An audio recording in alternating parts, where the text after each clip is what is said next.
hello, Internet! Welcome to session 9 of Land Beyond the Mist. I am happy to have you all here today. I am joined by a couple familiar faces and a couple of newbies to the Mist, so I am excited to see them all play. Let's start, as we always do, by going around and introducing the characters at the table. I'm going to just start in the order of the cameras that I see them. Chris, why don't you introduce yourself and tell us a little bit about the character you've brought to the table today? How much into detail do we want to go? That's up to you, man. Well, basically, he's an ex-smith that I guess he's nearly 300 years old, so he's seen a lot. At some point, he decided that making weapons for war is not his thing. Since all of the weapons were used to fight other races than the goblins, the goblinoids. He moved out to live in a little village until one day Ogre showed up that he was smithing. He slew the beast with the glowing red hammer, and I found a new calling. Well, you've definitely come to the right place to seek out your new calling. I don't know, did you tell us the name of your character? Oh, sorry. His name is Loznak. Loznak. Alright. Well, Loznak the Dwarf, I am definitely interested in hearing more about your adventures. Sean, is that your fan going in the background? It's not a fan. It might be someone... Oh, I think it's someone turning on the tap downstairs. Okay. Yeah, Fair I can enough. turn down my mic a little bit if you want. That's okay. It was just, if that was a fan that was going to be blowing the whole time, I was going to ask if we could turn it down or something. No, it's, yeah. All right, I don't know. Perfect. Next in the line I see is the return of Creature and John from last night. Why don't you introduce yourself to anyone who might have missed you, or, jog everyone's memory?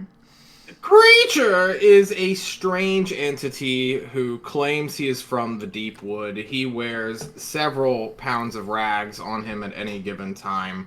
Bones that he has found, grubs that he just picked up, and recently a new turtle shell, or at least a piece of it, which has been somewhat polished and is now in this bas relief that is all the stuff on him. He is a dirty, smelly creature who hides behind many masks.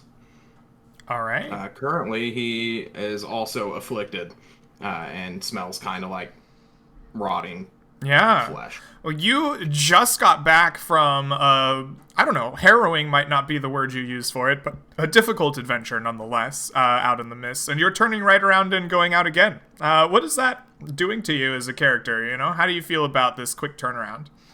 My head is spinning, or Creature's head is spinning. Not John, but Creature. He made a promise to someone, sometime, whenever that was, to go and hunt goblins for people. And he just sort of went out yesterday with 3 people he had never met before, never spoken to before, and was just like, we're going to a swamp to go find goblins! And they followed him, one of which was a fool to do so. Yeah, all right. Rip. Well, we'll see what happens next in your adventures today. Should be interesting. That brings me to Noah. You are returning to us with Marco T. Minor. Why don't you reintroduce him to those who haven't seen him in a while, and let everybody know what he's about for those who haven't seen you yet.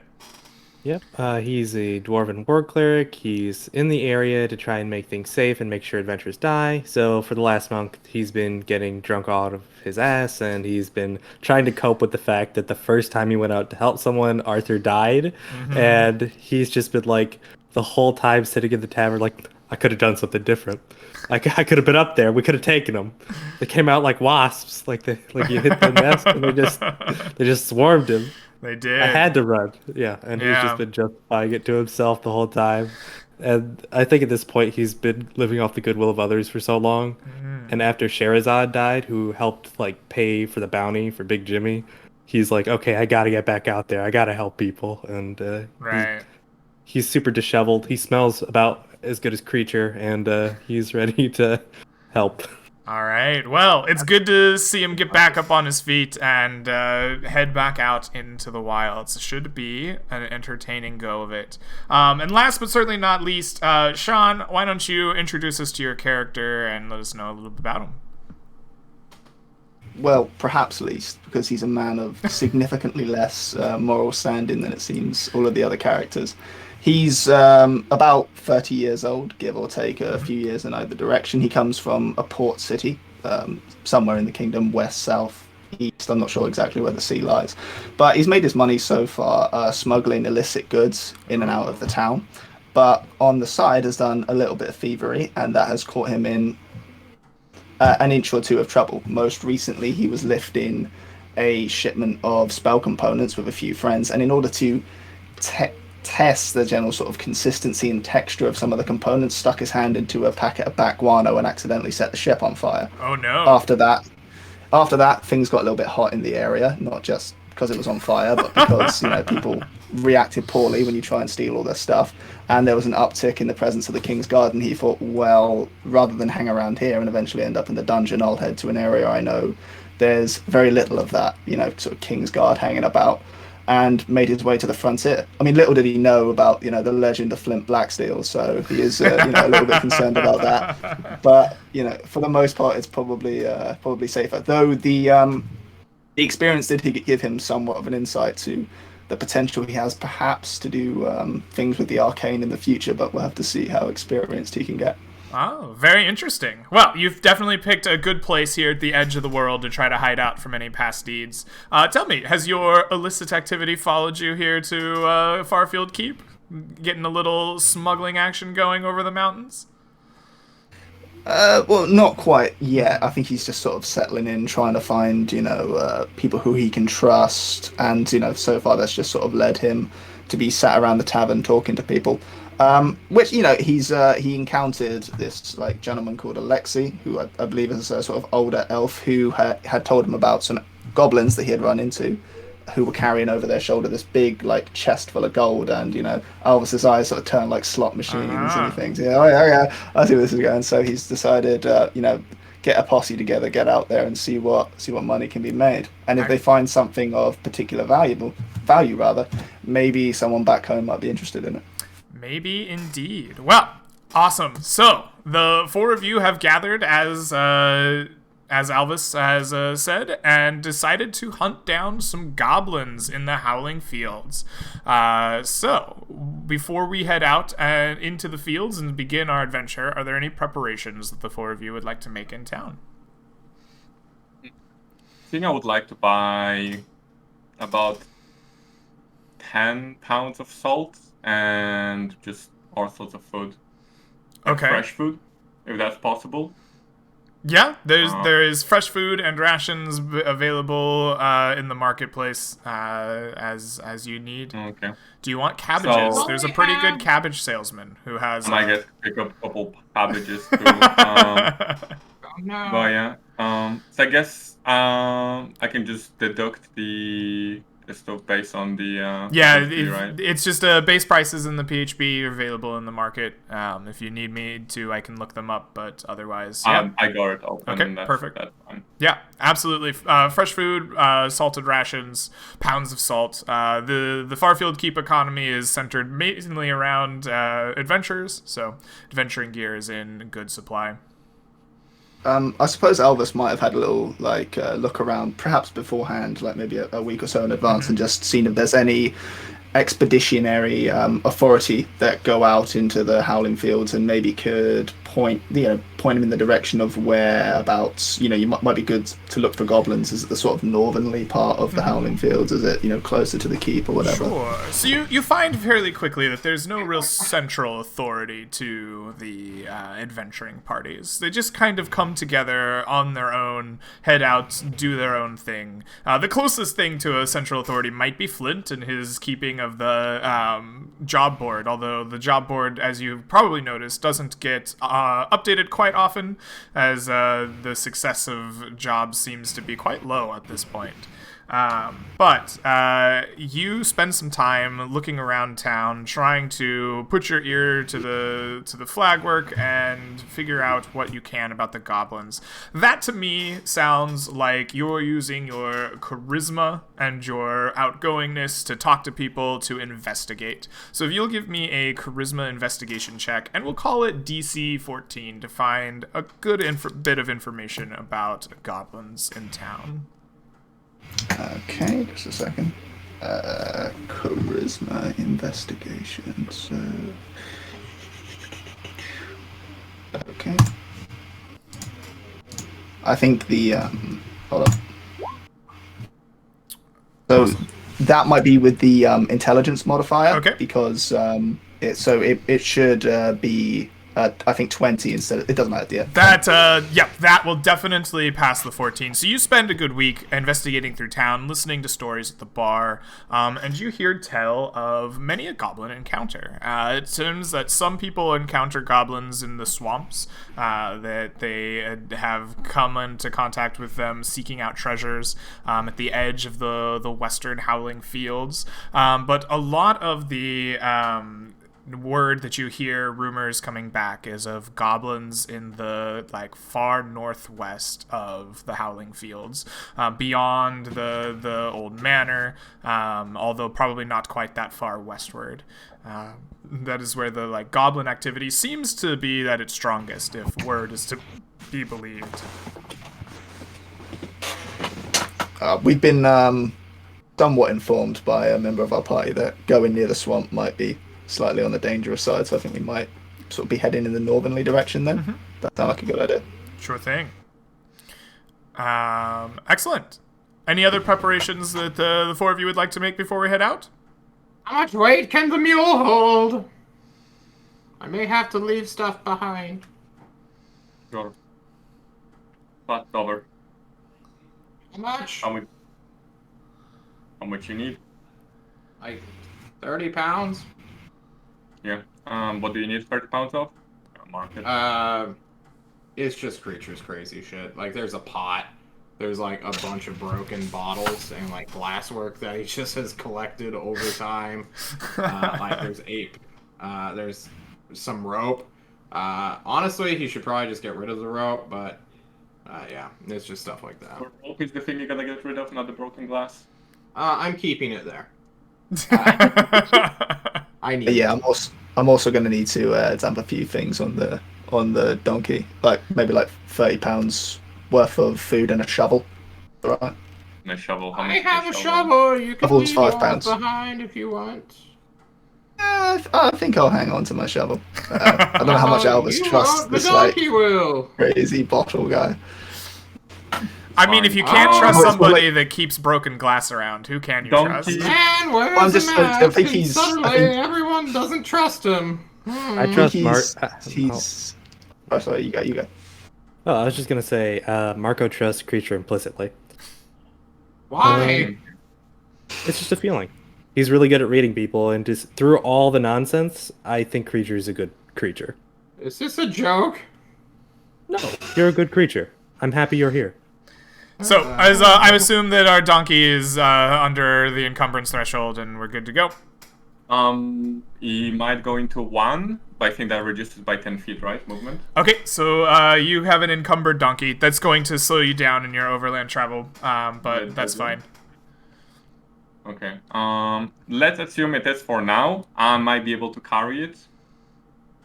I might be able to encounter it, but just for now, assume it.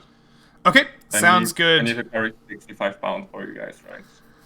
So, the four of you have gathered your wits about you and done as much investigation as you can of the goblins and head out into the Howling Fields.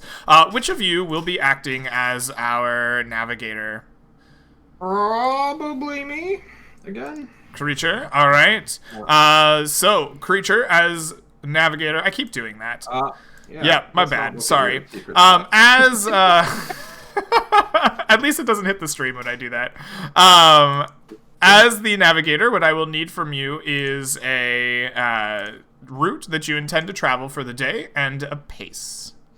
Okay, so I don't know these people. I don't trust them. We're going slow the first day, but if they prove that they can survive somewhat competently, then we'll speed up our pace.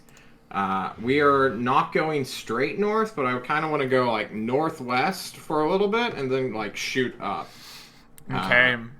We're not going near the swamp. We don't want to border the swamp exactly. But if it's nearby, it's nearby. Well, big deal. But, All right. You go at a slow pace, heading largely northwest. All right. I will need a survival wisdom check for your navigation for the day.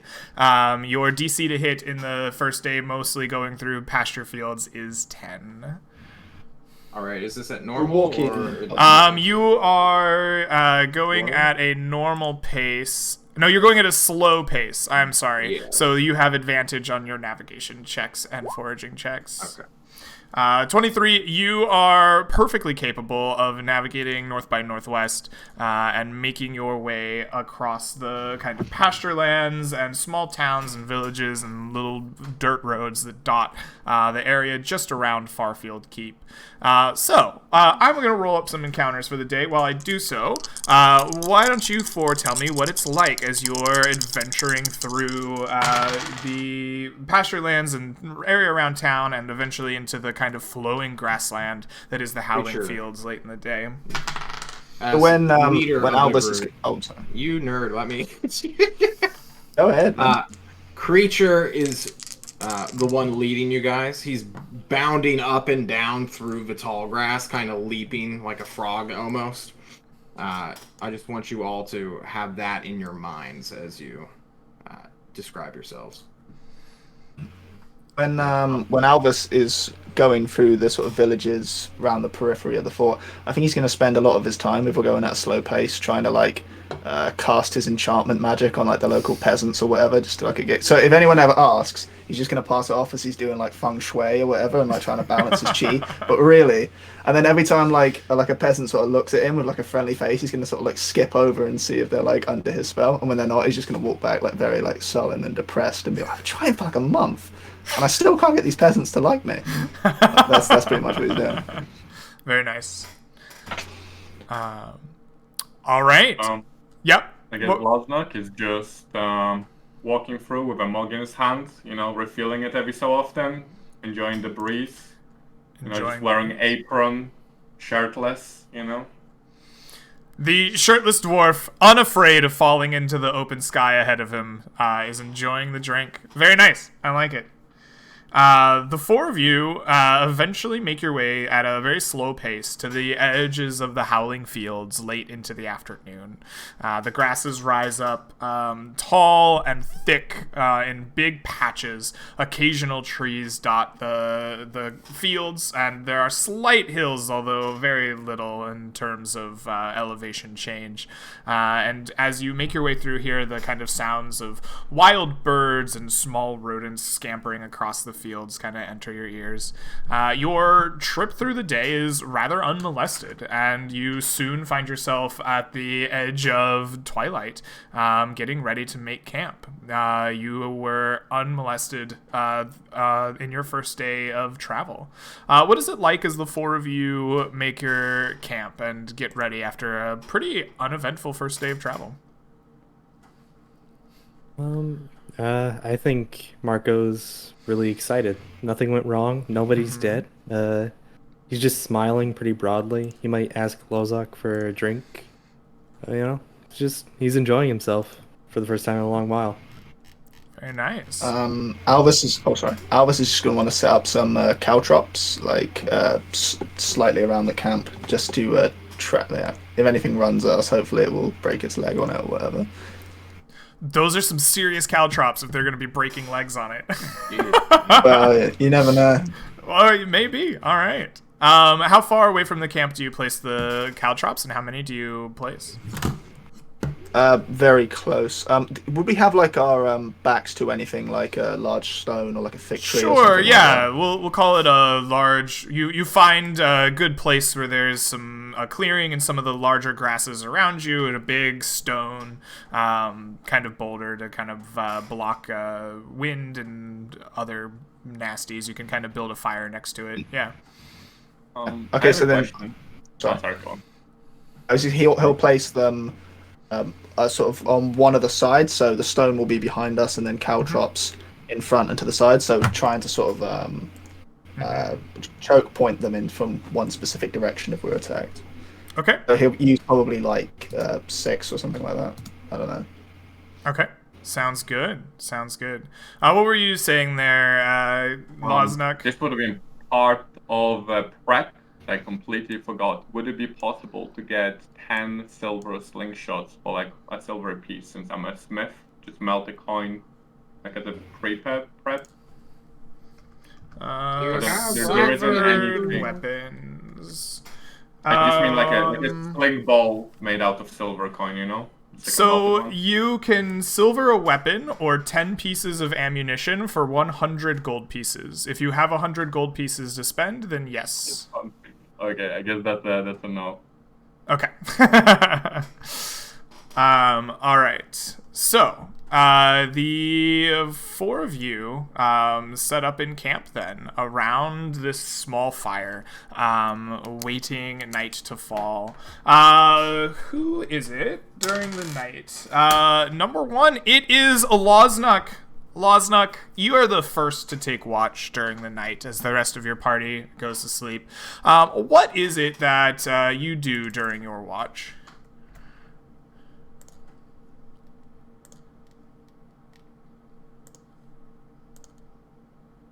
I think we're just drinking all night, you know, slowly. Maybe I'm cooking a little bit, you know, some mushrooms, eggs, you know. Just relaxing, I guess. I think because the day was so uneventful, he's not really like afraid of anything. You know? Okay. There's not too much danger. We still seem to be in like the safe area, so just looking around, but. All right. You spend your time drinking, looking around, having a grand old time. Since you're drinking and having a little bit of a, I don't know, sharp eye out, go ahead and roll me a perception check as you're enjoying the night air out in the Howling Fields. I do have a night vision, I guess. Sure, that's good. You're kind of around a little bit of a campfire, so there's some bright and mixture of dim light. As you look around, you pause the cup of your ale to your mouth, and you see the black shapes in the sky. You notice that there are 4 big black shapes circling around the camp, and you have noticed that they are getting closer and closer. They're still probably about 50, 60 feet away from you as they slowly circle in the camp. But now as you sit and watch them, you realize, this reminds me of things that hunt in the night, and they are getting closer as they surround your party. What do you do? I think I will grab my shield as I'm strapping it on. I will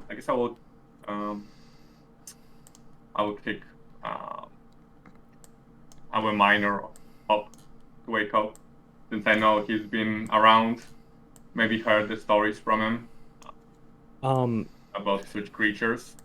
He kicks me awake. I glance at I'm probably on the ground. My eyes are open. I see the black shape circling that attacked us last time in the night. And I shout immediately, "Everybody up!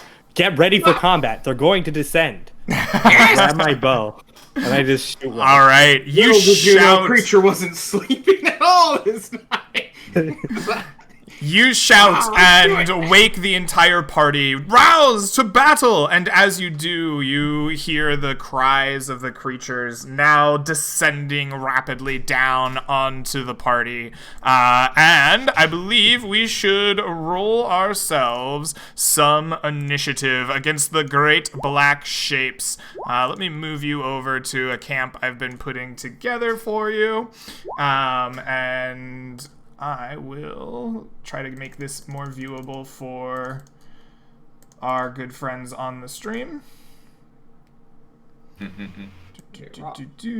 There we go. So, you are surrounded by these black shapes. They begin descending down upon you. And it is time for initiative. Let's see if we get this initiative tracker. You guys are not on it. That's cool. Let me add you to it. We have...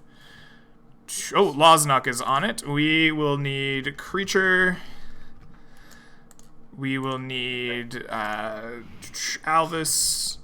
We will Natural need one. Marco. For a great first roll.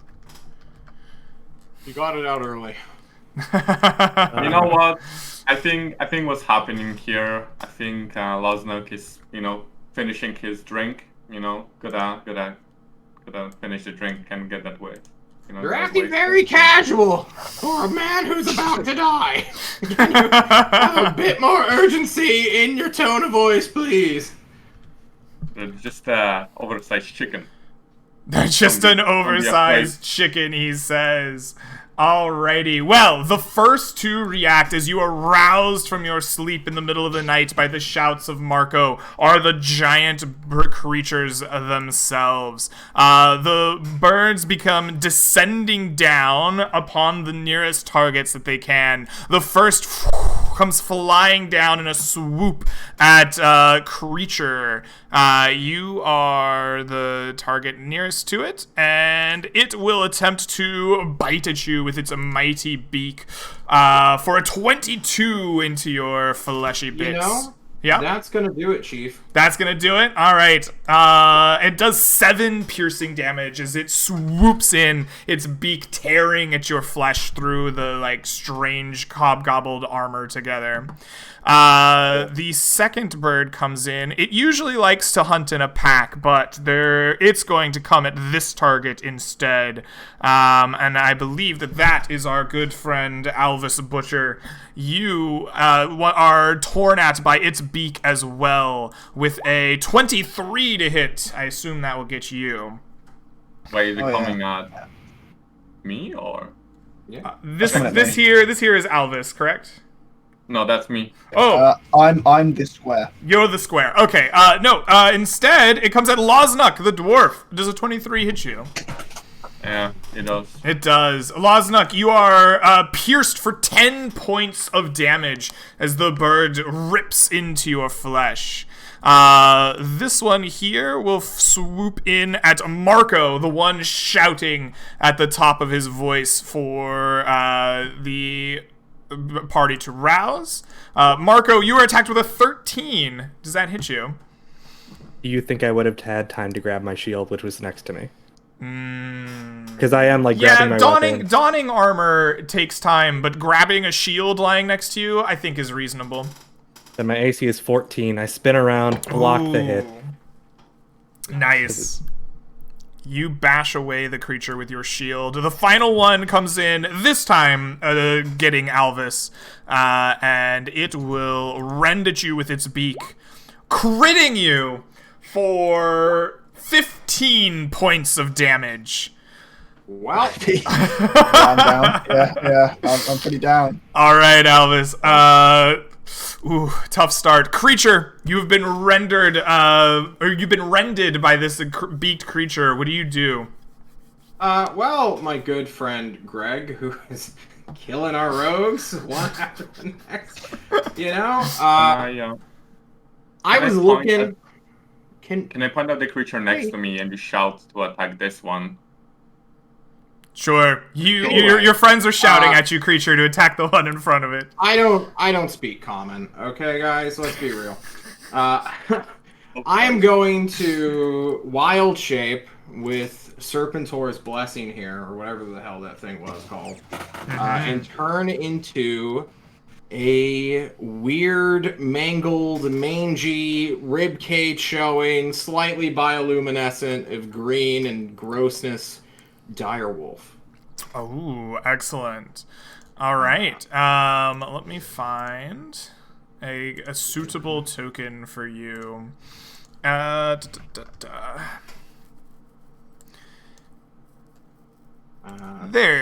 That should do it. Nope, that didn't do it. Why is it not I there? think you can put a taint on the tokens that give it like a color in Roll20, so you can just do a normal dire wolf. Why don't we just make me bigger? I'm okay with that. There you go. There is a dire wolf. And this will now represent creature. Nice. I can just pull up direwolf stats and roll for hit points that way. There you are. We will move you just off the screen somewhere for now. All right, creature. You have wild shaped into a dire wolf as a moon druid. I believe that counts as a bonus action. It is a bonus action.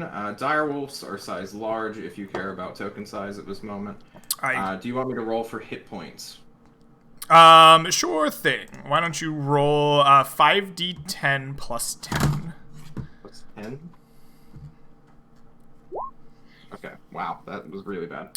You have 24 hit points. Your armor class is 14. And you have a bite that does 2d6 plus 3 damage at a plus 5 to hit. Well, I'm gonna strike out with my action at this guy. I'm gonna give him a good old bite. So what is that? That is a plus 5 to hit. So d20 plus 5. Oh, you're memeing on me. I see it now. Now it's not a pack tag. Got you. 1d20 plus 5 is a 15. Does that strike the 15 strikes the creature. Yes. So, for 2d6 plus 3. Mm-hmm. Give me its flesh, please. Ooh, you bite and rend and tear at the dark flesh of this creature. It squawks horribly. And you can tell that it is well bloodied. It seems to be on its last bit of life, but it is still alive. Excellent. Well done, creature. I stay. That's what I meant. Alvis, you are the next to respond, but you are bleeding out. Give me a D20, death saving throw is what they call it, to see if you die faster or slower. Natural 20. Yeah, so with his last breath, as the bird sort of swoops down, he just declares, "Please God, the nat 20," and rolls his first. Ooh, that is a 1 death saving throw failed. All right, Loznuk, you've seen your party member turn into a great and mighty wolf, although something seems a little bit off with it and is tearing at the creature next to you. What do you do? I don't think he pays any attention to that. I think he's more focused on the giant bird that just hit him for 10 points, max possible damage. Probably dropped his unfinished drink onto the floor, reaches for his hammer, and just swings for this. All right, you drop your drink and swing your mighty hammer. Go ahead and give me a roll to hit. In wolf, I say, come hit this one up here. The 22 strikes the creature cleanly across its head. Go ahead and give me some damage. Oh, sorry, can I declare rage beforehand? Sorry. Yes, you are raging. You drop your drink in a rage and swing angrily at this creature for interrupting Roll it at the you. ground as I swing my hammer. For 7 points of damage. Alrighty. So, you swing, you get a mighty strike at it. The creature gets buffeted and flies back a little bit and screeches in your face. Ah! Marco, what do you do in response to all of this attack? Oh, this is a problem. I reach over and I grab the downed man by his shoulder, and I'm gonna try and lift him up while casting Cure Wounds. Like, Cure Wounds, and I'm gonna try and, like, pull him, and I'm just gonna say, "Rise." Awesome. And... Take him instead. Ooh. Alvis, you feel the breath of life like return to your chest all at once. Your eyes snap open as you're getting lifted up onto your feet by Marco Minor. Excellent. Well done, Marco. Am I at 5 or 10? Does it just go 10 You're from at 0, 10. or is it from You're -5? the way 5e works. If you drop to anything negative that's not double your hit point total, then you just go back to 0 and start bleeding out. I could use one of these. All right, excellent. That brings us to the turns of the vultures. So this top one here, engaged in deadly combat with a dire wolf, will now reach out with its talons and attempt to rip and tear at you as it circles back away from your reach. It makes its attack with a 14. Does that hit dire wolf AC? I think it does, yes. Yes, 14 exactly. Perfect. All right. Your direwolf form takes 5 slashing damage as it rends you with its talons and then begins to fly back and circle away from you. You are allowed an attack of opportunity as it makes this retreating action. I shall do so with gusto. Plus 5. 17 to hit. Move it here, actually. They're going to kind of circle. Blah. The 17 does hit. Go ahead and roll damage. Oh, 6. All right, it takes another 6 points of damage, screeching as it does so. These two have the opportunity to do pack tactics on somebody. So who are they going to choose? I think Marco needs to say something real quick. Don't dire wolves have a special ability on their bite where if they fail a strength check, they're forced to the ground? They do indeed. These birds are not forced to the ground, however. Make of that what you will. Oh, okay. Excellent. So these two birds are right next to Marco and Loznuk, and they are going to try to attack in unison next to each other. And their choice is Loznuk. So, they activate their pack tactics with their talons. The first rolling a 20. I assume that will hit you? Just enough. Just enough. You take another 10 slashing damage. 5. Alright, you're still up, and the next one Early. will also slash at you. This one critting you for 14 slashing damage. Oh, yeah, that knocks me out. Okay, you go down. These two have slashed with their talons and then do the same kind of swooping move, rushing away. Marco, you are allowed an attack of opportunity at one of these creatures as they do so. I guess I can enjoy my tea. It's unfortunate that I'm not level 2, because, yeah, well, whatever. I will take a swing with my war pick as they flee. The 13, does that match?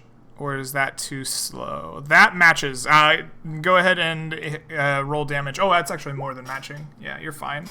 10 points of damage. Do you strike at the one that was hit previously by Loznuk's hammer, or at the fresh one? The one that was hit by Loznuk's hammer. All I'm trying right. to bring one down. Yes, you strike it, and you strike it well. You rip a bloody gash into it, and you can tell that this creature is bloodied. The final creature here sees a renewed Loznuk, full of health, and will rip at you with its talons. I think you meant Albus. Yes, Alvis, I'm sorry. Alvis, does a 19, I assume, will strike you. These vultures are insane. For like 8 points of slashing damage into you, and then it too will begin to circle back out around, flying away from you. You are allowed an attack of opportunity. Yes. Okay. There they go. Hold the select thing. The 15 will hit. Okay. That didn't roll damage as well. You can click. You see where it says short sword attack at the bottom of your roll? You can highlight over that and click it. Yeah. For 8 points of piercing damage. Excellent. Also, I also have an offhand. I believe you are only allowed a single attack. Let me look at attack of opportunity. I believe that's the case. It's just one. Yeah, that's the way I understand the rule, but I will double check for you. There is other means of getting at opportunity attacks, but normally you just take reaction. I think like yes. So the way your offhand attack works is it takes a bonus action, right? And as a reaction for an opportunity attack, you can take your attack action. So if you had a like multi-attack attack action, that would count, but the bonus offhand does not. All right. Excellent. So creature, you have bit this bird as it flies away from you, circling back around. What do you do? Does it look like it's coming back? It's gonna just like hit us again? Yeah, it's generally what it looks like. Okay, cool. So our boy Loznok's prone, right? Yeah, he's fallen unconscious. I want to do that like predator circle for a second, like spend some of my 50 movement just to go around my team, sniffing at him, giving one of our players a small heart attack, but then like I suppose stand next or over him as though he is my baby puppy. And ready in attack to bite at something. All right, you protectively stand over the fallen body of Loznok and prepare to attack. Albus, you've been rendered twice. You've been rended twice, both by beaks and claws. What do you do? Yeah, I think I'm gonna do a similar thing to I think actually Albus might move slightly behind this rock over here, just to see maybe he'll get a little bit of swooping cover, just in case. And then, yeah, ready attack with both his short swords for when it comes swooping back at him. You ready your attacks. Loznok, you are bleeding out underneath the form of Creature's direwolf. Please give me a death saving throw. Be warmed by my fur. Not 20. Nope. Ooh, that is one failed saving throw for you. Marco, your friend is bleeding out underneath the direwolf while these creatures prepare to swoop back in. What do you do? I have a quick question. We're going at this same initiative. Is there any way I could bring him up and he could take an action? What is your dex? 14. 14. Oh, what is the dex on your character, Loznok? Bleeding out. It's 7.17. That's where it's coming from the dex modifier. So your dex is a 17. So no, he goes before you in the initiative order. I'm gonna agree with you, but I'm just gonna say, well, would he get his dexterity if he's unconscious? That's just how it's just how I order the turn order. It makes sense to just stay consistent. I had to try. All right, I'll say rise, and I'll pull him to his feet again. All right. From under the direwolf, and then I will power roll under the direwolf. There's too many things on me. You power roll under the direwolf for cover. I allow it. This is hilarious. The vultures move, and now there is one target, and the vultures begin dive bombing back down at you. Wah! This first one enters your threat radius, and you can attack it. Does it enter the threat radius of two of my companions? The one who was downed previously does not have an attack readied, and Marco used his action to heal the other one. This is for pack tactics. If it's within 5 feet of yes, an ally, you can get advantage on your attack. That is fine. Marco's just under you. Get it! Get it! Well, 12. You hit. Oh, cool. Rolling 2d6 plus 3 for 11. For 11 more. Ooh, hold on. 18, 29. You fell the creature, ripping whip the its flesh head off. Yes. Ah. Yes, your jaws snap down on the neck of this creature as it reached out to try to bite you, and you rip its head off, its body falling on the ground in front of you. These two creatures will also swoop in at you, as you are the only target that they can easily get to. And the first one will attack without pack tactics as it arrives first, and slashes at you with its beak for a 6. That will not meet your dire wolf AC. The next one, however, does get the advantage, and it rolls a 16 for 4 more piercing damage, biting into your wolf-like form, tearing away the rotting flesh. This last one will circle back in to try to get at Alvis, the rock providing some amount of cover, but you will be attacked. Whoops, not that. You will be attacked for... Natural 20. A 9! It is unable to snap at you and rend your last bit of flesh with its beak.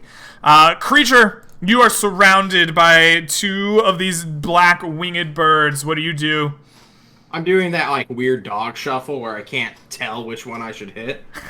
So I'm just gonna go for this guy because he's closer to the barbarian that's probably trying to crawl out from under me in this like size large, not kaiju battle, but like just a wild wolf and giant vultures. So 1d20 plus 5. This is with Pack Tactics 2, which is a terrible thing.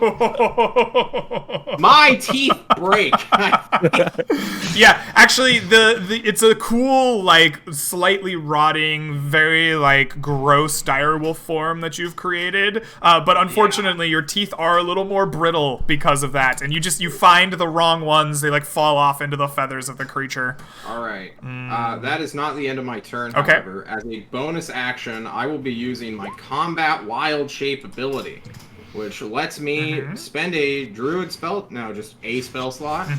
I'm going to spend one of my druid spell slots here to regain 1d8 per level, so that's 1d8 plus 2 hit points to my combat form. All right. Excellent. Bringing me up to 20. Why the plus 2 is my question. I am a 2nd level druid. Oh, spell slot. Okay, yeah, so it's the slot of the level that gets you the extra I'm d8. sorry. Yeah, so you gain 5 additional hit points. Excellent. Okay. You're the fell energies of your wild shape like reinfuse you with vigor. Alvis, you have been brought back to life underneath this large dire wolf. What do you do? Oh no, that's wrong on the one. rock. How are you at a 13? Oh, no, never mind. Alvis, you're behind a rock. This thing trying to bite and snap at you. What do you do?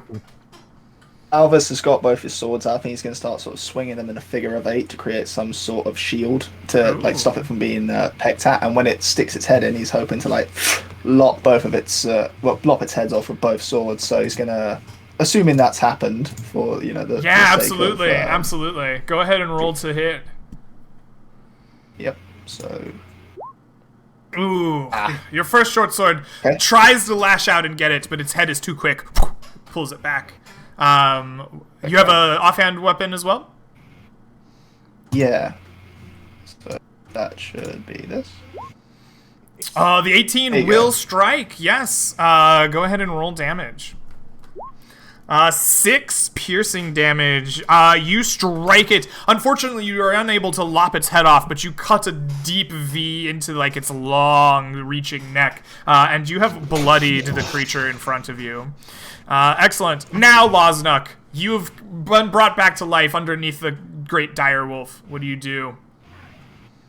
I think he picks himself up, not fully, just to raise up, looks up, and like realizes what's going on, grabs his hammer, rages, and just under swings, coming from under the creature.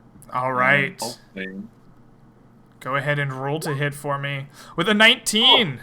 That hits for 13 bludgeoning damage on this creature. 17 and 13 is 30. This is a dead creature. It falls. Blop. Right in front of you. Well done. Excellent. Marco, you two are hiding underneath the haunches of this like kind of fetid, rotting direwolf. What do you do?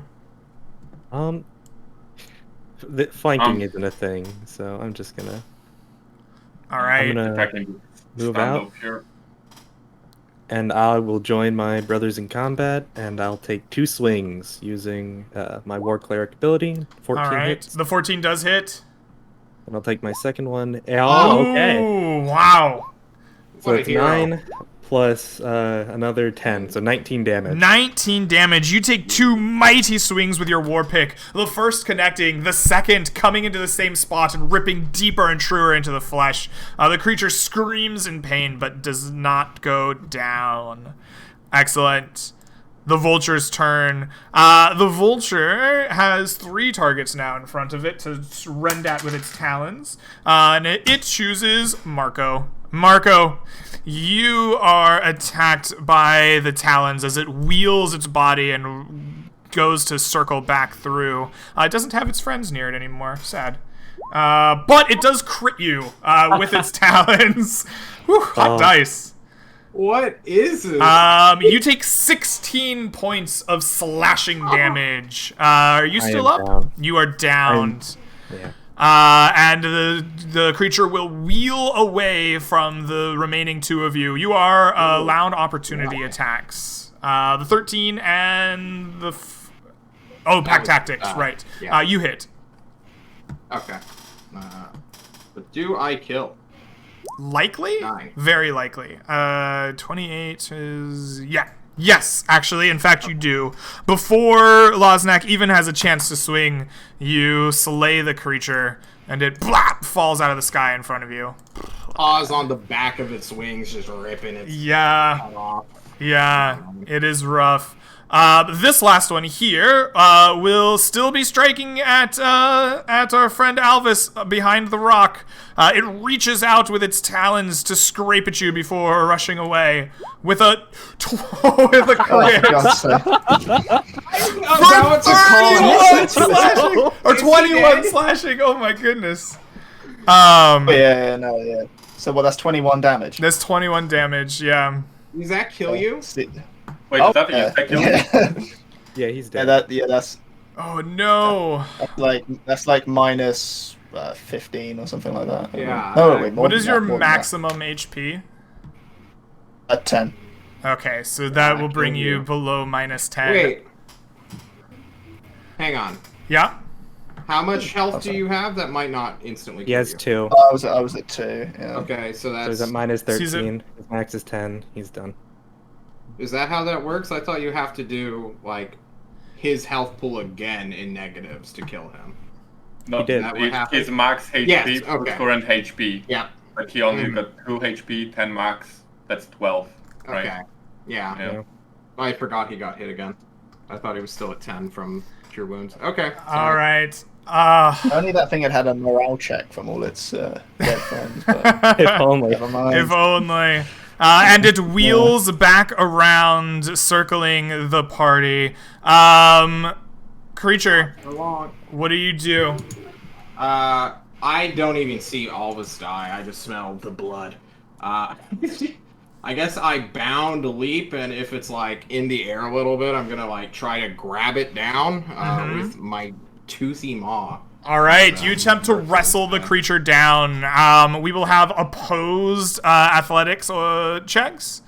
I just wanted to bite it and then like, do the grab. Do you want to attack it or do you want to grapple it to the ground? I want to eat it. All right, roll the hit for me. The 11. 11 will hit. All right. For 6 points of damage, it is bloodied, but it does not die. Excellent. Strength saving throw. Nope. Oh, okay. It cannot be dragged down to the ground. Alice, you are dead. Loznuk, you have a friend bleeding out in front of you and a direwolf doing combat with the vulture. What do you do? Can I? I'm kind of short, but the direwolf reaches. Can I jump onto the direwolf and smash the bird? Yes, you can absolutely do this. I'm going to ask you to make an acrobatics check to run up the back of this dire wolf as it's leaping. But we'll give you DC 12 because it's awesome. Can I make a case for athletics? For the jump? No, it's a like you're trying to keep your balance on this like moving creature more than I'm like, athletics. I'm doing I that was weird thinking death of like a shake, jump too. onto it and then jump off it, So That's good enough. Break my Let's give it a try. spine. It's fine. Oh, Oh no! Oh, you try to rush up the top of the creature, but you fall back down, unable to maintain your balance, and cannot get the attack on the bird. gonna move here. All right, unfortunate. Marco, you are bleeding out. Please give me a death saving throw. All right, just because you asked, real nice. Oh, that is a failure. Excellent. It is the Vulture's turn. The Vulture is being attacked and it does not like it. It cannot swoop with its beak, so it will rend with its talons. And it will rend with its talons on creature, the dire wolf. It rolls an 18 for 9 slashing damage on your wolf form. You got it, Buster. All right. And it was wheeling away. What does it do here? I think it just stays. It's going to try to rip you to shreds with its feet. Creature, what do you do? I'm gonna eat it. Okay. Fishing for crits with pack tactics. Mm-hmm. I assume I hit. You do, yes. 7. 7, you fell the creature. It dies. Ah! Falls dead. Excellent. That is your turn. Yep. Alvis is dead. Loznuk, you're standing next to this dead creature while one of your friends bleeds out. What do you do?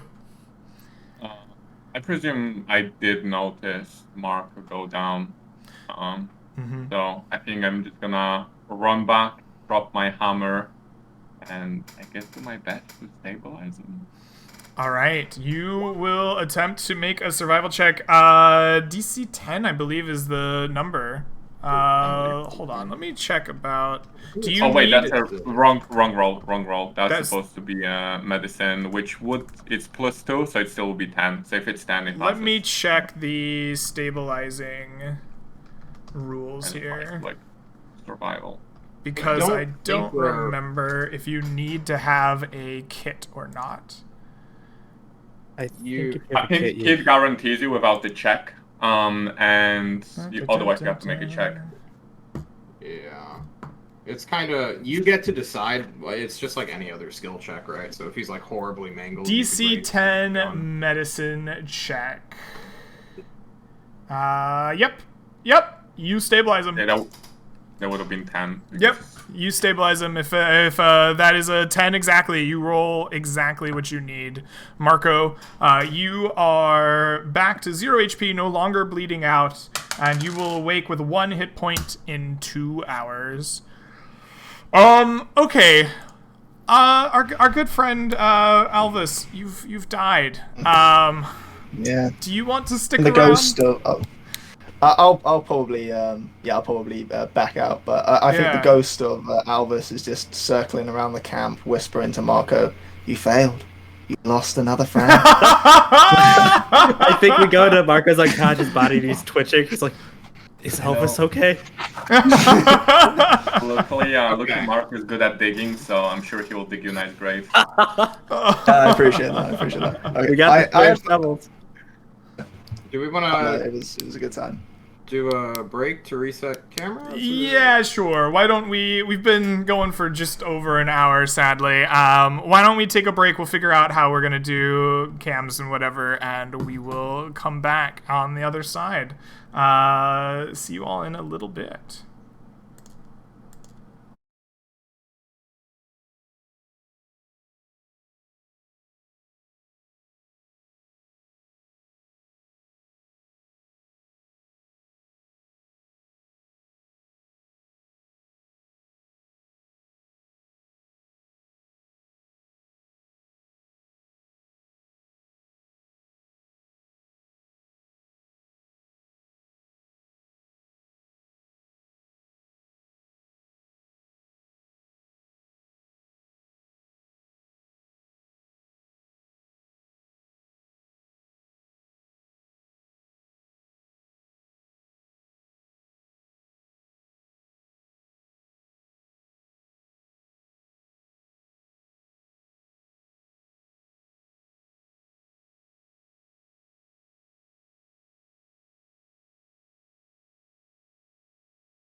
Live. And we are back, ladies and gentlemen. We've had a nice little discussion about what to do moving forward with the session, and we are ready to continue playing. So, Creature, you were saying during the break that you had plans for the body of your fallen companion. Well, I've got a couple plans. First thing to do is to intimidate the barbarian. Because I am this big, chunky, large direwolf, rotting with semi-green slime just oozing out of my broken jaw, looking and slavering over yourself. And then in a horrible show of my body coming out of hyperspace as though I'm an anamorph, Creature is back with his wooden mask, which is detailed somewhat like a... lizard man, maybe like a dragonborn almost, trying to resemble that serpent he once saw in the woods. And he looks at you. Dwarf, master dwarf, that's the words. Have you stabilized our companion? I'm doing fine. Is he dying? So after I get up, look around, not seeing Alvis, I'm gonna shout. Chickens are dead. You can come out. I smelled him. He has expired.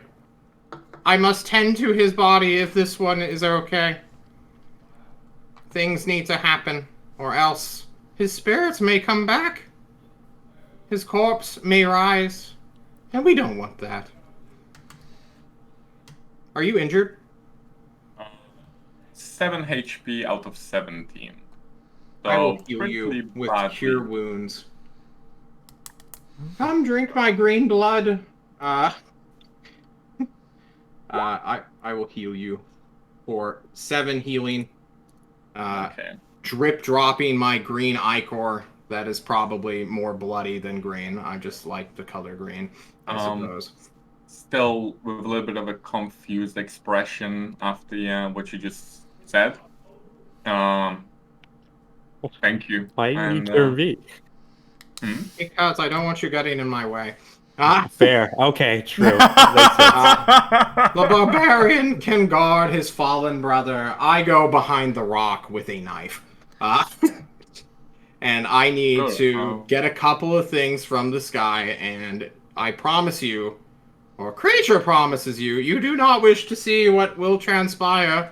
Keep close eyes on your friend so that this one does not come back as a walking corpse. I think what I'm gonna do is I'm gonna drag Marco to the fire, pick up my mug, clean it, refill it. I don't know how long that's gonna take, but then, depending on what sounds will be coming from behind the rock, I might have a peek, just... Okay. Can I just roll stealth real quick? You can if you're trying to keep yourself silent and hidden. I need to do some surgery, okay? Okay.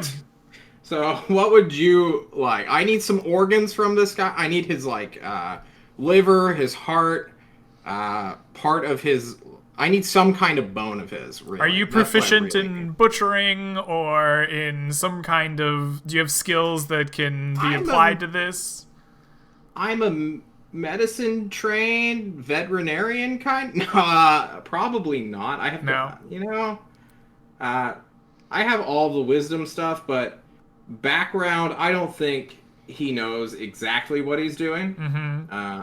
He's just doing what the Deepwood wants him to right now. Okay. So I'm going to assume that you're probably not particularly well trained. You're probably not real proficient in it. So rather than a skill like that, I think that this is going to be just a matter of you not making a ton of noise, right? Rather than doing it silently and proficiently. To me, that sounds like the classic Dex stealth, right? Just trying to be as quiet as possible. Well, I'll do that at normal. Okay, you hear some... Yeah. Squishing. You definitely hear noise, bones cracking, grunting, and squawking. Yeah. And singing in weird song from ancient years, which I don't think you understand unless you speak Sylvan. No. Okay, then I don't need to explain myself. But I take this guy's heart and his, liver, and will not keep it, but do something with it. Yeah, so as I peek, I see you taking out the organs. I think this would be instinctively grabbing a hammer situation. Not necessarily doing anything with it yet, but just grabbing one and just like staring you down. Okay, You I know? see you. I don't stop. I have 21 passive perception. No one's sneaking up on me. Yeah, you can look at me. I'm gonna continue as though this is normal. You're gonna eat him. No, that's barbaric. Nature will eat him. Are you planning doing the same to Marco? What? No, he is alive. This one cannot be saved. I'm holding his heart in my hands. Do you not see this? He is dead. Definitely now. Yes. It's good. Would you prefer him walking around, biting at your neck, lurking for another one of your ilk, your kin, you man things? You're saying that the land turns them evil. Yes. This land is cursed. Have you not been paying attention? Oh, maybe you can't speak with... This must look very weird for you. I'm gonna continue dragging out organs of this guy. Hopefully wild animals will eventually show up to consume this dude's now exposed. I think once you finish, I guess I'm just gonna drag his body onto the fire, maybe collect some more wood. You're gonna burn him? You said that he's gonna turn. Yes. Nature must reclaim what is due. You can't just burn everything and expect everything to be okay. Can you imagine if a forest fire just kept going forever and ever and ever? It'd just be ash. I think you would see a big smile grin on his face. Glorious. Are you evil? Have you? Sorry. No. I'm muting myself. I care about this place, this world. It is corrupted. It's terrible. Yeah, Someone must help it. Perhaps more corrupted than one would think. I see him still looking you straight into eyes. Just remember whose blood now runs through your veins. And as he goes to burn the body, I will take the heart and liver and, lungs probably, and go and scatter them about and begin dragging these. Well, I'm not going to burn another wild shape to drag these vultures because I'm not strong enough. You begin making your way to the vultures, and you soon come across something very interesting. As they lay dead in the moonlight, the birds themselves have dissolved, their flesh petrifying and putrefying, the skin and feathers and talons and beaks melting away until they leave only the bones behind. I was gonna eat them. Fantastic. And you say this land is not cursed. Unbelievable. I will just take the bones and scatter them. Okay. Just throw them into the field, separating them. Okay. You scatter the bones far and wide. Excellent. And then I go to sleep. Yeah. You go to sleep. Marco, you wake up after a couple of hours with 1 hit point. And camp is interesting, probably, but you all eventually go to sleep. That night, as you dream, creature, make me a wisdom saving throw of DC 18, please. I would love to do that. That's exceptionally high, but I'm feeling like a 20, 23, 21, Ooh. All right. You dream Secretly. a deep dream, and you can smell the sulfuric gas raising up around you as you do. And you dream a dream of a dead adventurer that you recognize, your heart in your hands, and breathing the breath of life into him. And the creature that you have pledged your life to seems pleased, and you see in your dream the body of your fallen friend Alvis reassemble from the bloody organs that you've harvested, rise up into some kind of deathly half shape much like his own, and begin wandering into the swamp. As you wake from this dream the next morning, you feel the like blood and gross vial around your face where this kiss of life was given in the morning. For the rest of you, night passes and it is time to roll for foraging. So the three of you, please give me survival wisdom rolls at advantage for your slow pace for your day's worth of travel. The DC will be 10 for foraging, as you spent most of the time in the pasture lands. Oof, good. Do we thing. regain hit points? We'll get to that. Yeah. The 26, 21, 13, and a 23. Yes. So all of you successfully managed to forage. You do not have to mark off any food. The pack animal was able to successfully graze along the way. You've refilled all your water skins. So that is good. At the end of the night's rest, you may expend any number of hit dice available to you in your pool to regain HP. And you are given back your spells and class features as provided in a long rest per the PHB. After you are done expending your hit dice, your pool will recover 1/2 of your total pool rounded up to be used in the next day. Is Marco still visibly injured? Yeah, not a lot though. Yeah. Okay, I'm gonna cure wounds, Marco. All right. In the morning, you start things off by expending a cure wounds. Indeed. For an additional 5. Are you at full? Yeah, I'm at full now. Yeah, I just kiss you on the forehead through my mask. My lips don't touch you, but the wood just bops you, boops you. Marco, disturbed, not by this, asks if Alvis is okay, and he already knows the answer you're going to give, but he asks He it is anyway. so dead. He is so fucking dead, man. I'm sorry. Why is it always people? Your barbarian cremated him. I gave the organs to nature. Marco is just like, why is it everyone who starts with the letter A? Now, Alvis, we gotta keep an eye out for people who start with the letter A, okay? Understood. Give him warning not to travel with you.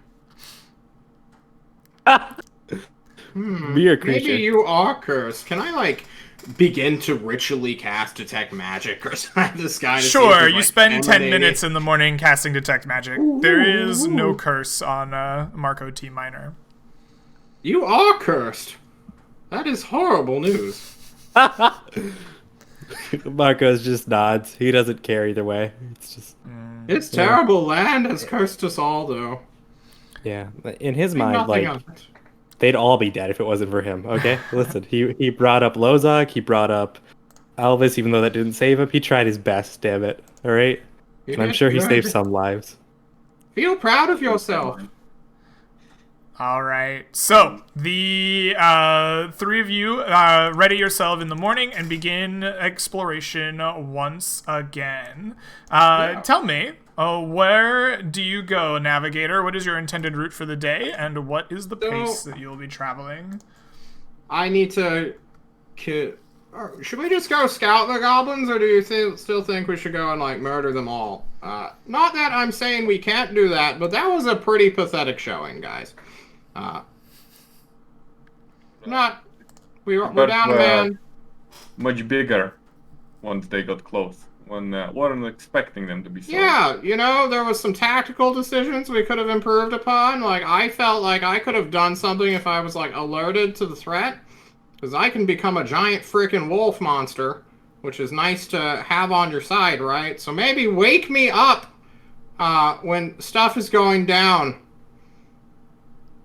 The last friends I had, they did not, and now I see some familiar patterns here that I would like to stop.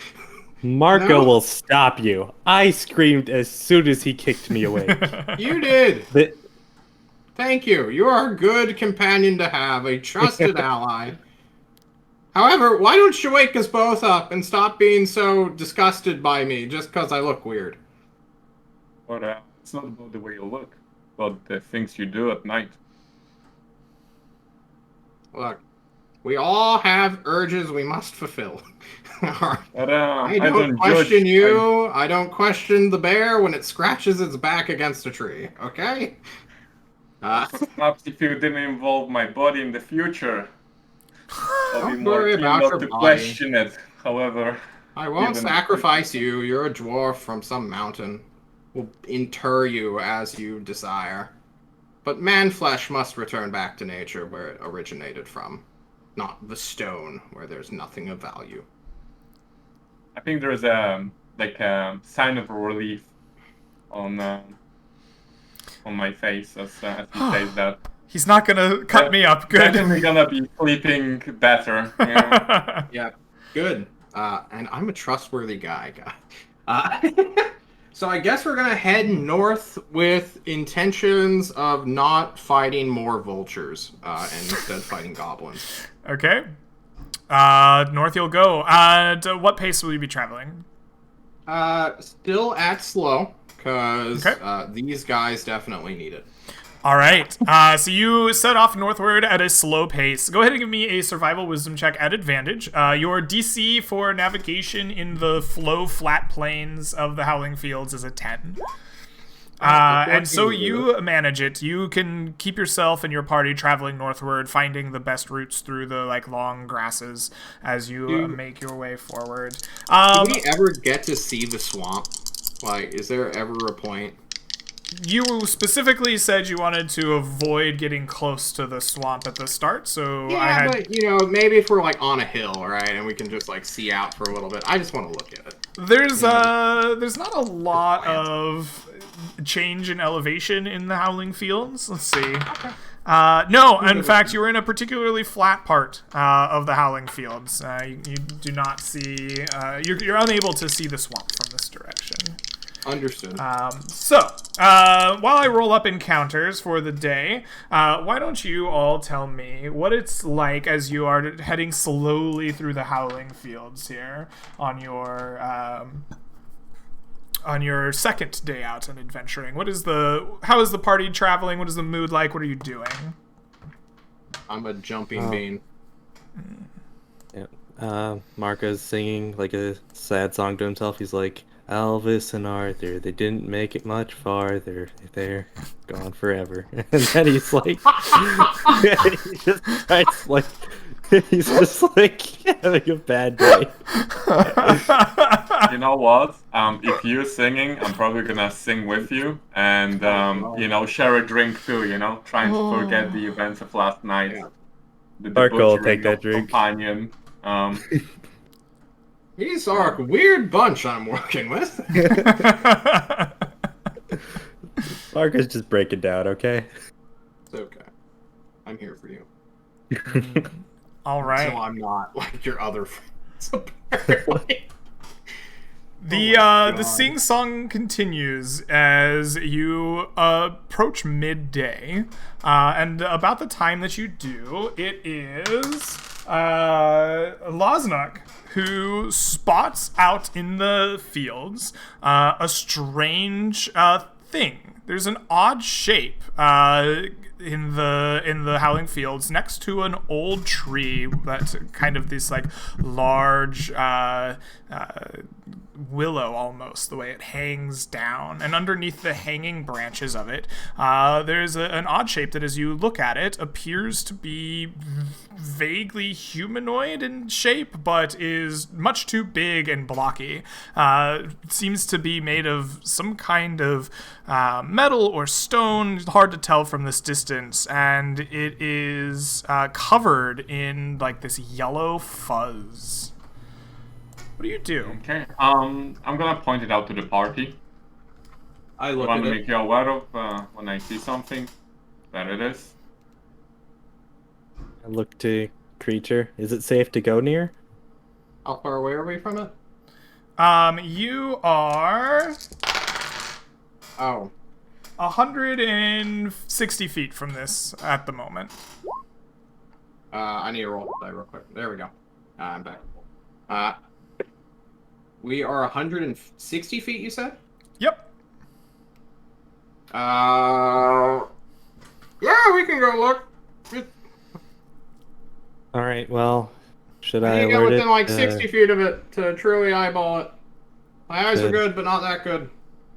Should I let it know we're here, or do you want to sneak up on it? You want to let it know that the tree? It looks What? like a I'm rock. guessing we should be stealthy.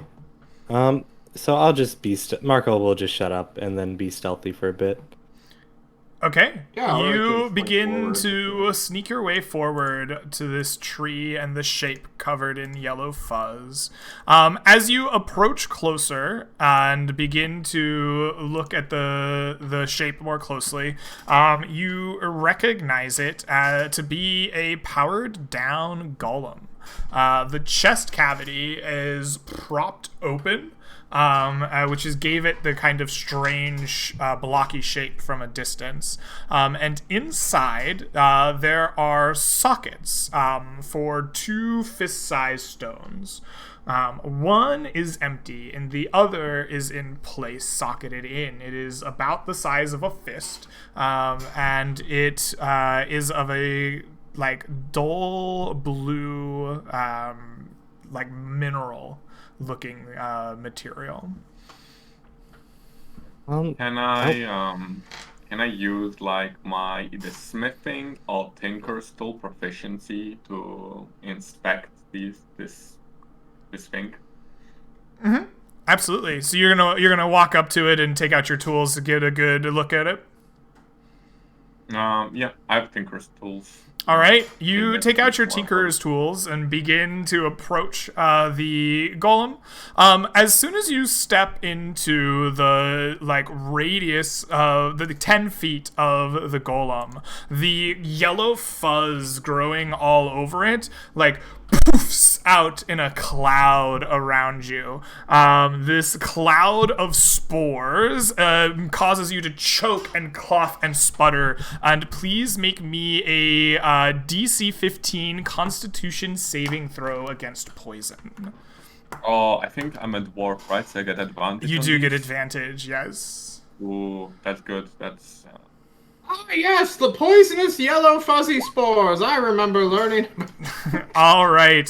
So you will take half of. oh god. You will take half of 12 poison damage.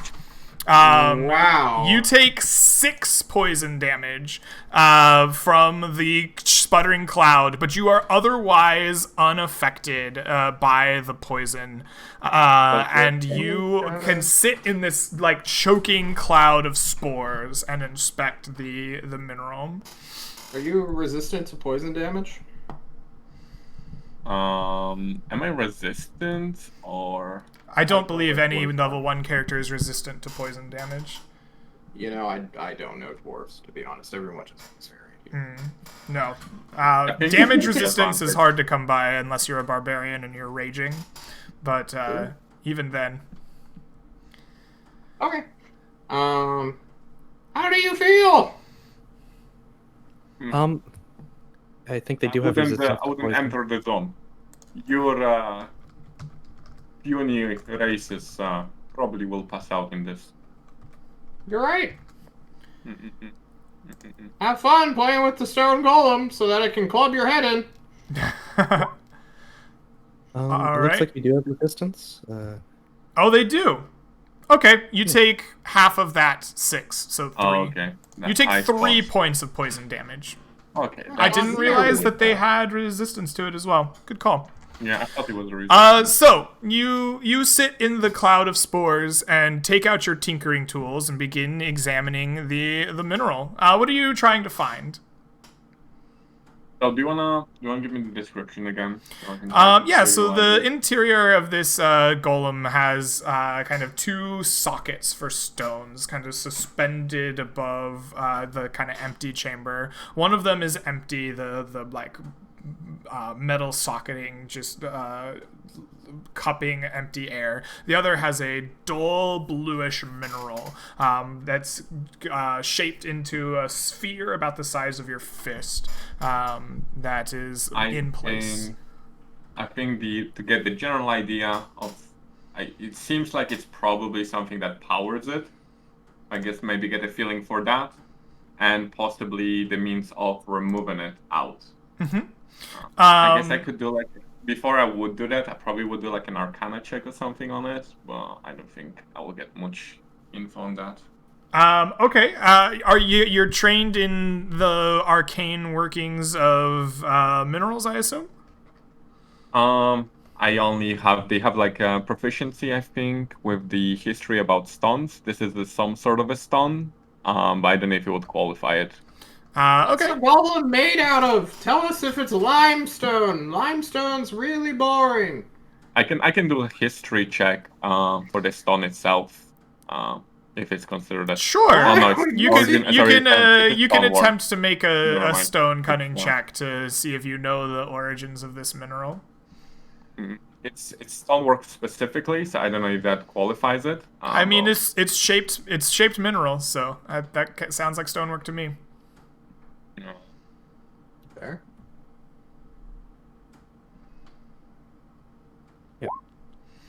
You do not recognize this. Whatever this mineral was has not been in any of the halls of dwarves that you have been in, nor in any of the smiths that you have worked.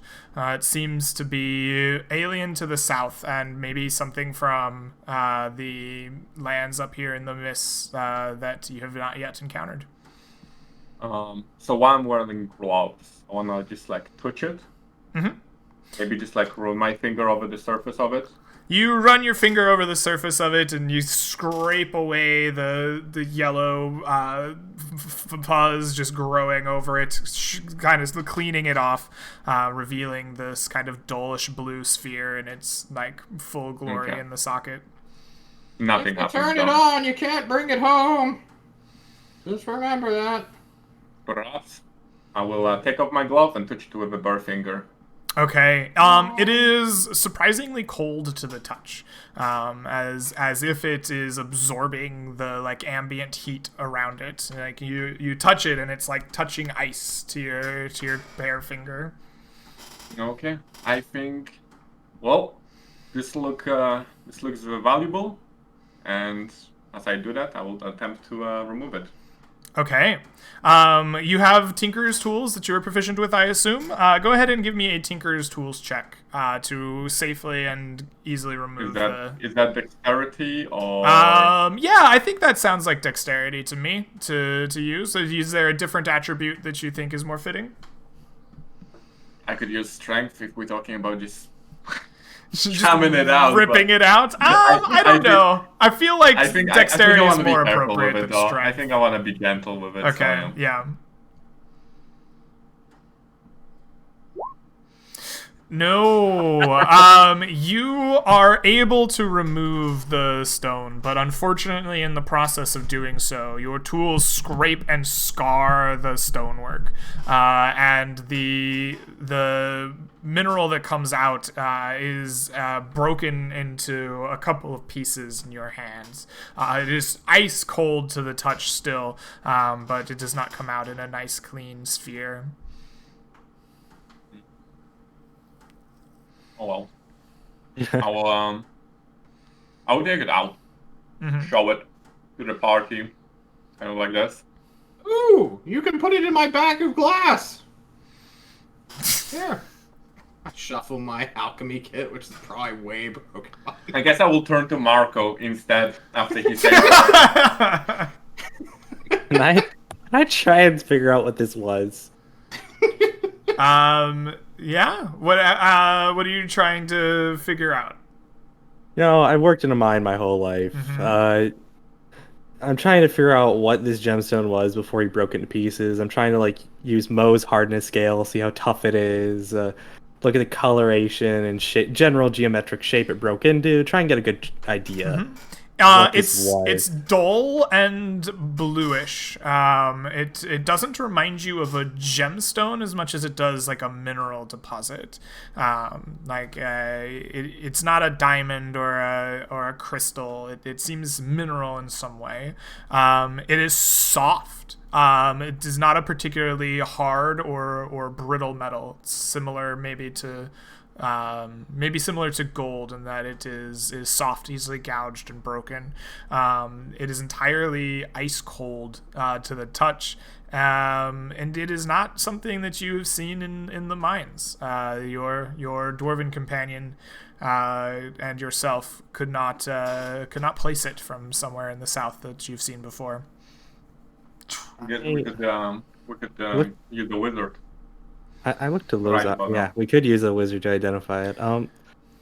Lozak. I turn to Lozak and I go, "You're a smith. What's the melting point of gold?"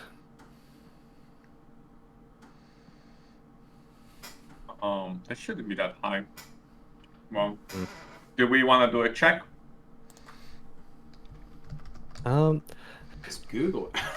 Marco's straight up gonna ask. It's gonna be iron is like 1.1, like 1,000 something. I think gold's gonna be closer to like lead, right? It's probably gonna be like about 500 degrees. Gold's melting point is right around 2,000 degrees Fahrenheit, and your average like wood fire is about 900 degrees Fahrenheit. I have like 5 pounds of all charcoal. I don't think a charcoal fire is going to be much hotter than a wood fire. It is. It's a lot. Like charcoal fires, I think. Are we really just gonna stop here? It's like noon, boys. We got a lot of road to pack. Okay, I guess we just move on, right? Wait, Yeah. do you want me to like melt down the golem or something? You're not wrong. Apparently, charcoal does burn a lot hotter than wood. I looked into all of this before making the character. Charcoal burns at over 1100 C, which is basically... You can melt iron. Yeah. On a charcoal fire, you can melt gold. Could you melt this onto my weapon? Could I have a mysterious mineral-coated pickaxe? You need like some weird tools to like... Perhaps you can't like put it in like a tin cup, right? Just like... This is thoughts for later, okay? Yeah. This is... Maybe we can do something after we return, but not right. All right. Maybe even like melted like pieces of it into like the hammer or something. Does this remind me of the dagger that I once had? Very much so. The blue mineral in it is dull and similar to the uncharged dagger that you gave to the zombified Hydra. Well, you didn't need to use that many words. You're priming my party against me, Greg. I just am saying what happened. No, it's fine. Yeah. Okay. I sit on this knowledge because I don't think Creature would like make the connection, but John did. Okay. Because John's looking at the chat, and Shadow is astute. He's on point. Well, Marco has no idea what this is. He probably just wants to code his pickaxe. Okay. We can press on. If nothing happens else with the golem, it doesn't turn its head to glare at us. No, it seems to be powered down and makes no move to do anything, actually. What metal is it made out of? It is made of brass. It is a brass golem. Oh, wow. I just think brass is like super valuable, is that it wouldn't be worth like dragging it behind us on a sled or something to sell it. You have a sled? And we don't have a sled technology. Can we No. chop down a tree? It's not so much that sleds don't exist; it's that like bringing carts and things out into the wilds is very difficult. It's probably easier to do out in the Howling Fields than anywhere else, but they will weigh you down and make it difficult to, keep adventuring.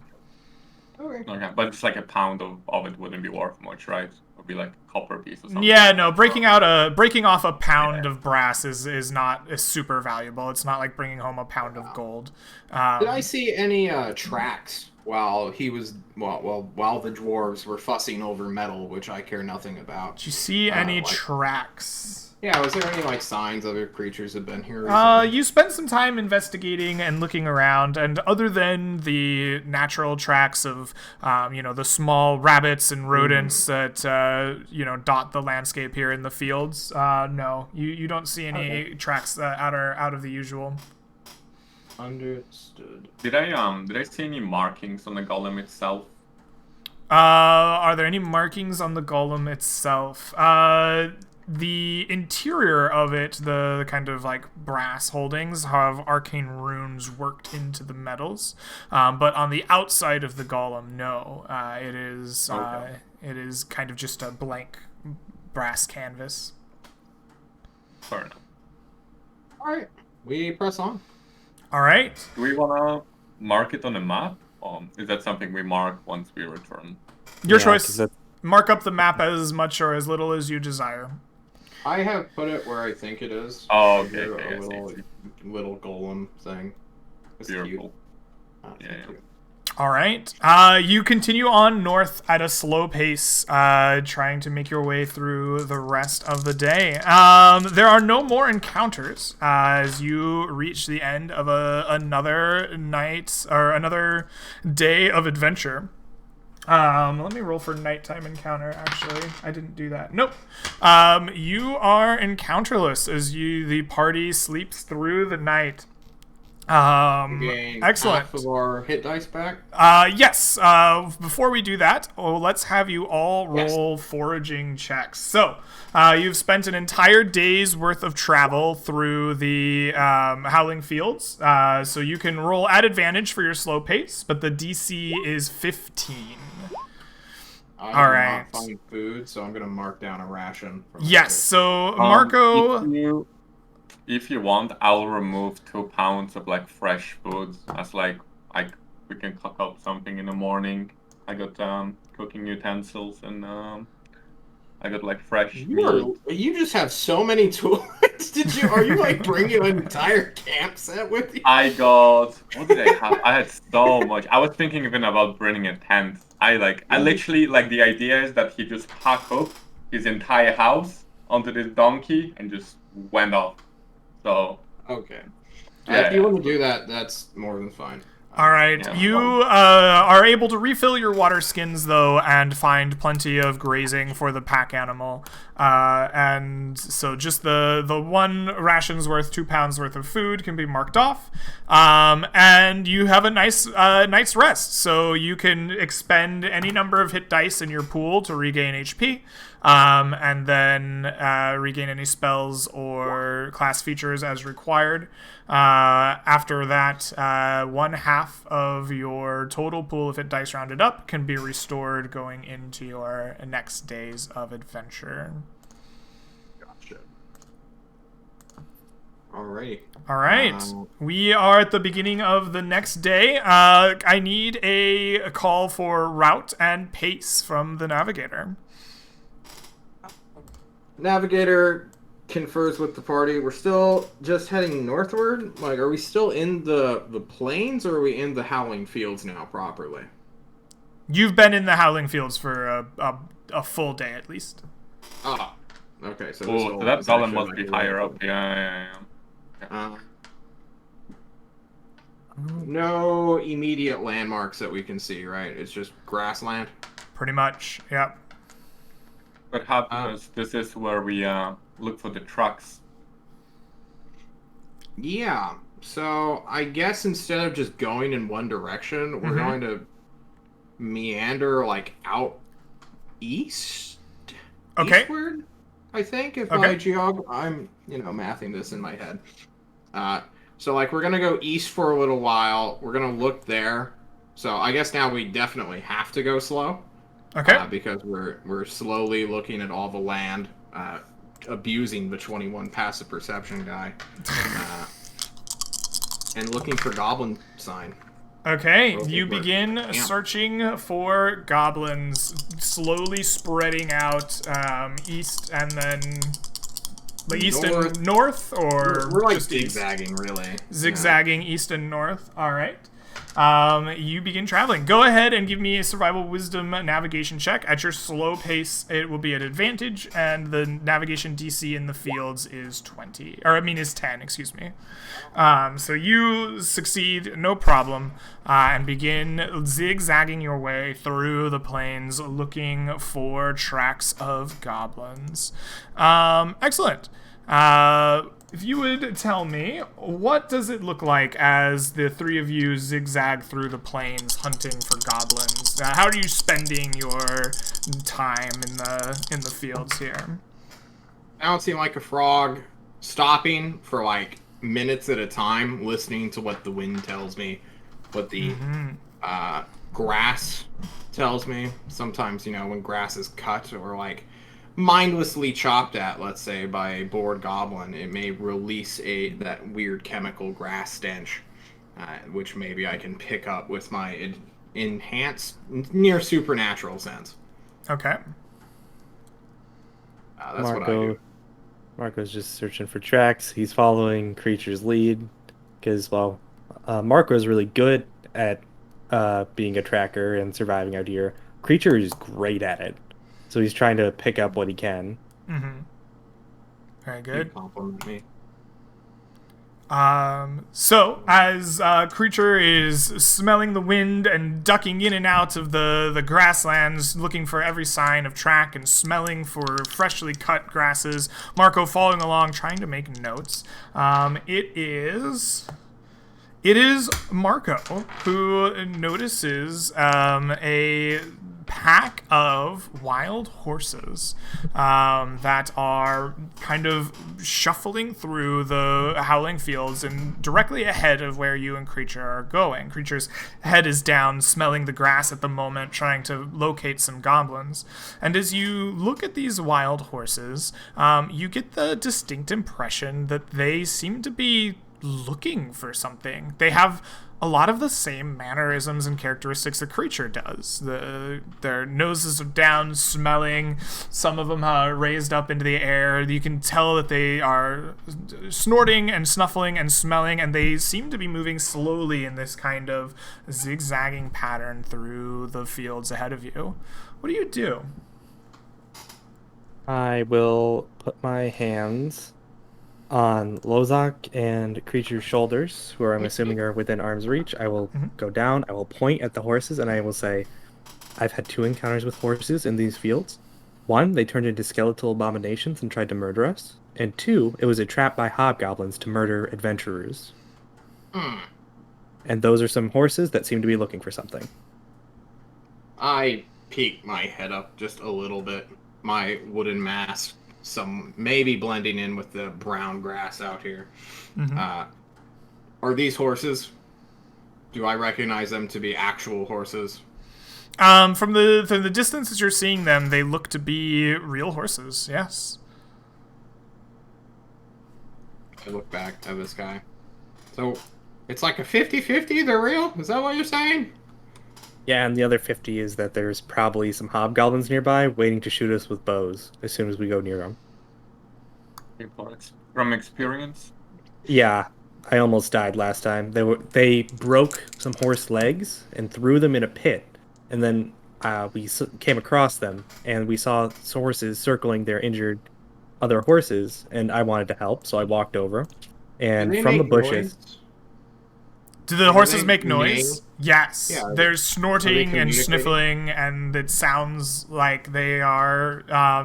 yeah. I don't know if it sounds like they're communicating, but it sounds like a pack or a herd of wild horses as they make their way through the plains. Really unfortunate no one can speak to animals. If That'd be only really I had useful. 10 minutes to cast Speak with Animals. Uh, well, you guys sit here. I am going to do something. And I begin to ritually cast Speak with... Well, I might not have it prepared, actually. Okay, I always have it prepared. I will try to ritually cast Speak with Animals. Okay. See if they linger or if I'm noticed in that time. All right. You begin doing your ritual dance of Speak with Animals, and 10 minutes are going to go by here. Does the rest of the party have anything to do in 10 minutes? Probably watch creature very carefully. Very carefully. All right. I think I take on like a 6 o'clock position, watching our flank, while Lozok's probably watching the other direction. But he might just be looking at creature. But I don't know I that. think I might be looking around, but keeping my eye on him every so often. Just checking he's not doing something too crazy. Yeah. Pulling organs out of his pockets and eating them, or God knows what. Mm-hmm. Yeah. All right. I just dance. I'm just a dancing guy. So you sit and dance and keep an eye out. As you do so, eventually, about 6 minutes into this interpretive dance, the horses begin kind of circling around a certain point. A single horse finds something, it seems, in the grass and is pawing down at it, and the other horses kind of begin riding, or not riding, but walking around in a circle around this horse some few feet away, almost protectively as they do so. There's some distance still away from you, but this continues, if there are no actions the party would like to make, until the end of the interpretive dance. Marco's having traumatic flashbacks of this exact thing happening and him trying to help and almost getting murdered. Okay. But he's just having a bad day.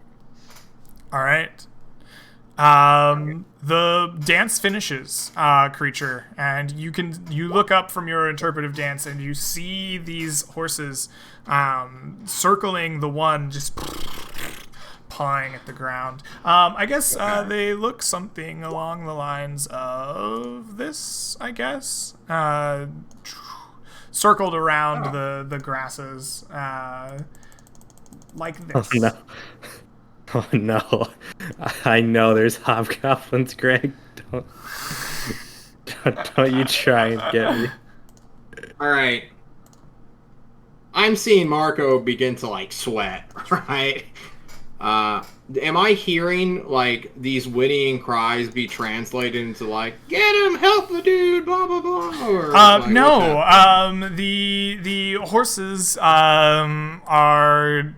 I guess they're not really talking to themselves at the moment. There's one just pawing at the ground, and it's just making noise, like effort. The other ones have stopped whinnying and neighing and are just kind of circling this thing protectively. They don't seem to have noticed you or anyone else at the moment, but this is what is going on. And they're moving in kind of like a circle, right? Like they're kind of going this way. Don't mind me. I'm gonna read my own spell real quick. Mm-hmm. Loznok, if I were to cast Shield of Faith on you, which would protect you from danger, would you be okay with approaching, just to make sure that there's No, you boys wait here for a moment. I'm gonna snap my fingers. Do you trust me or not? I trust you. Just stay safe, creature. You're right. I shall. I will transform myself into a giant wolf spider, becoming this 8-legged, fanged, multi-eyed, oozing with venom creature with a big ol' web sack on its butt. Ooh. All right, you turn into a giant wolf spider. What do you do? Indeed. I'm going to creep along into the tall grass and try to get closer to these things. Okay. Kind of like of this pattern. Go ahead and give me a dexterity stealth check against their active perception here, as they Giant are spiders. keeping a lookout. Giant wolf spider. Let me see. Stealth 7. Wolf spider. So you're gonna have.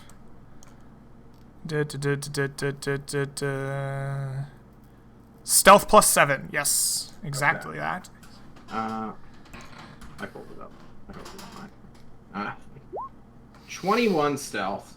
I am slinking. I am looking for things that might be hidden in this grass, such as hobgoblins. But if I don't find anything, please tell me. You sneak through the grasses, looking for hobgoblins, trying your best to find it, and you get to about 45 feet, where you get to about. I can't stop drawing things. You're trying. I know. I can move myself though. For sure. You get somewhere around there. Greg's having trouble with these drawings. And there we are. You see these horses stop, like where they are, and they look up. And the two kind of leads stare at you, and these ones finish their patrol and kind of move their way up, all staring right at you, the giant wolf spider. Cool. Can I like load the sling with a rock and just like? Yes, You know, you can load your going sling with a around. rock. You begin kind of slowly circling it, preparing to fight. I Okay, they prepare my see bow me. in case something pops off. I still have speak with animals going, and it doesn't say that I need to be speaking as a human to talk with them. So, as a spider, with this spell going, I'm going to speak out, much like in a fable, how like Mr. Fox would like make fun of Mr. Wolf or whatever, like in Aesop's fable. I'm going to speak to it. Okay. Like, What do you say to these horses as they stare at noble you? lords of these plains, what is it that bothers you? We search, we find. Leave us be, we will not crush you under feet. I respect that you do not crack my noble carapace, for I am the lord of the swamp, or one of them. I have come here sensing your distress miles away, and seek, perhaps not an audience, but to understand why nature is imbalanced. Why is it you do something that a human would do? Dig. We find the hidden. Now leave. It is for us, great horse tribe, not you. The hidden. Yes. Is it driving you in a tizzy? No, it is ours. We bring it back. Now leave. Secret of horse tribe, not for little spider. Little? I'm size large. Your size medium. You're a giant wolf spider. True. Wait, a giant spider? Oh, You're I'm a giant wolf spider. That's a medium-sized True. creature. Okay. Well, Yes. You're right. Because I could have been a regular giant spider. That's fine. I understand and shall depart, good sirs. And hopefully, we can all be in peace. And Skadoodle scampering back like a cute little spider would. They watch you scamper back. After some time, the horse on the ground, or that was pawing at the ground, like leans in and bites something between its teeth, and it lifts up what appears to be a large scepter, shimmering and gleaming of gold. The ends of it capped by a gemstone that catches the sun brightly. The horses all whinny together and begin to ride off directly away from the party, like this direction into the. So what you're saying is they're making tracks. They're making tracks. Okay, I want that scepter. I'm the lord of the fucking swamp, guys. alright. Okay. I see a horse. reconvene with the party. I should have become a giant spider. I'm sorry, guys. I forgot. It's just wolf. I really like the name wolf. You know? It's a cool animal. All right. So Next time, I will be very much more intimidating. what does the spider say? What? What does the horse say? The horse. It rolled up on me like a gang of humans might. It was very odd and disturbing. They threatened to stomp me, which, in all fairness, they probably just should have done immediately. You want to follow them? They got a cool scepter. You know what a scepter is? Could we have seen the scepter from over here? Yeah, you would have at least seen it shine. The cap gemstones of it catch the light brilliantly. You would have at least seen the glittering shine of something as the horse picked it up. Would scepter be considered like a mace? No. Scepters are usually more Like a in line with a rod. quarterstaff or a rod, yeah. If a very long scepter might be able to be wielded that way, but not so much a mace. So, you guys want to eat horse flesh?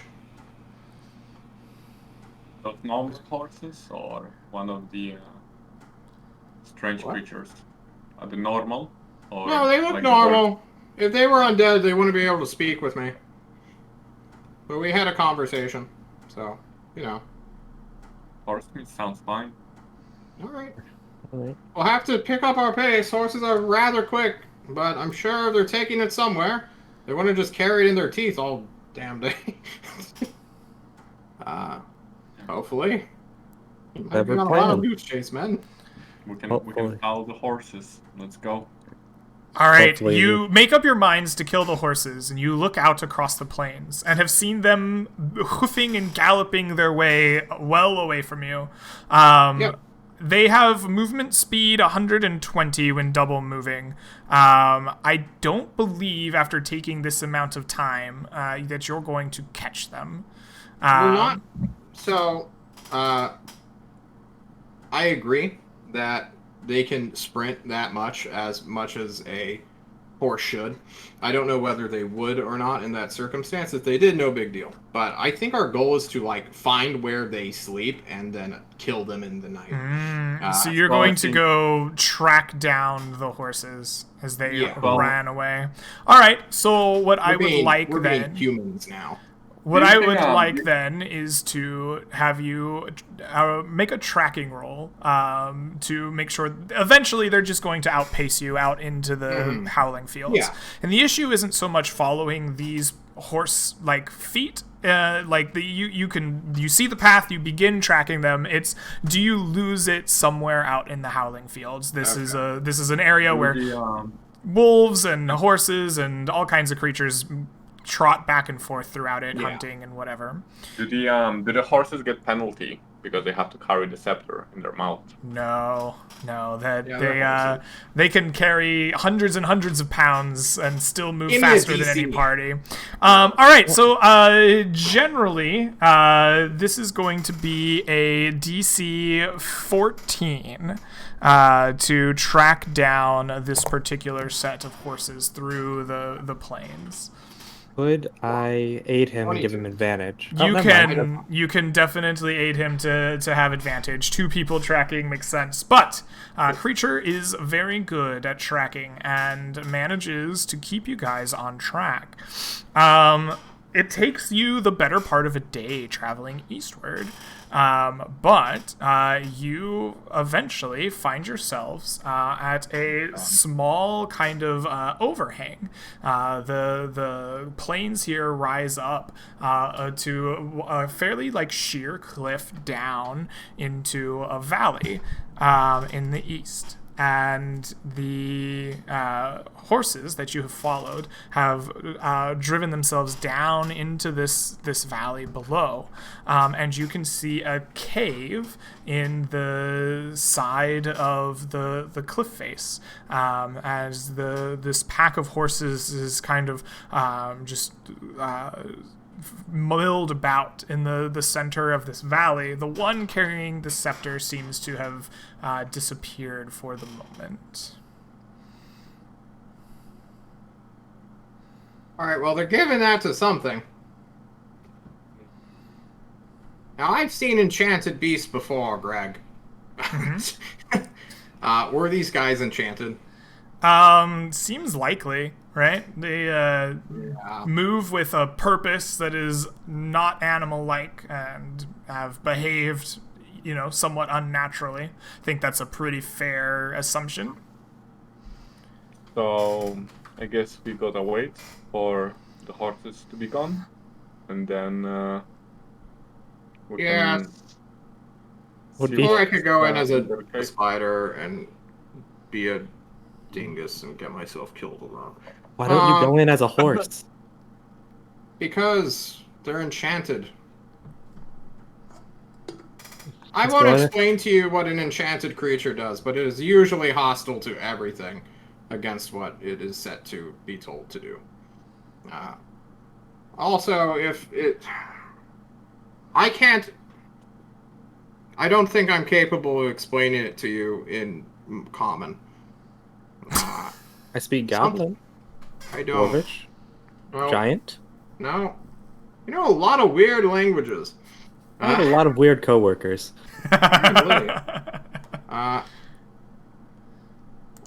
We will wait.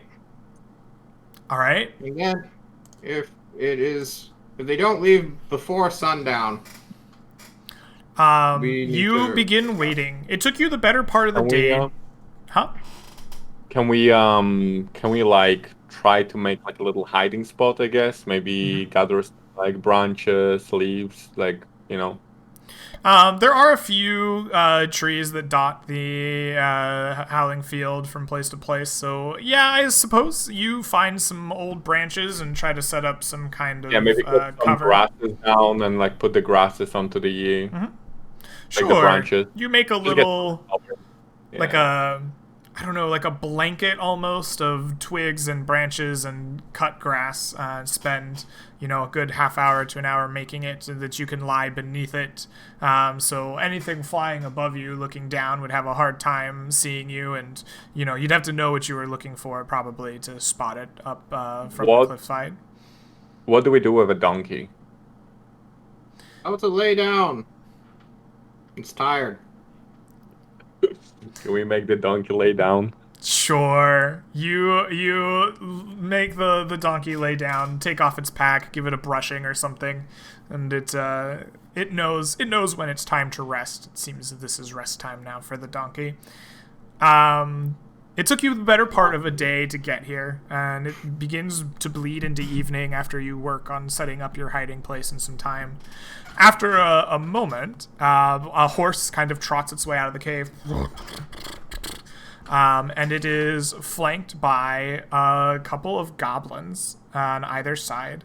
And the goblins, give the horse this, big, shiny red apple that it eats greedily from their hands. It whinnies at its fellow horses, and they trot off out of the valley and beyond. The goblins turn around and kind of give a half bow, almost curtsy looking thing.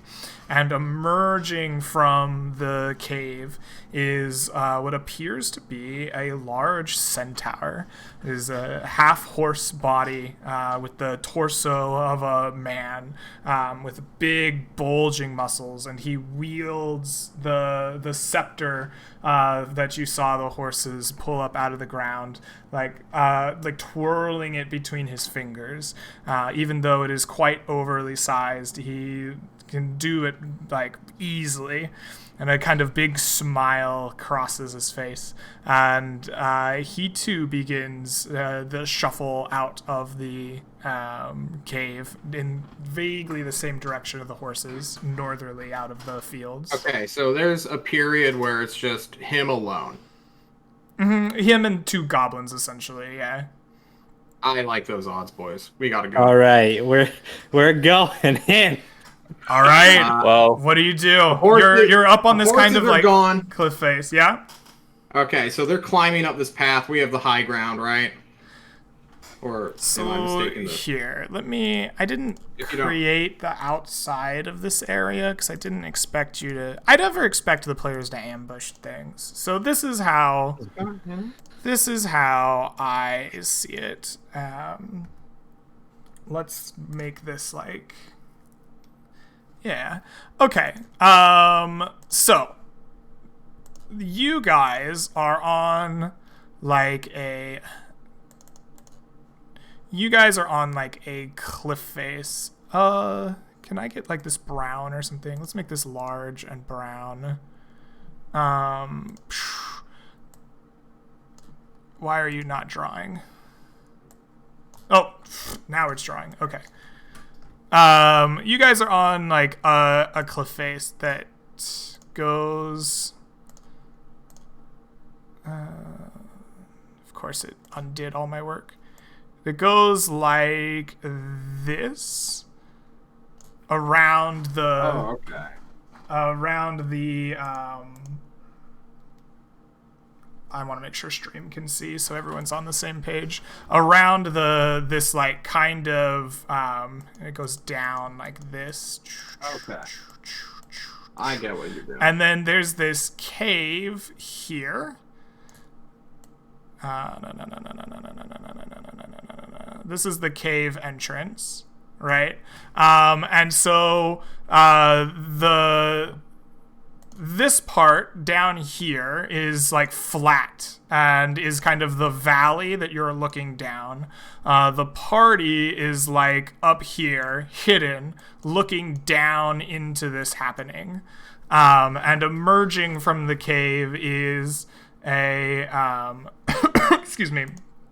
Emerging from the cave, you have seen 2 goblins that fed the horses, and they are next to this large centaur. We'll give him a centaur token. Would it be possible to wrap around as they like outside to get like a jump from above, from the back? Or you could, as you have watched the scene unfold. This centaur has come out of the cave and like got the scepter between his hands, and has begun to like slowly make his way this direction. If you were to circle around the cave, he might leave before you had a chance to. Okay. I'm gonna start doing that, but like I will let the party act. I have a ready longbow. to jump into combat. Longbow? Yep. Should I just go for it? Can you get in run range? away. I don't like that fact. Okay, We don't have a time to deliberate. Like, what do you want? I know. Okay, so from what I was understanding, as John continues to buy time, I thought he was coming back up this path, and we let the horses pass. I didn't know there was like an exit to this valley. The horses had like gone around this valley, but you came across the edge of this valley and peered down by the time you got here and saw the scene play out. All right. How difficult is it to get down? Actually, that's kind of important question because it would probably take an acrobatics or athletics check to get down. It's about it's about 60 feet, so it would take a full round of movement to get down. If you tripped and fell, it'd probably call for some falling damage, although not 60 feet worth, just a little bit. We do you have any idea what like the difficulty of the check is?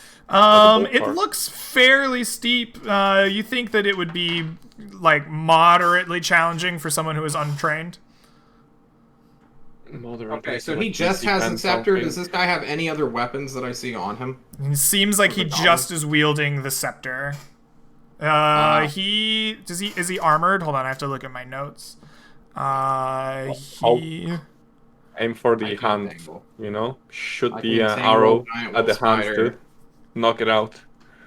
Man, if I was level 2, I'd have a +10, and I'd feel a lot more comfortable. I don't think I can even attack it at this range, right? With a sling. I think sling is like.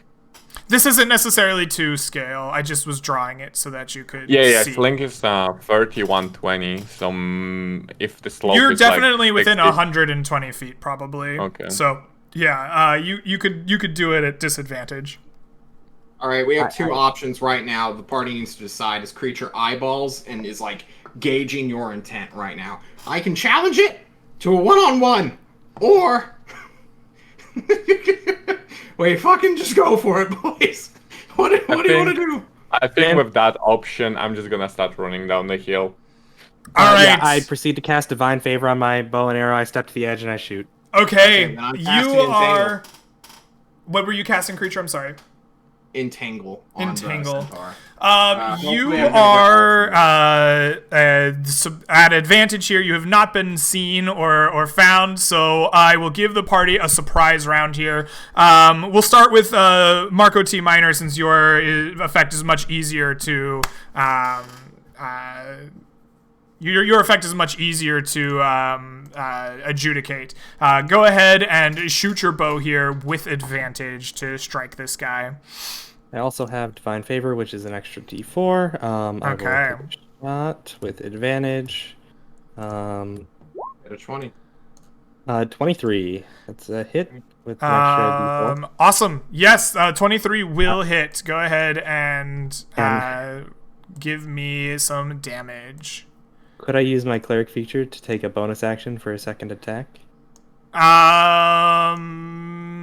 Sure. Why not? Alright. You will not get advantage on your second attack. He's now aware of you specifically. Alright, I don't hit. The second shot misses, but go ahead and give me damage on that 23. Plus an extra D4 Plus an extra d4. for 10 damage. 10 points of damage. Your bow strikes true. Thump! The centaur goes ah, and like roars out a manly yell, much more manly than I am. And excellent. Creature casts Entangle, and Losnuck begins charging down this hill. Give so I me rage yeah. and run down the hill. Give me guess that's how an I'm getting- athletics check, please, to get down this hill, or acrobatics, your choice. Yeah.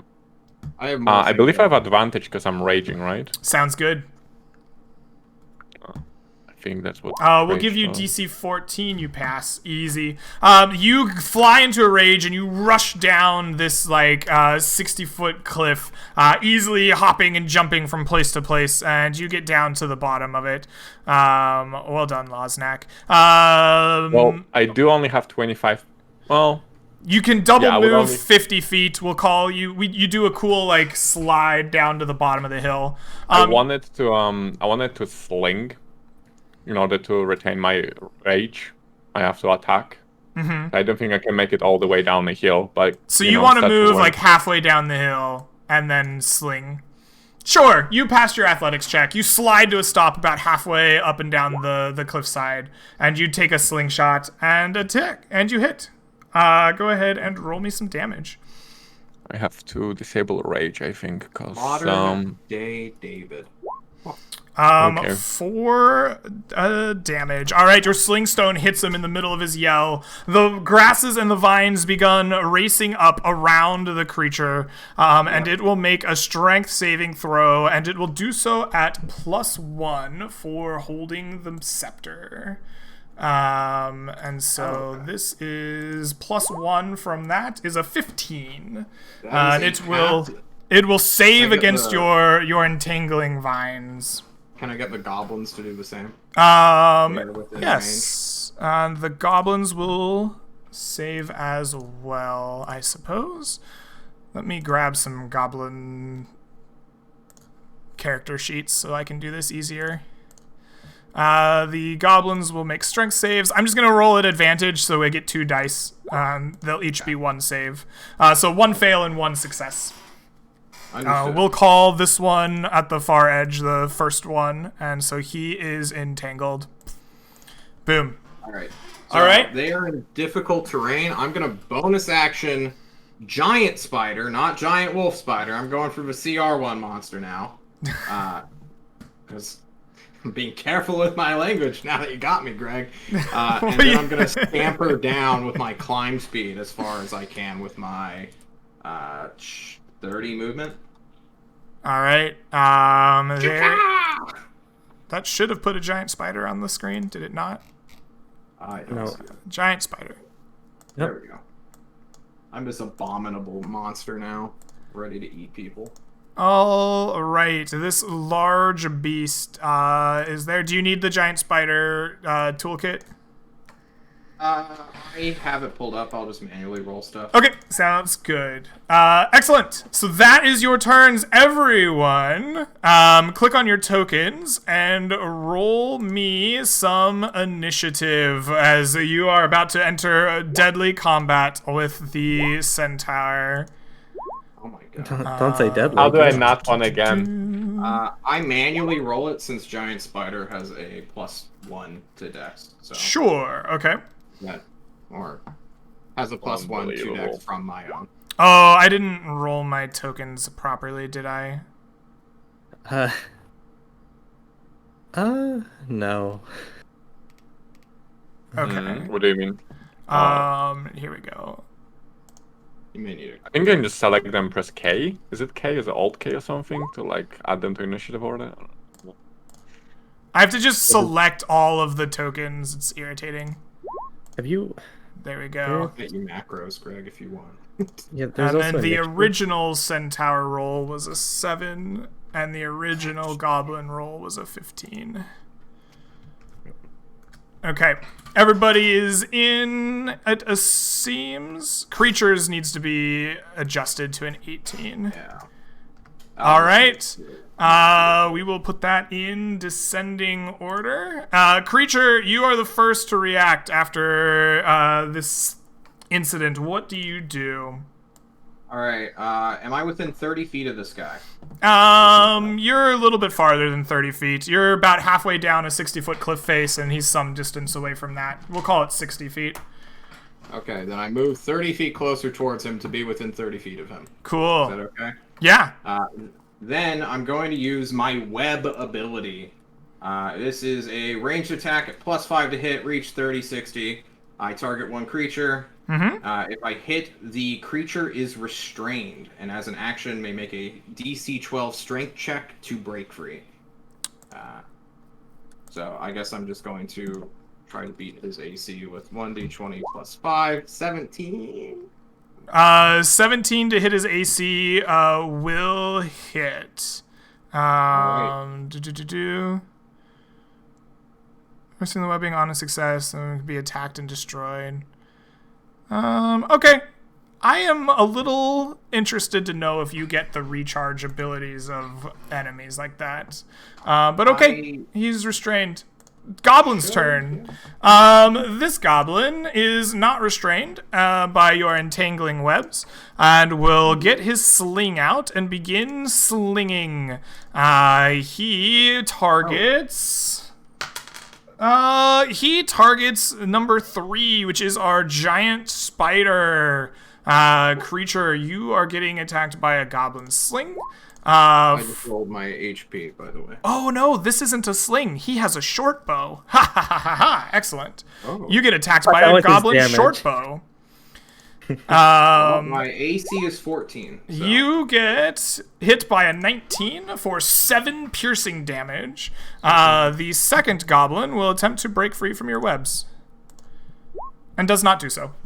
All right, Marco, you see your friend spray web on this centaur and capture him in its stickiness. What do you do?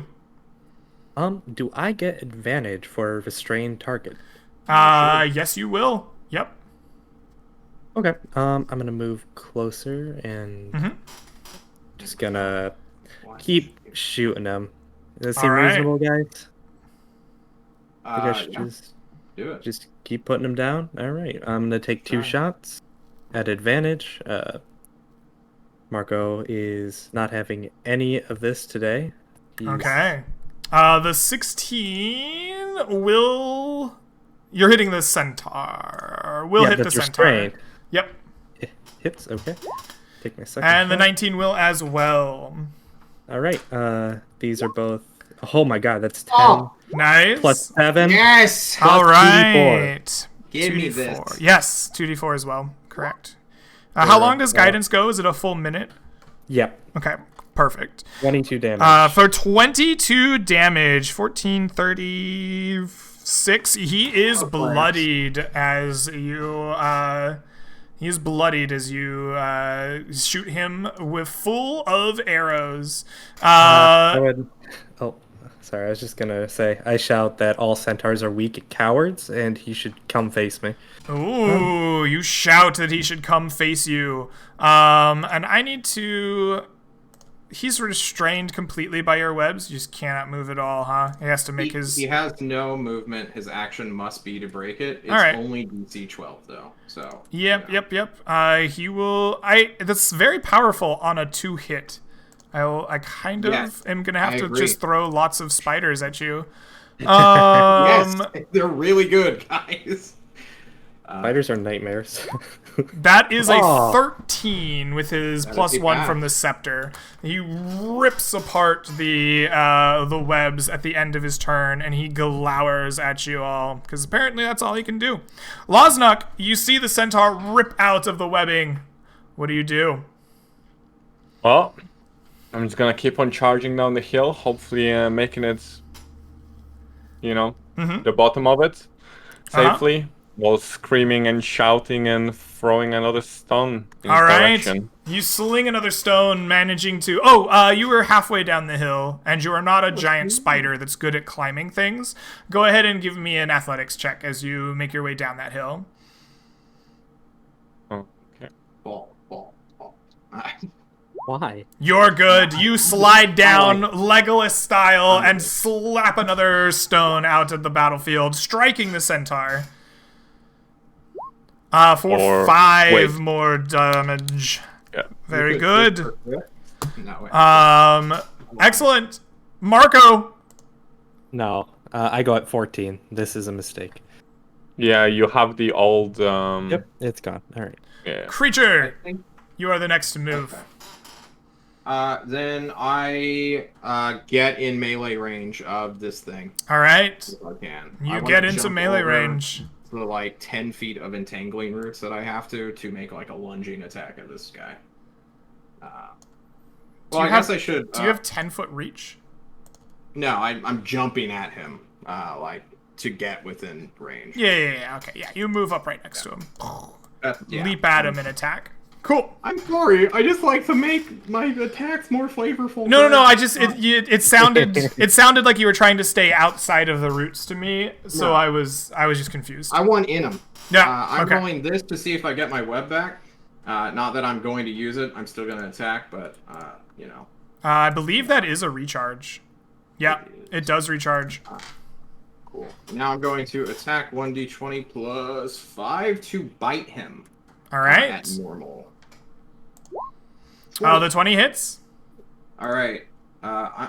Should I use copy? So it does 1d8 plus 3 piercing. Mm-hmm. We'll do that, and then it needs to make me a Constitution saving throw. Mm-hmm. It for will 4. at +1. It is DC 11. It passes with a 13. So it will suffer half of 2d8 poison damage Mm-hmm. and not be paralyzed. It is 11 points. Okay, you are doing a number on this creature. It is the goblin's turn. The first one still has a short bow, still is doing fine. And so he will continue to shoot at his previous target, which was the spider. And he fires away with a 9 to hit your AC. I don't think that'll do it. Your It big bounced carapace. off his- Yeah, blocks that. The other one will struggle against the entangling vines. With a 19, it breaks free and is no longer entangled. All right, excellent. Marco, it is your turn. What do you do? Hello. It's it's not that funny. It's a little. It, yeah. He's not restrained anymore. No, he's not restrained. I also have crazy elevation on him. Does this help at all? No, you don't get advantage just for being higher than him. Okay. Well, I wasn't saying I was high. I was just saying I was up. Hey, does 16 hit? 16 does hit. Yes, that matches. Okay. I will take another shot. I like to roll the. Oh, How does it many? 15? How many War Priest? I have one more after this. You have one more after this. Okay. The 15 does not hit. The 15 is it like sinks into some of his armor and doesn't deal any damage. 12 altogether. 12 altogether. God, the freaking DPS cleric over here. Listen, I'm like a 5th level fighter until 4 rounds into combat. Then I'm just a priest. Okay. Yeah, he is hurting and not feeling good about life, but he's still alive. And he is going to slam the scepter into the ground at his feet. And I need everyone that is not up on the cliff to make a saving throw. This is going to be a dexterity saving throw of DC 15.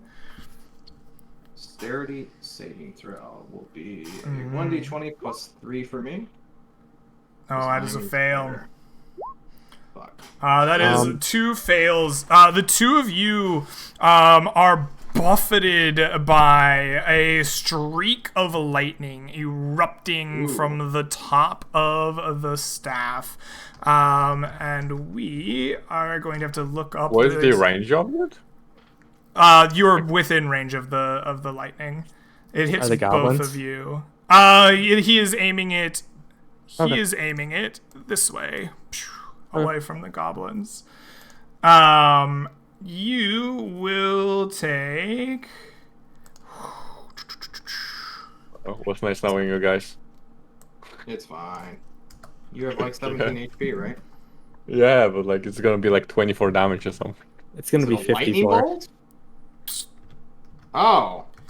You take 17 points of damage, unmitigated by your. Oh, I killed the spider. My bad. Unfucking believable. Right. You got healing word, right? Nope. All right. What? So, Wait, 17 points of damage reaps out from the staff. And that, I think, is his action. Yes. All right. Okay. Cool. Dope. Whose turn is it? Loznuk, are you still up? Nope, that's exactly my hit points. You All know, right. There's only so much you can get at level 1. Please make me a death saving throw. Oh, that is one failed death save. Creature, you've been struck by the lightning from this staff. What do you do? How hurt is this guy? Is he about Very. to He's very hurt. die? Then He is we're gonna bleeding bite his and neck out. injured and awful looking. 11 does not hit, I don't No, it does not. Okay, I'm going to reposition myself, so if he wants to do the lightning thing again, he's going to hit his gobbo friend. Okay, you reposition yourself. The entangling webs are in that direction. So go ahead and make me a spell save versus entangle. I can just end it. No one's restrained anymore, so it doesn't matter. Okay, you drop your spell and move yourself in this direction. Actually, I could just do a Constitution saving throw to see if it's even up anymore. Oh, yeah, you probably do need to do is- that. It it would is have been, up, but you but dispel I it. ended, yeah. All right, it is goblin time. These two goblins are right next to you, and you've dropped the entangle, so they step up with their scimitars and attack you together in concert. They will attack first with a natural one, a terrible attack, and the second with a 13. 14 AC! All right, you are Shoot safe. him! You are safe from the goblins. Marco, you seen your friends get struck by lightning. What do you do? I cannot get to him right now. It's fine. Are you okay with? Just shoot it, dude. Okay, wait, real quick. I shout in Goblin. I will give you 1,000 gold if you kill that Centaur in Goblin. All right, you shout at the goblins that you will give them 1,000 gold. Kill that Centaur. Sorry. All right. To be fair, we have not hurt the goblins at all. Yeah. You know? I mean, Yeah? like, why not? All right. He's almost dead. Is that the entirety of your turn? No, this Okay. is my last second attack. I take 2 shots at the Centaur. Okay. Unfortunately, no advantage. No advantage. The 11 Oh, misses. The 22 hits. Roll me damage. Plus 1d4. 7 and... Do it. 10 more. Oh, hold Does it on. do it? I have to do math. I have to do math. Oh. 14. I'd be so mad at me 36, if 41. he is still alive after this. It dies. Yes. Oh my god. You slay the centaur. Blah! He falls on his hooves and crumples to the ground. The scepter lays in the fields. Excellent. He's dead. Losnuk, make a death saving throw, please. Don't roll one. It's not one. Come on. Natural 20. Come on. There we All go. right, Okay, that is you're one good. success. Creature, Okay. you're surrounded by gobos. What do you do? I look to. Are they cowering in fear now that they are alone? No, they're not. I tried. Okay, I move away and head to Lesnok. I'm gonna take 2 opportunity attacks. Okay, you take 2 opportunity attacks as you move away. The first is a natural 20. That'll hit. No, that's not a natural 20. That's a modified 20. Excuse me. Yep. For 7 slashing damage. I am now creature again at You are exactly now creature full again. HP. All That right. brought me to 0 exactly. And this goblin will attack you. Just so you know, Mhm. I think you need 2 turns to get to me. Okay, never mind. I shouldn't. You Yeah. need- like The 9 feet 6 away. will not hit creature. I do not 15 believe. AC. I run the 30 feet, Uh-huh. right? I cast Cure Wounds at level 1 as an action to bring him back up. Okay. For 11. Is this part mapped up to scale? Is just the cliff being longer than 25 feet? Sure, why not? They're just some distance away. I had the centaur's 1 full movement from the base of the cliff, and he was basically in melee with the centaur, so 1 full movement seems about right. I slap you in the face. You are now alive. I turn back to them. I have no movement. That was my action. I have a bonus action. I have no more wild shapes. I need to look at this warlock thing real quick. All right. You turn to is face the in- goblins. Yeah. It is their turn. Marco, you hear this goblin at the far edge lean into the cave and shout, "They say they have 1,000 gold! Get out here and slay them!" And then they will both march forward and try to slay creature with their scimitars. Understood. They first attack with a 16. I believe that hits for 4 slashing. 4. And the next one attacks with a 14. I parry it. You parry it away. Excellent. And that is their turn. Marco, you hear the goblins shouting for reinforcements. What do you do? I say in common, they're shouting for reinforcements. There's gonna be more coming from the cave. We gotta block the entrance. And I start to walk down the cliffside, like, carefully. It's approximate. It's fine. All right, go ahead and make me an athletics check as you go down the cliff here. Oh, is it not like stairs descending? No. No. Oh, okay, it's sheer. You're walking down Okay. like a actual cliff face. Okay, then I would probably take shots before I go. Okay. I will take a shot at the one who just hit my good friend, my best buddy. The 14 will not hit the goblin. 16. Oh, the Actually, 16. I'm sorry, my brain saw the 14. The 16 will hit the goblin. For plus a D4. 6 piercing and D4, yeah. 7 piercing. You do not slay this goblin, unfortunately. Well, I still got to start making my way downtown. Which one did you hit? The bottom or top one? The one whichever one just hit like good friend creature. The first attack hit creature, so it would be this top one here. The top one was hit for 7. Yeah. Okay, and then I will start to make my way down the cliff. All right, give me an athletics check, baby. All right, I think I just lay on my back and maybe put my shield against the ground and just start sliding. And just athletics. Just willingly slide down the cliff. I'm interposing the shield between me and the ground, so I'm not like getting. All right, you lay on your shield and slide down the cliff. Go ahead and make me an athletics check, and let's see how good you are at this.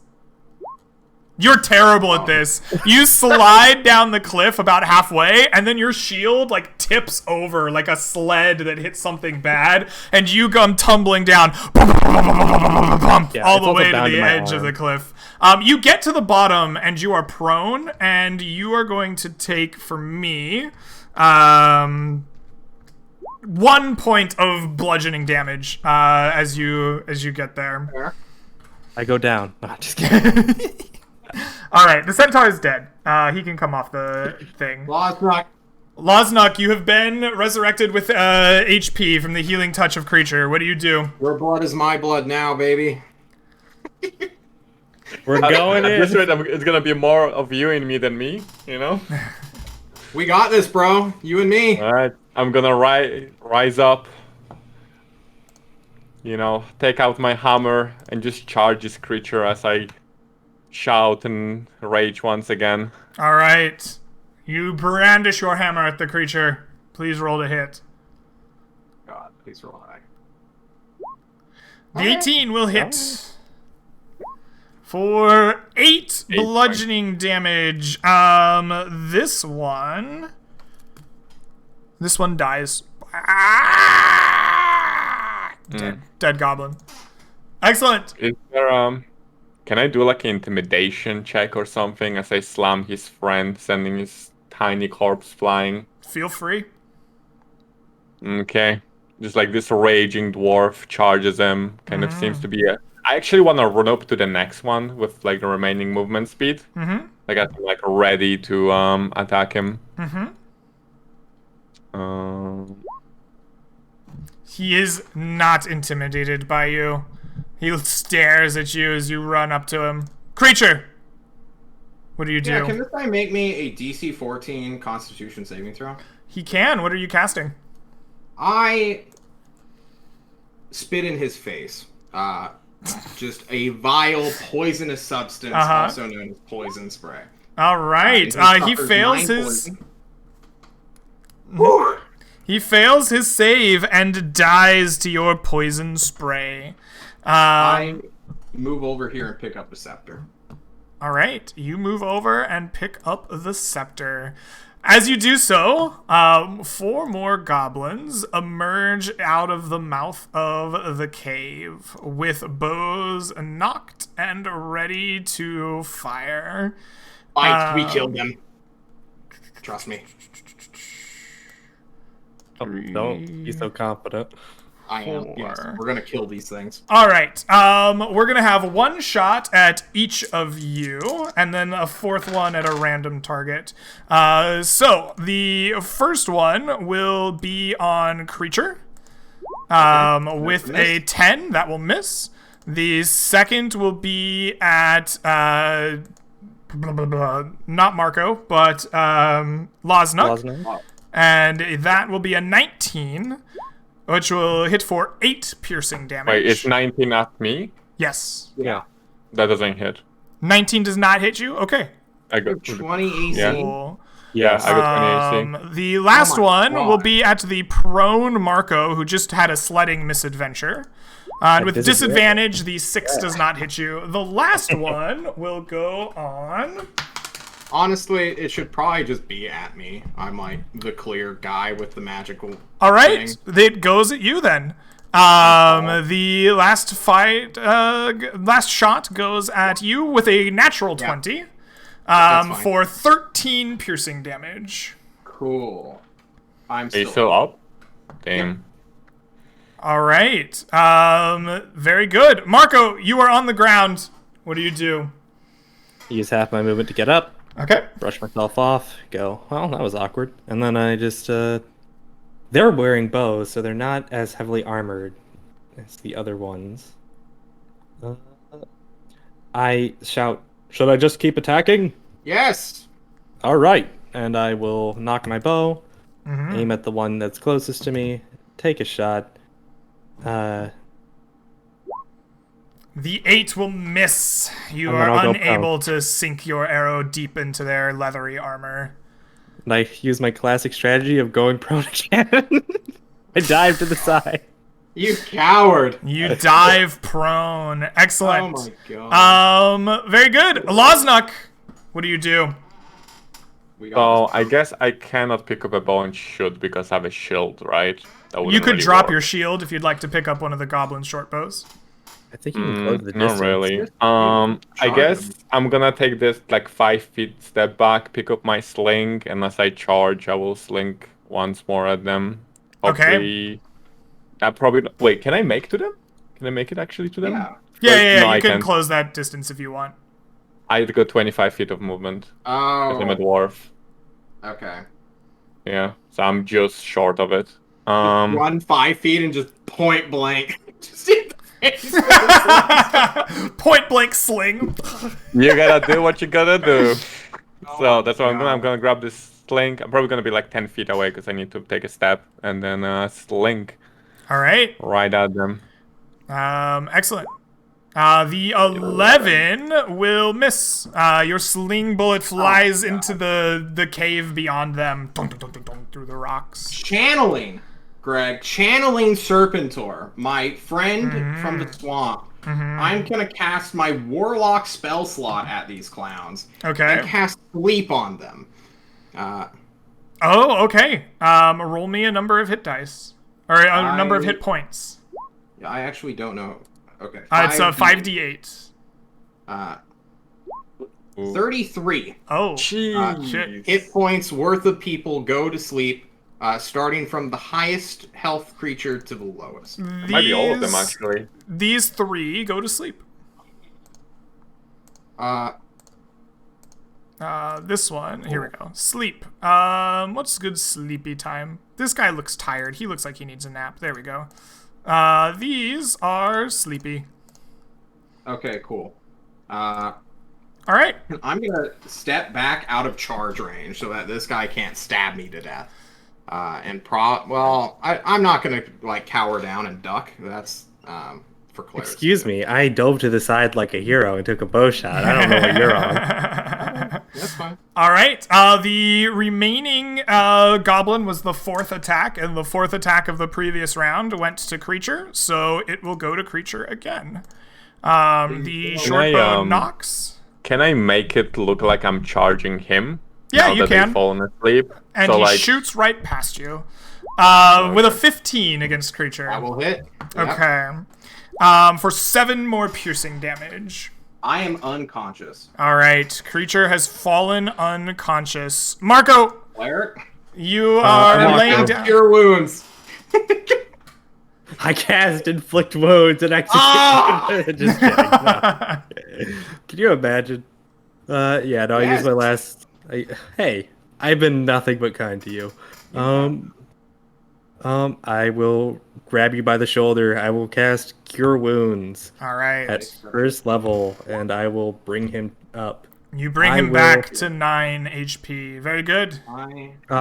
Could I, as my object interaction, drop my longbow, pull out my war pick and shield, and just walk over in front of him?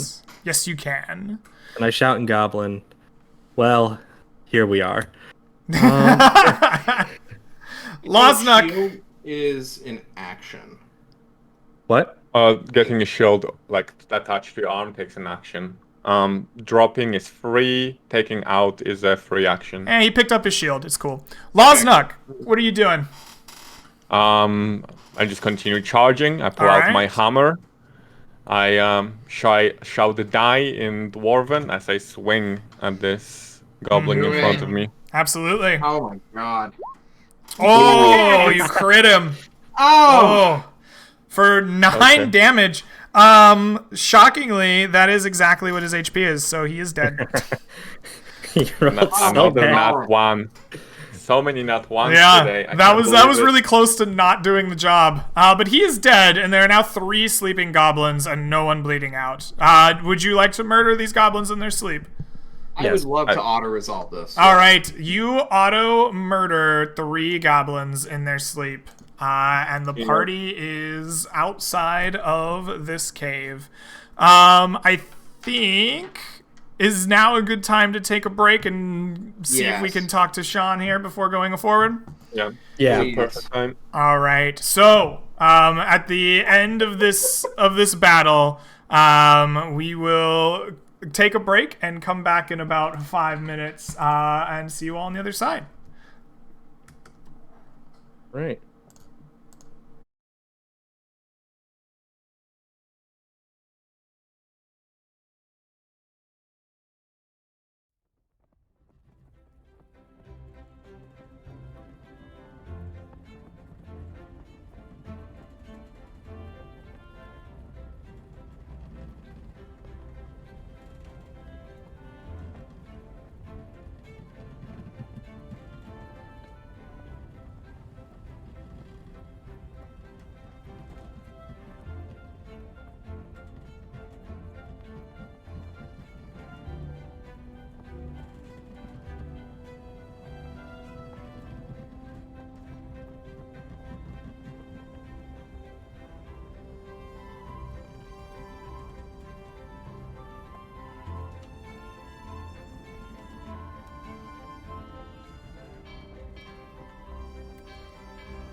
And welcome back, Internet, to Land Beyond the Mist. So, the party has defeated the Centaur, claimed the scepter for their own, and is standing outside of a goblin cave. There was talk of taking a short rest.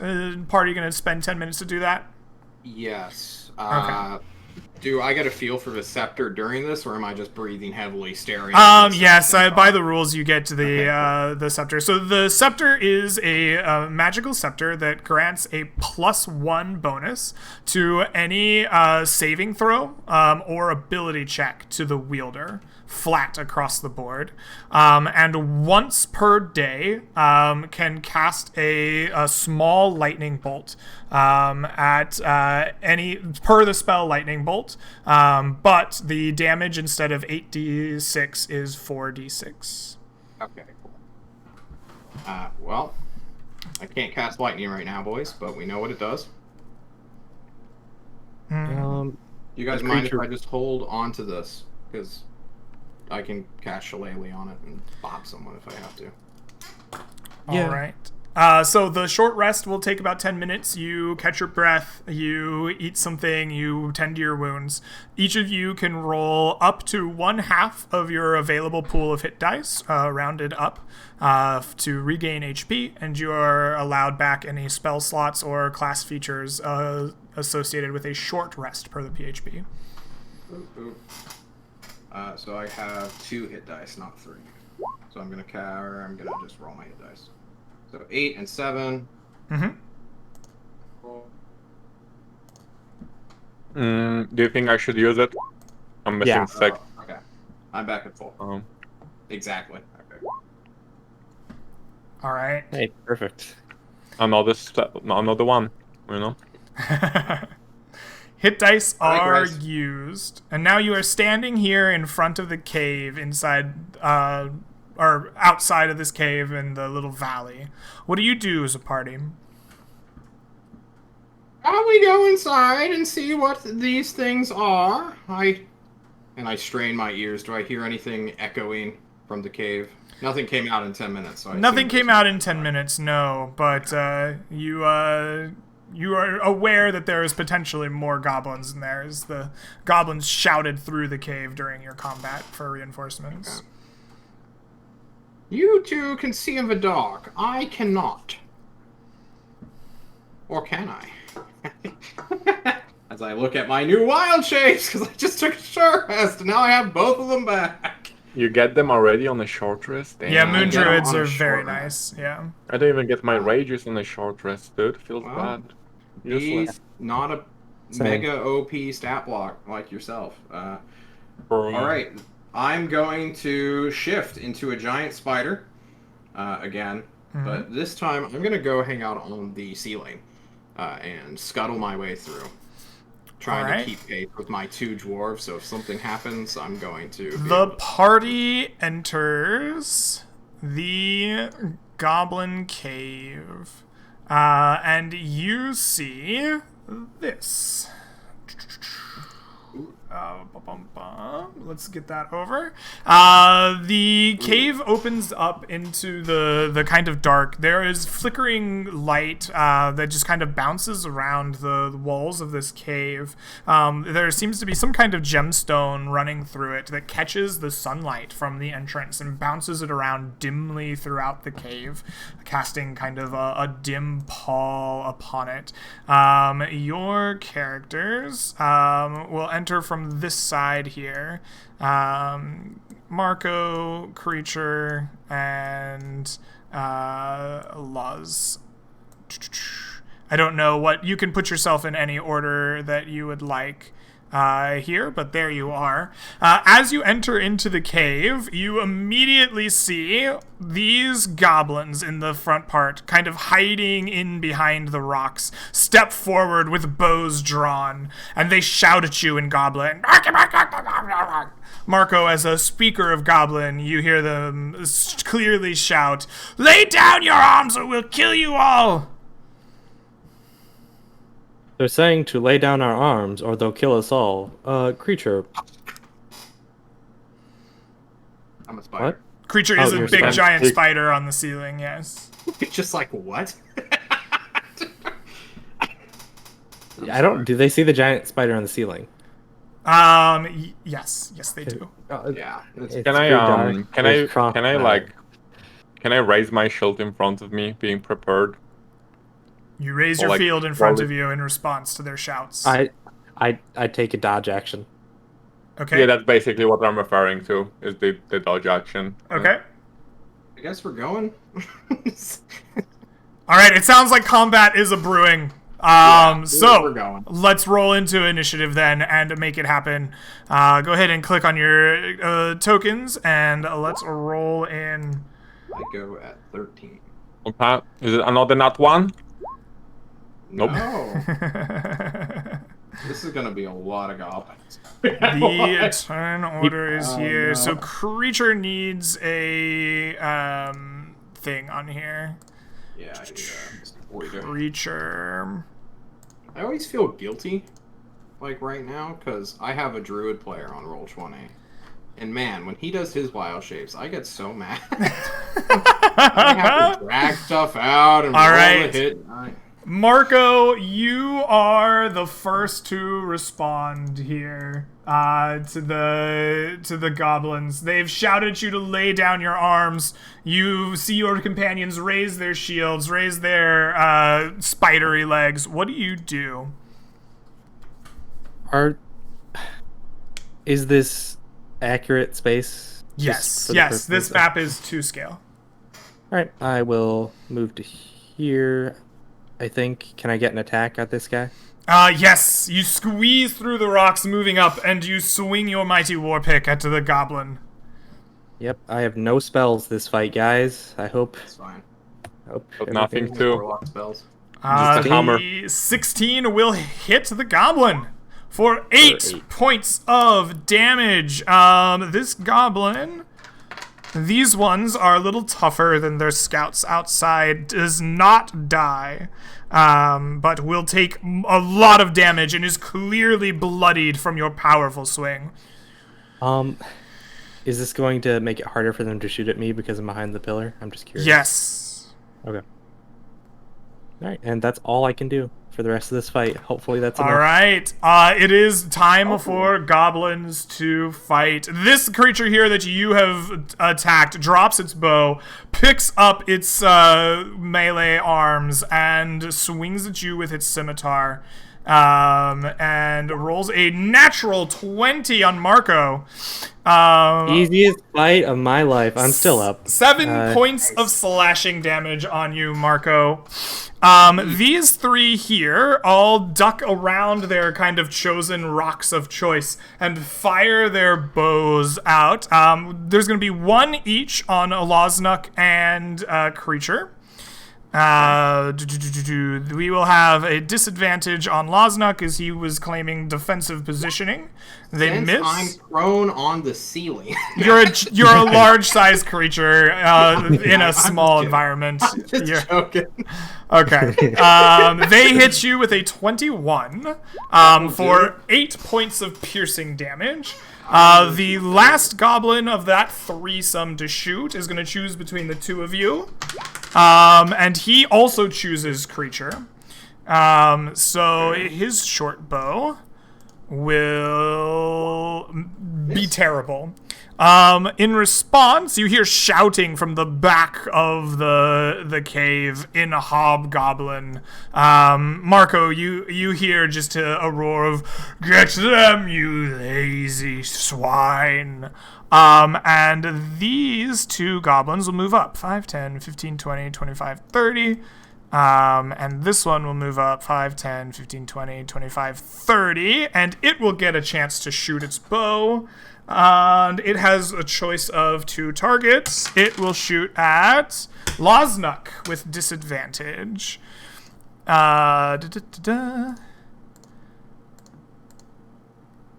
With a 6, it does not hit.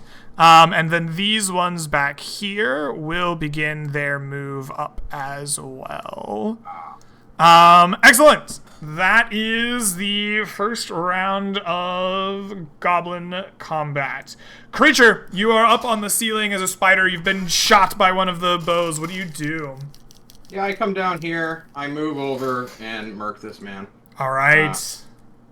Please. Was he wielding a bow or a sword? He pulled out his scimitar and melee weapons to fight Marco. With a 22, you hit him. Is he just instantly dead? Yes, he's okay. dead. I think you can't roll 1 damage, can you? No. Okay, yeah, then he's dead. Excellent. Blah! The goblin dies. Okay. Excellent. Loznuk, they've been trying to shoot at you, but your shield has kept their arrows at bay. What do you do? Well, except one.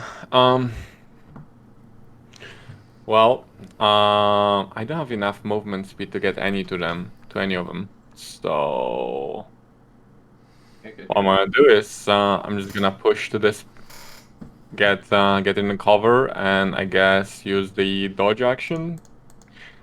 All right, you get behind cover as best you can and take a dodge action. Excellent. Actually, yes. do you is it possible to like push myself against it and be ready once like they run past me to take a hit on, take a swing at them? Sure, you can ready an action to try to swing at one that runs past you. Absolutely. Yeah. So I should have a full cover from these guys. All right. So they have to like enter this area, right? Sounds good. So, Loznuk, Creature, and Marco, as you move to the positions that you move, you can see down this hallway obscuredly. And you come into sight in the middle of this battle of this. A tied-up man in ropes and chains, and nearby a guard dog, a large wolf. Well, it actually isn't a large-sized creature, but a bigger-than-average wolf standing over him as you are. Marco, the goblin in front of you has died. What do you do? I shout to Creature. I say, down there's a potential ally. Is the person bound? Yes, bound with sturdy ropes. Right. How tough does the dog look? It looks like a pretty good-sized wolf. Larger than your average dog, but not so big as to become a large-sized creature. If I go down there, the thing will instantly kill me. I have no spells. I'm not doing that. Creature, what do you think we should do? There's so many of them. Okay, he skitters at me, and I will shout that like, we'll hold them. You save them. I will die 1-to-1 to this dog, I'm telling you. Come on. Do you want me to go for it? I have 5 health. No. Don't do it. Okay. You're fine. Okay. Be your backup. It's fine. All right. I pull out my longbow. I take a shot at this one. All right. I duck back in cover. That one has very little in the way of cover, so go ahead and shoot normally. All right. That's just a d20 plus 2. I'm sorry, d20 plus 4. 12. With a 12, you do not hit the creature. You shoot into the ceiling above it, not getting a good aim at it. All right. It is time for Goblinoid combat. First things first, we'll just have this creature here move as grab creature. Oh, I'm on the wrong layer. That's why. Haha. As you predicted, Loznuk, it runs right by you, trying to get around you to fight. Your reaction can go off. Does not with hit. a 9, it does not hit. A swing and a miss. This creature actually goes past you, though, and runs up to the large spider, and is going to try to cut the spider down, pulling out its melee gear to do so.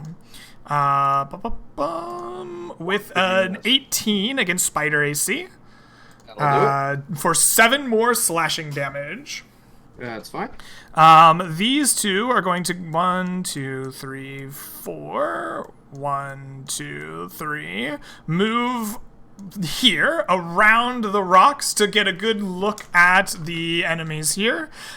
These two were shooting at Loznuk before, so this is where they will take their shots. one short bow is a 15. That will not hit Loznuk's AC. And the next is a 19, which also will not hit Loznuk's AC. Excellent. And then this one here is also trying to get to the spider. It will move here. It could actually hit me from there. I'm size large right now. Oh, yeah, I forget that you're size large here. Let's just make you size large on the map. Boom. Okay. And now it is within range and will attack you. Huge. Yeah. Huge. With a 12. I don't think that hits spider AC. 14. Excellent. So these goblins from behind are going to move up 5, 10, 15, 20, 25. And he's going to go into melee with Loznuk. With a natural 20. He hits you for 11 points of damage, Loznuk. Yeah, and these ones are going to move around. They can't see Marco or you very well. They're just going to get in position as best they can. Oh, I guess they can see the spider, the giant spider on the ceiling. They're going to take shots at the spider. Okay, well, if I'm on the ceiling, they can't, like, reach up and hit me. I'm on the ground. You're on the ground. They see a giant spider. This is reasonably spider shooting view. With an 18 for 7. That will almost get me out of my wild shape. Okay, and the last is a 13, which does not hit. It does not. All right, creature, what do you do? I need a moment to look at how big wild shape is. Because if I leave wild shape, I don't know if that's an action or a bonus action, or if it's free. So I need to find that. If anyone in chat knows, please help me out. And use this feature twice. Your level determines.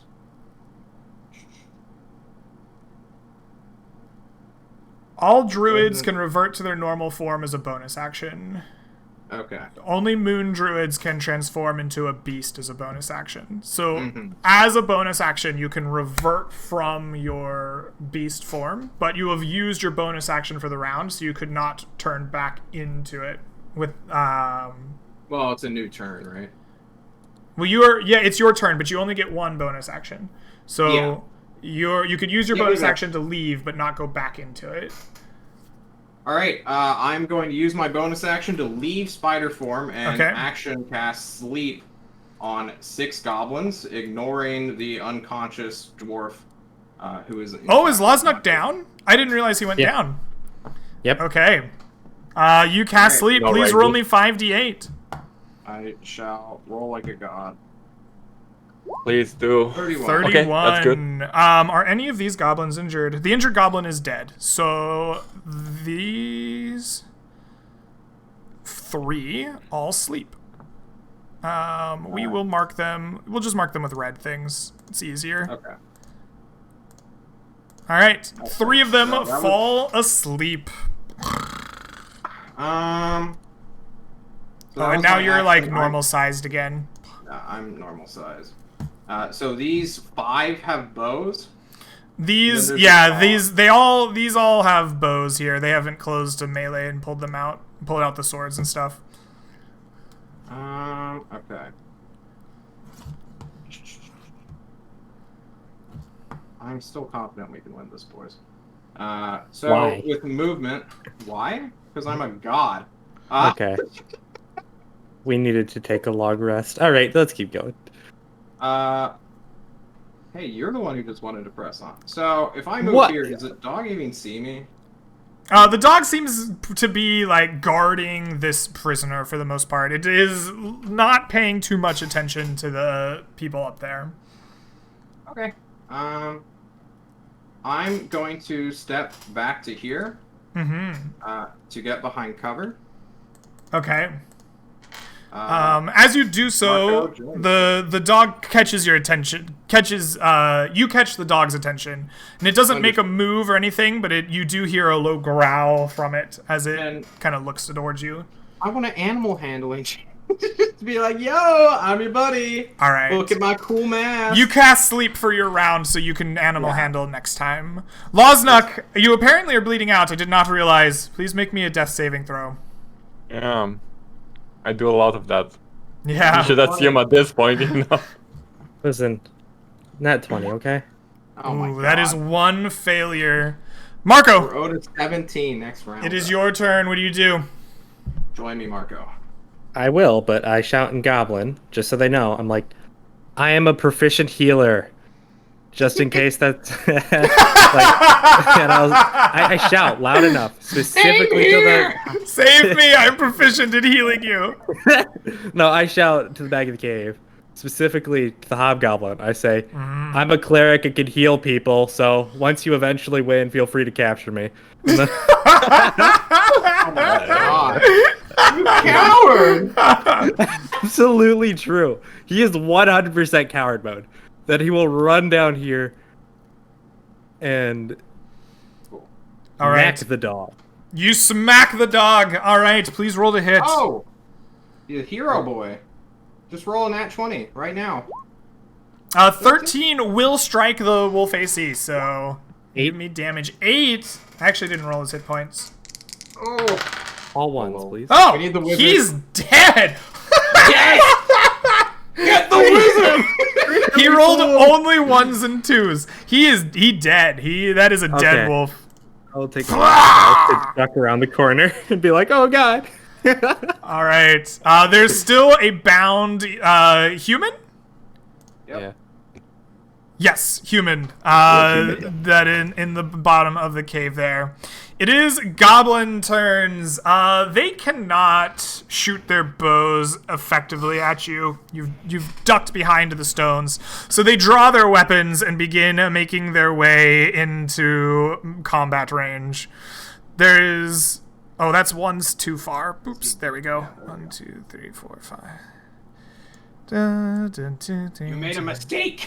I did. Sorry. I say! To the goblin. Okay, Hey, you excellent. don't They do begin goblin. making their way in. This goblin, the only one close enough to attack you, and he pulls out a wicked scimitar and attempts to strike creature. 15 AC. Yes. Why did that not roll pop high. up? There we go. A 6! He does not strike you. Creature. Kick him in the face, just pop. It is your turn. What do you do? It's my turn. Mako, free our companion, I say, as I bonus action wild shape with my second wild shape, and last one, into a brown bear. That is Alright. rotting, that is gross, that is miasmic, that is monstrous. All right, I you am are a large huge brown once bear. more. For those who don't know, in the chat, brown bears have multi-attack, and they kill level 1 characters a lot. Or at least for me. So I'm going to bite this guy with Yes. +5 to hit, since apparently everything just has +5 to hit in this game. CR1 is a very common. That's a very common plus to CR1. All right. Well, I missed my bite, so I'm going to Yes. claw this guy. For The 18 will hit. Claw damage is 2d6 plus 4 Uh-huh. for 9. For 9, it is not enough to slay the goblin, but it is holding on with very little in the way of health left. Excellent. That's my turn. Loznuk, please make me a death saving throw. Nat 20. Do it. Here it comes. That is one Okay. success. That's a hit die. That's a hit die. That's a hit not- die. Oh, that is a What's hit the other die. one? That would have been a fail then, because it's 8. My bad. But it's a D12, not a D20, so roll me a D20. Oh, true. It's still Hey! 13. It's still a 13. Look at that. That is one success. Very good. Oh my god. Marco, you stand over a dead dog, a giant brown bear, protecting you. What do you do? Pull out can I cut the ropes in like one move? Is it like are You can these take an master action rope to cut through the ropes. Yeah. Yeah, okay. Then that's what I do. I take an action. Alright. I cut our wizard free.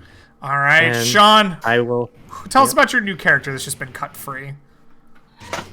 Yeah, so I don't know if I'll go too far into the backstory because that might pull us out of the combat. But what you're looking at just is a guy description, who's- yeah. Yeah, who's about, I would say, 5'8", has a completely shaven head. He's not wearing any robes on the top half of his body right now. It's just trousers. I guess that got stolen from him.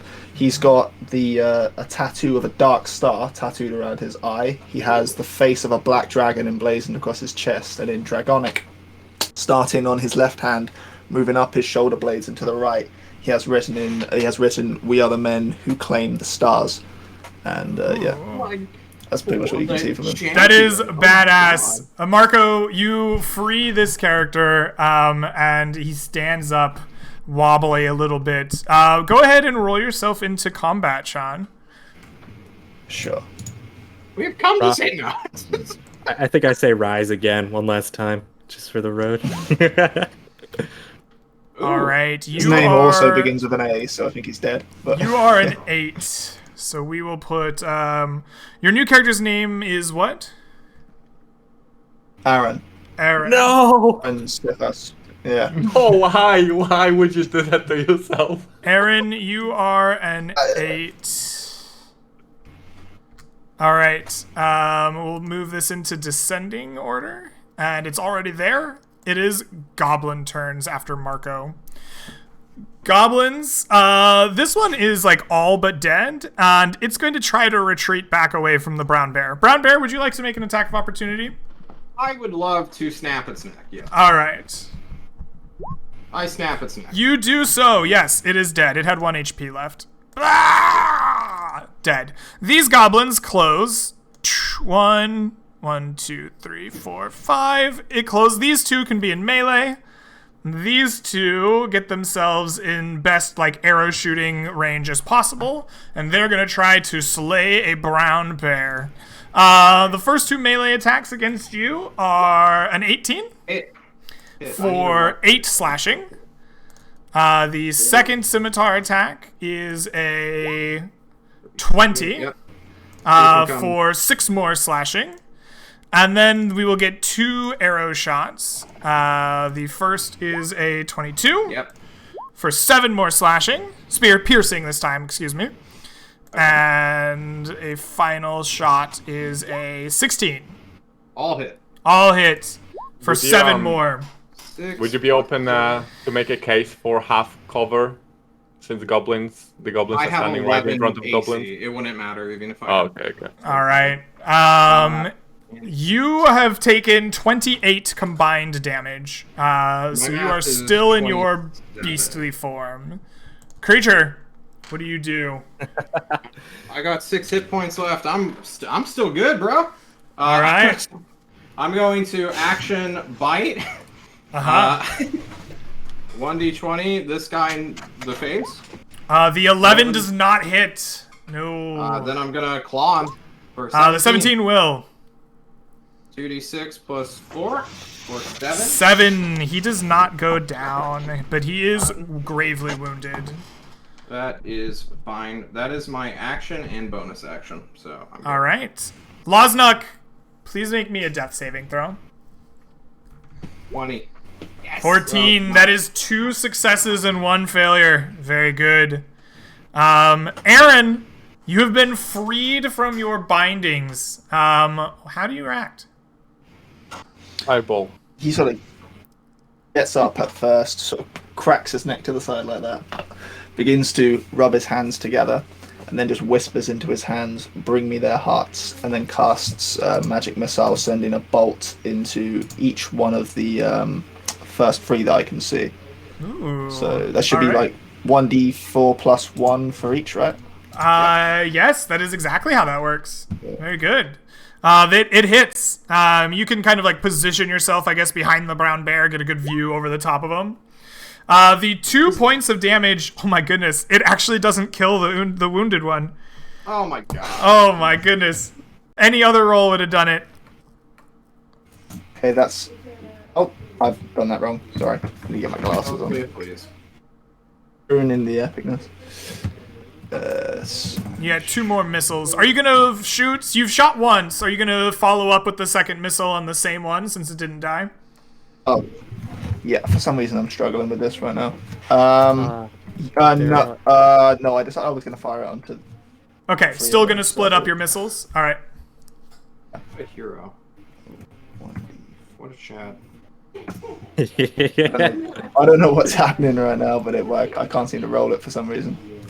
Here, I guess we can roll them for I just you. roll it. Yeah. Just 2 more 1d4 plus 1s. If you click the chat box and just hit the up arrow, something should... So your second one is also 2, and your third one is a 5. All right. So 2 damage to this goblin, 5 damage to this goblin. These 3 are asleep. All right. Excellent. Marco, you've freed your the wizard in the bottom of the cave. He's joined the fight. What do you do? I drop my knife, pick up bow, move here. Is this an angle I have? I can't see under the token. You could probably fire at the most wounded one here. These other 2 are going to be tough. Yeah. I mean, that's what I do. All right. Please roll to hit. Yep. 1 second. I accidentally closed my character sheet because I am a genius. I do that all the time. I'll pull up a monster to do something with it and then close it and get another one. Ooh, Yeah, a 6 will not hit. And I duck back around the You corner. duck back around. It is goblin time. These ones are still sleeping. All right. This one run away! This one, actually, yeah, it has 1 HP. It doesn't want to stick around. It will run away. Please make an attack of opportunity. Nope. Ooh, the 7. This one gets away. Ah! But that means this one can step up and take its place. And this one will step over here and to get a shot. So, Let's do it one at a time, because I don't have that much hit points. sounds good. First attack then will be...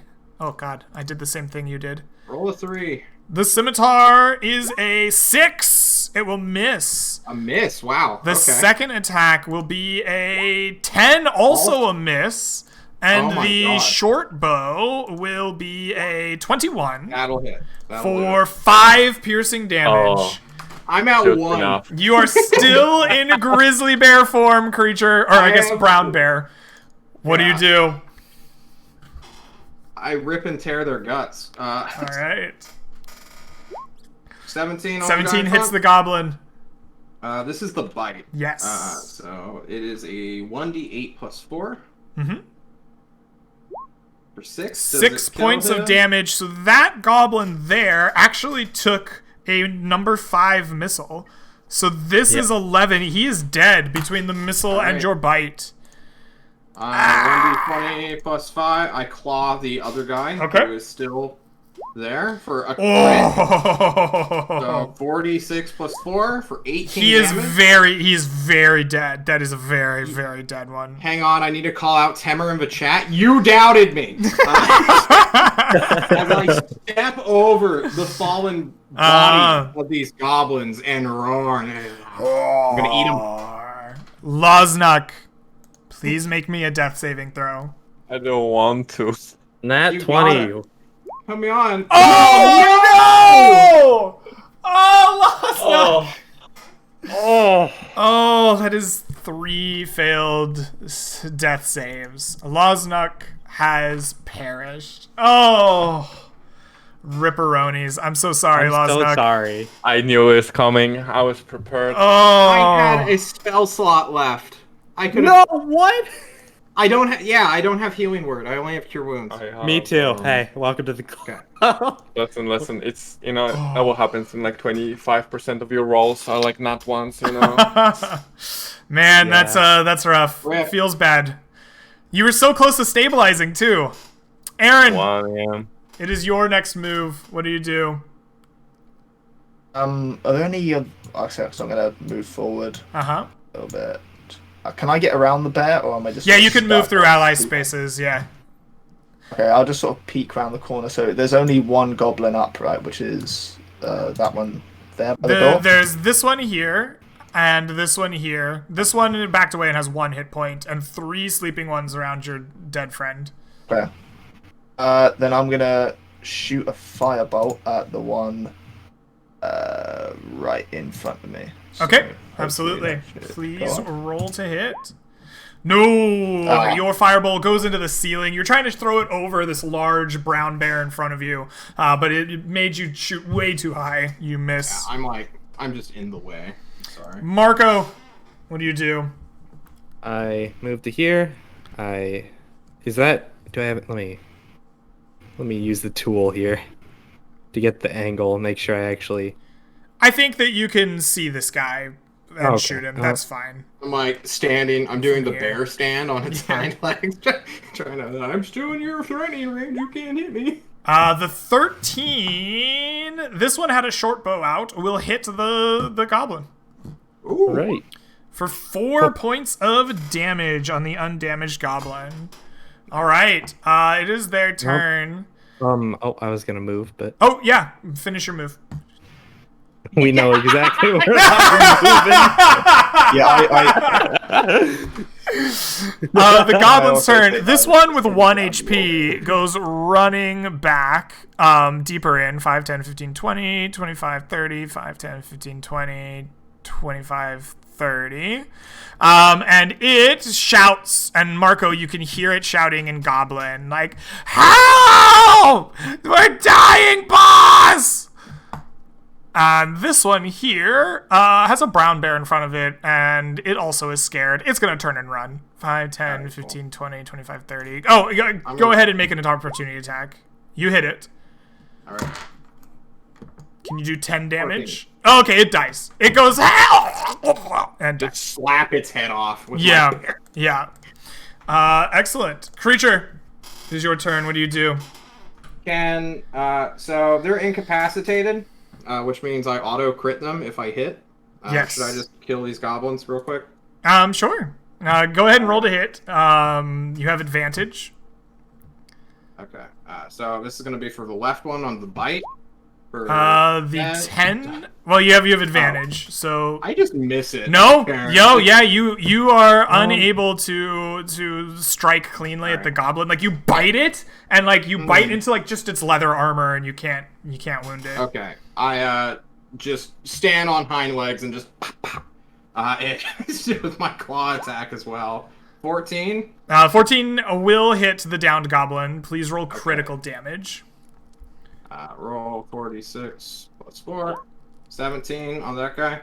All right, he is dead. He's dead. That is my turn. All right, I'm gonna go to sleep. Loznuk is dead. Oh, Aaron, what do you do?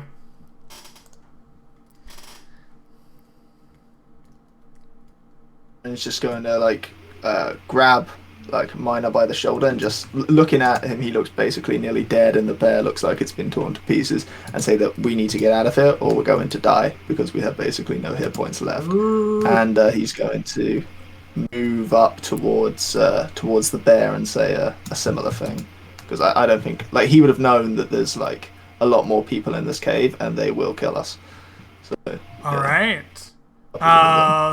in case anyone runs around the corner, can he like prepare like a firebolt to like just Sure. You prepare a firebolt for the first thing to run around a corner. Marco, you've heard inspiring words from your newly acquired friend. What do you do? We're all gonna fucking die, is what he says. He walks up to me, he goes, "We're all dead," and I go, "Kinda," and then I think I move up to here, and I think I'm gonna take a shot. Okay. So you would have disadvantage as it's lying on the ground. You're not within 10 feet of it, but if you hit, you will auto crit. Because it's incapacitated, does it even out, or is it just a? It would wash. Yeah, it'd be a normal. Yes, that is how that would work, I Yeah. believe. Yes. Yes. It doesn't matter. You Marco- shoot into the walls again somewhere. I duck back around the corner. I think Marco is just rattled. Okay, All right. Yeah. He is rattled by this. It is Goblin turn. And you hear, "Help! Help! They're gonna kill us!" And you just hear, "Enough!" And the goblin yelling stops. And there are how far can he move? 5, 10, 15, 20, 25, 30. And he says, "Come, boy, time to eat." And this thing goes 5, 10, 15, 20, 25. Can't go that way. Goes this way instead. All right. You see the approaching hobgoblin leader's pet coming around the rocks, and maybe you can get a glimpse of that hobgoblin as he's like walking through the rocks towards you all. Creature, what do you do? Does our wizard boy get a shot? Yeah, okay. Yeah, sure. It looks like you can barely get there. You see him. Yeah, you shoot your firebolt. Okay. Just a second. Oh, you fire Oh, gosh. wide, unable to strike it. I have a +3 to hit. What kind of wizard are you? Wait, that's not no. right. Like, Oh, no. That must be because I put it as dex instead, so that should be a 10. Sorry. I must have put The 10 still also does not hit, but Okay. that is a Well, good. hey, good these save. guys are still prone, so I'm gonna bite this guy's head off. Good thing it's at advantage with The 13. 13 matches its AC. Yes, so critical damage, please. 2d8 +4 as I bite its head off for 9. Oh, he wakes up with 1 HP. Well, he's still prone, so he's gonna not be awake for long. Okay. As I claw him to death. Yes. At advantage. Normal If he's at damage 1. this time. I guess 1 damage kills him. Yeah. Yeah. He's now dead. Ah! And I move up. Okay. Speaking in bear, we fight and we die like men. Loznuk has fought and died like men. Aaron, True. what do you do?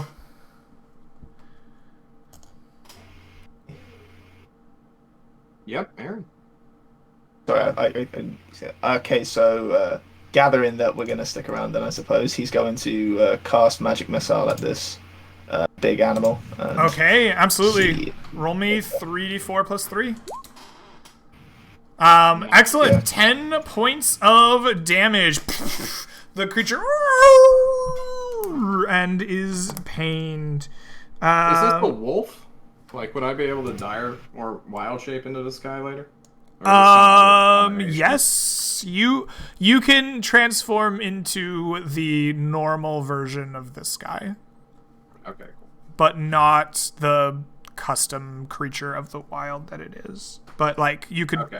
This is essentially a warg stat block. You could if Oh, the CR is right, you can transform into a warg now. Yeah, okay. Minus 10 and hobgoblin. Okay, excellent. Marco, what do you do? Man, this is a fucking nightmare. I think I reposition to up here. That's almost my full movement, and then I take a shot with my Yeah, you can longbow. duck around the corner there and hit him. Absolutely. Oh, okay. Hey! Oh, the critical! All right, go ahead and shoot for me.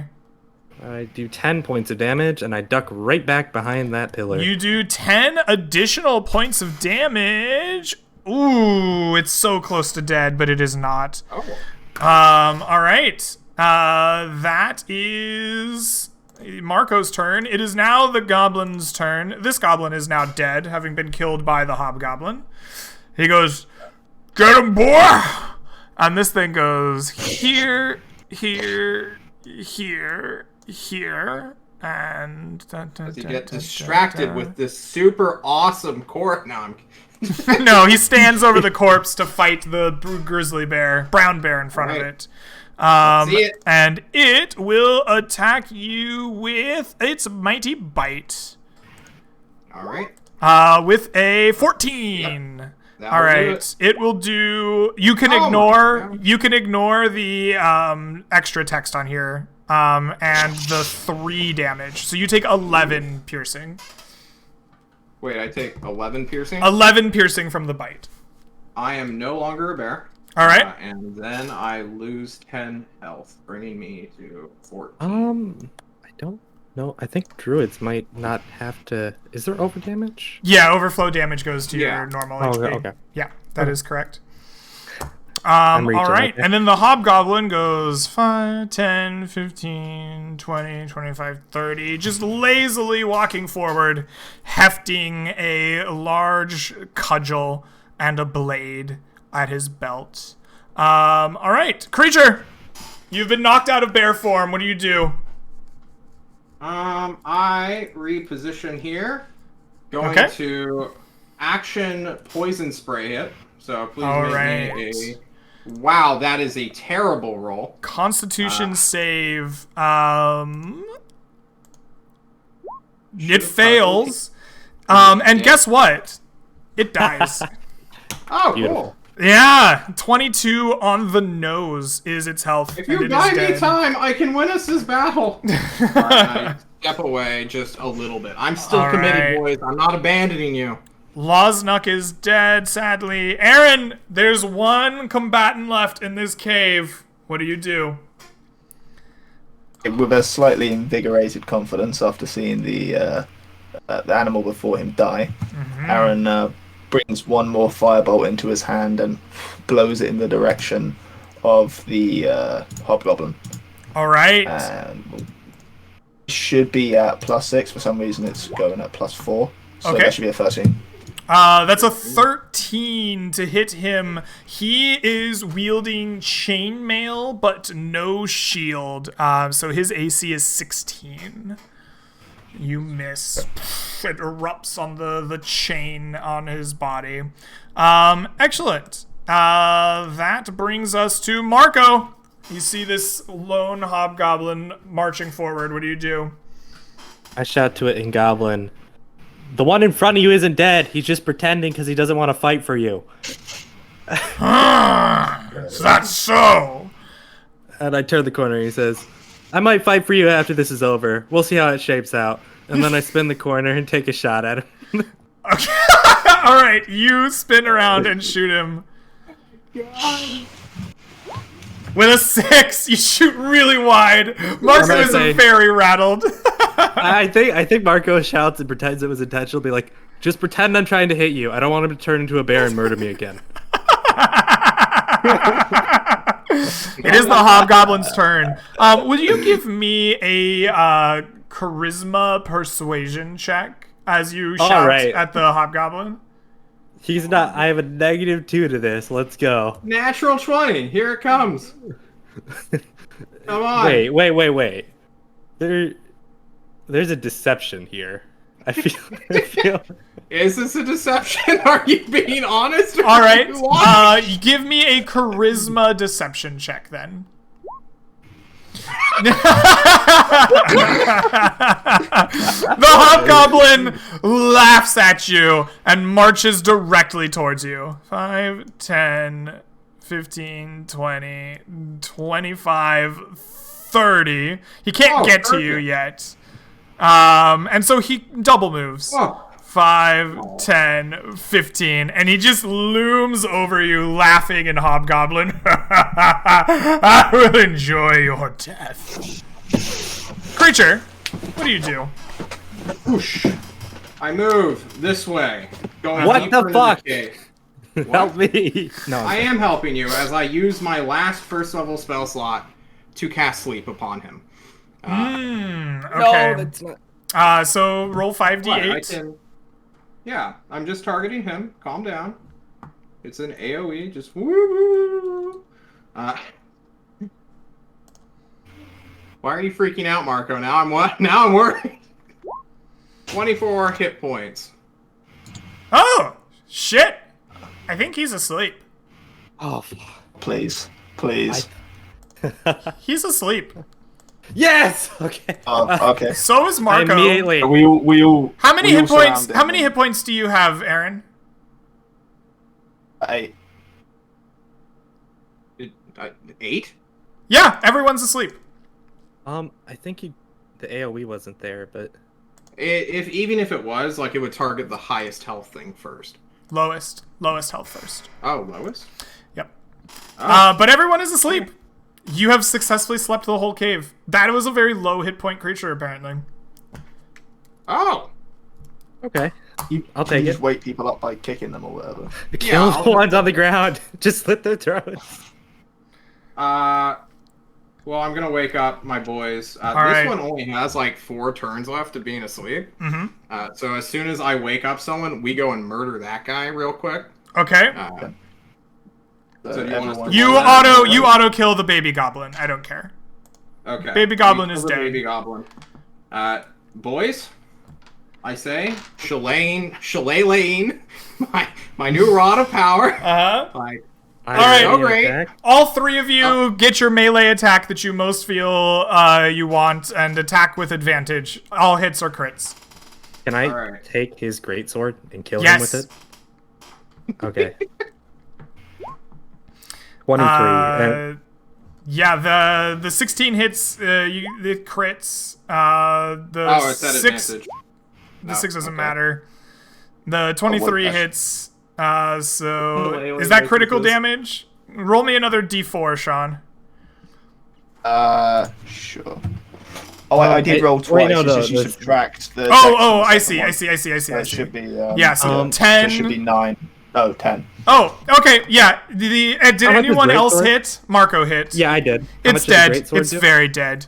It's I'd like to like roll it, 4. okay? Okay. 6 plus your strength. Yeah, so critical damage with the greatsword will be 46 plus your strength. Alright. It's the same as a bear's claw. I know it. 14. Yeah, it's very dead. You murder this hobgoblin. Oh! I have to go and cut open that dwarf now. You will not. You promised him you would not. Alright, fine. For now. Aaron's gonna spend a few minutes kicking the hobgoblin in the face, who's presumably been beating him up and torturing him for the last few days while he's been tied up, and enjoy it greatly. So we have another character death. Chris, are you wanting to stick around with us here, or do you need to head out? He's frozen. He is very frozen. It's a great position. Very, very, very sad. He looks down at perpetual. Oh, rip. Yeah, I think he... Oh, his camera's off, but he's Kind of appropriate in a morbid way. Oh my god. Sorry. Sorry, trying to fix stuff. Oh, okay. Yeah, I think I'm gonna head out. I might chill and stream, still watch you, you know? Okay, that sounds good. Would you mind then, if you're gonna chill and stream, just leaving your camera on so I can just make an easy change to the overlays? I was gonna hop and talk to some friends. Okay, then go ahead and dump it then, and we'll mess with overlays. Okay. Yeah. Okay, thank you. I'm sorry Yeah. that we killed you early again. That's fine. for Life playing. for a life, you know. Sean Yeah. gets to live, I die. It seems like a fair trade, you know. All I right. appreciate it. Yeah. To be honest, the character had kind of broken stats anyway, so he felt bad playing it. So No, you he know, was good. I next liked time- him.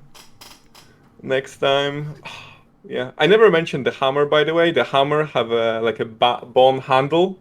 It's the bone of the ogre being slain. So, you know, carry the legacy. Carry the legacy. Will do. All right. Thanks for playing, man. We're going to take a quick break then. And we will figure out cameras in a second and come back with the conclusion of session 9. See you in a bit. Yeah, take care. guys.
Live. And welcome back to the hopefully conclusion of Land Beyond the Mist Session 9. You have cleared out a cave of goblins in the Howling Fields and lost another party member, but regained a party member, maybe? You have freed a prisoner in the cave. What do you do? What's the plan here? I guess we can go back to cave map for now. I think catch my breath.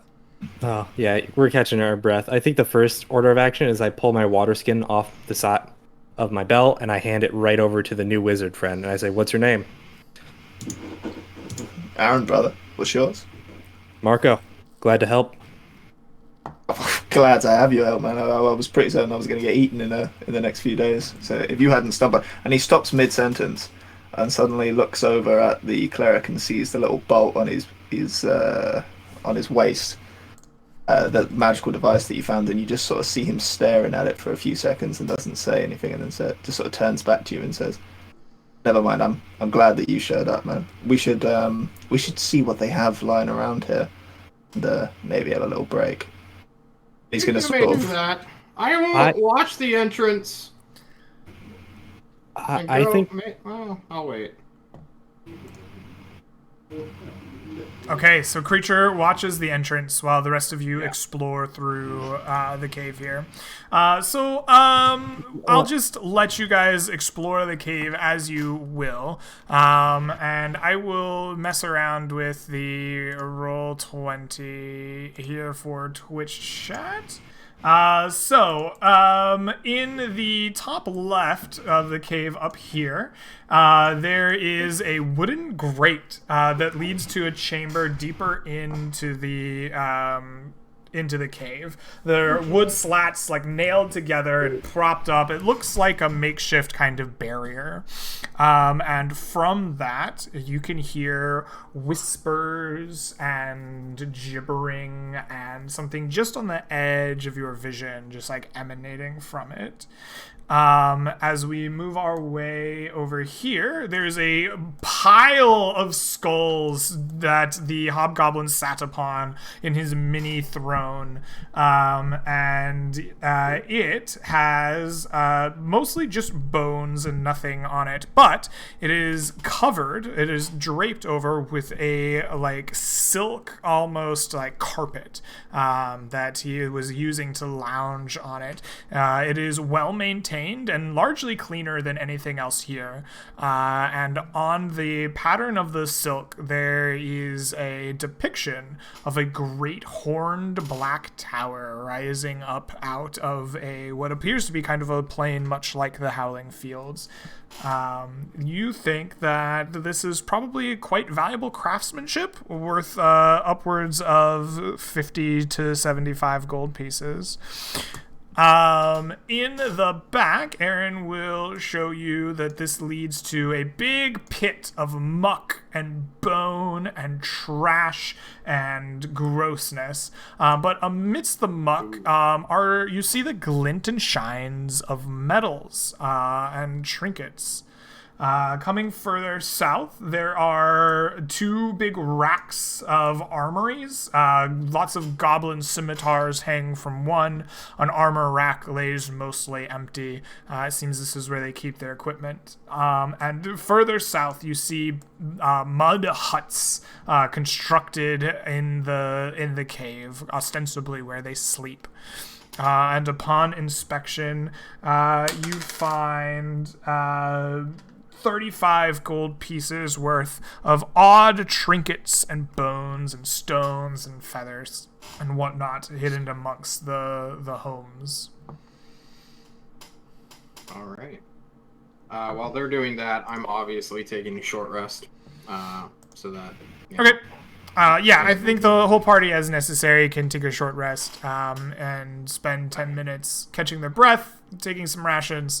You can spend up to 1/2 of your hit dice pool rounded up to regain HP, and you regain class features and spells as worded in the player's handbook short rest.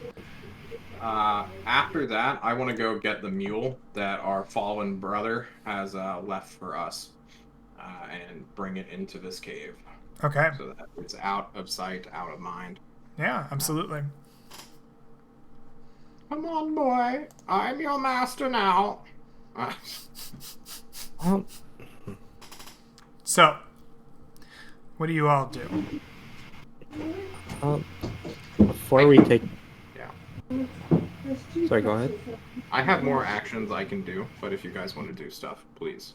No, go ahead. You go first. Okay, so there's this muck pit, right? Yep. You know your brother Creature loves going into the muck, and now that he can breathe underwater, he's going to do that. He's going to use the necklace of Alter Self, which you have so graciously given me. Mm-hmm. Or, well, Sharidza? Sherazad. Sherazad's Will and Testament has given me, excuse me, not you, Greg. And I will go muck diving. All right, you begin diving through the muck and bones and pits, and you find sharp metals and glass and bones that have been broken and beaten. And as you dig through it, please make me 2 rolls. One, a Constitution saving throw versus the pit itself, and an investigation intelligence check to see what you find. I fail that. All right. So I'm probably diseased, but I mean, what's new? Just as a thing, I'm observant, so I get a +5 to my passive intelligence investigation scores. But I'm gonna roll it anyway. It's not so much about passively finding things. This is, you're gonna find things. I'm just giving you a check to see the amount of things you find. So you find 6 times 10, which is 60 gold pieces worth of valuables, trinkets. There's like small mucky gemstones mixed amongst the trash. There are gold and silver and bronze coins and other valuables mixed in. During your round, you find 60 GP worth of coinage. You also will take a million acetate. 2 points of piercing damage, and you are now poisoned. The condition of poison until you long rest. All right. I look at my party. I show off these trinkets and baubles. Who's keeping track of this? I just wrote 60 on my character sheet, so I assume you guys put the 35 somewhere on yours, right? We'll split the gold at the end of the session between you. Okay, cool. Yeah. So you're keeping track, Greg? I do keep track of the gold myself, yeah. Thank you so much. And when I see you come back out of the bog or whatever, a little bit pierced up, I have a medicine kit, so I don't know if I can do anything to dress or treat the wounds that you sustained in there, or any of the wounds sustained in the fight for like both of you. Worry not. As I cast my Cure Wounds, my last druid spell slot on myself. Okay. You cast Cure Wounds.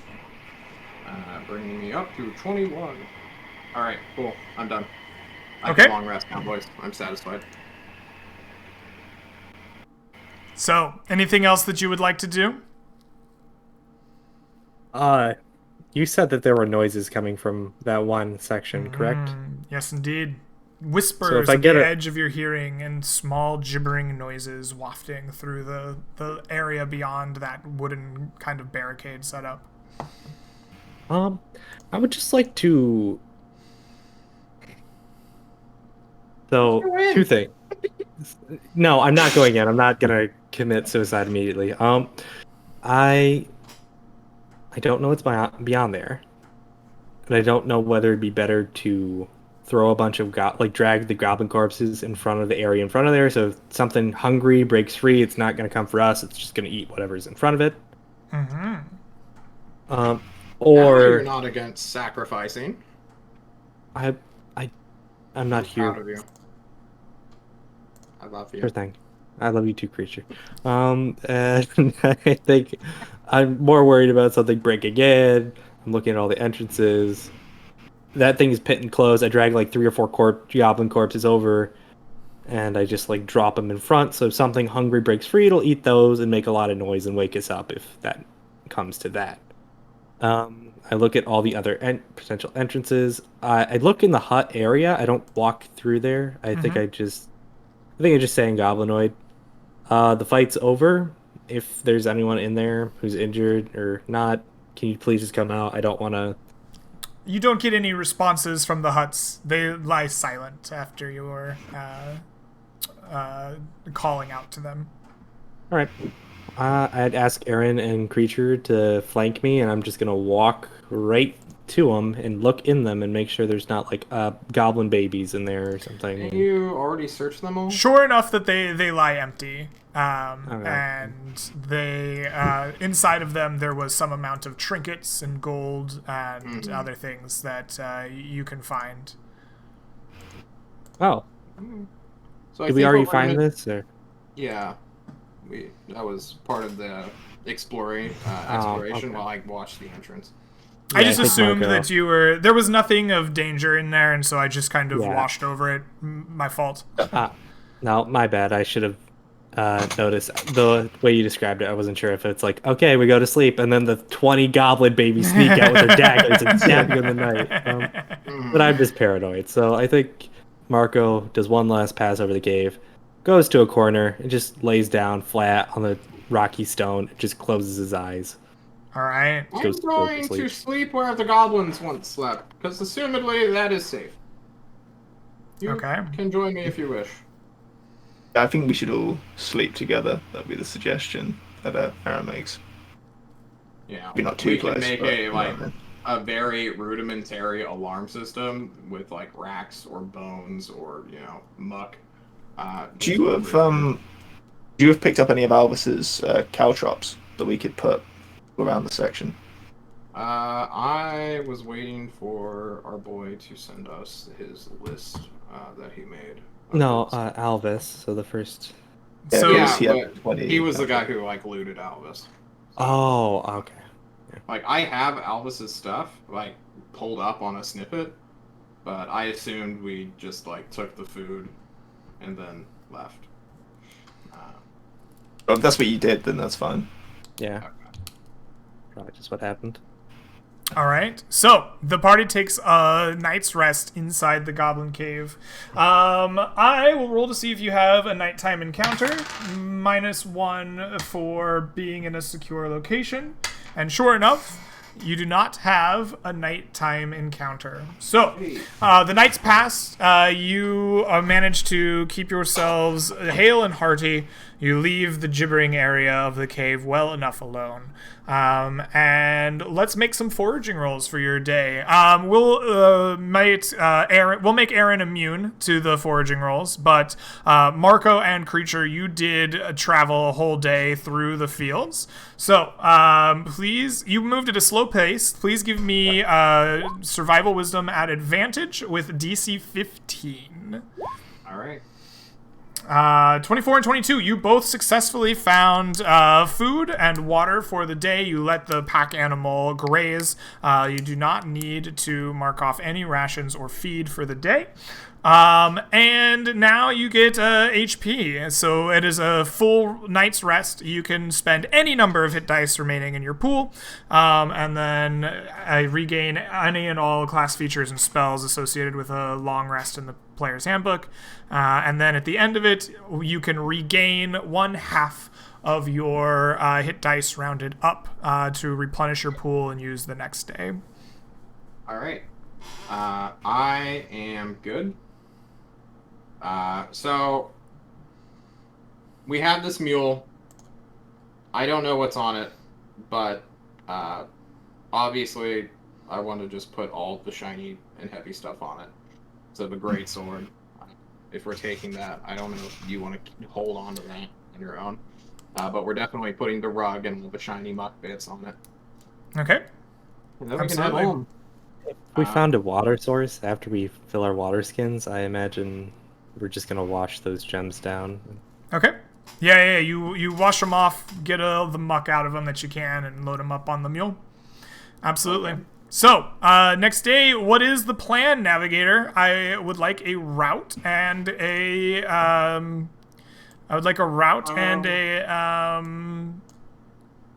Yes. pace. That's the Before we word. leave. Before we leave. Before we leave. Yeah, so when Aaron sort of wakes up in the morning, say that he does the last shift, he'll spend some of the morning walking around the cave, like rubbing his hand up against the wall of the cave and collecting and accumulating dust on it.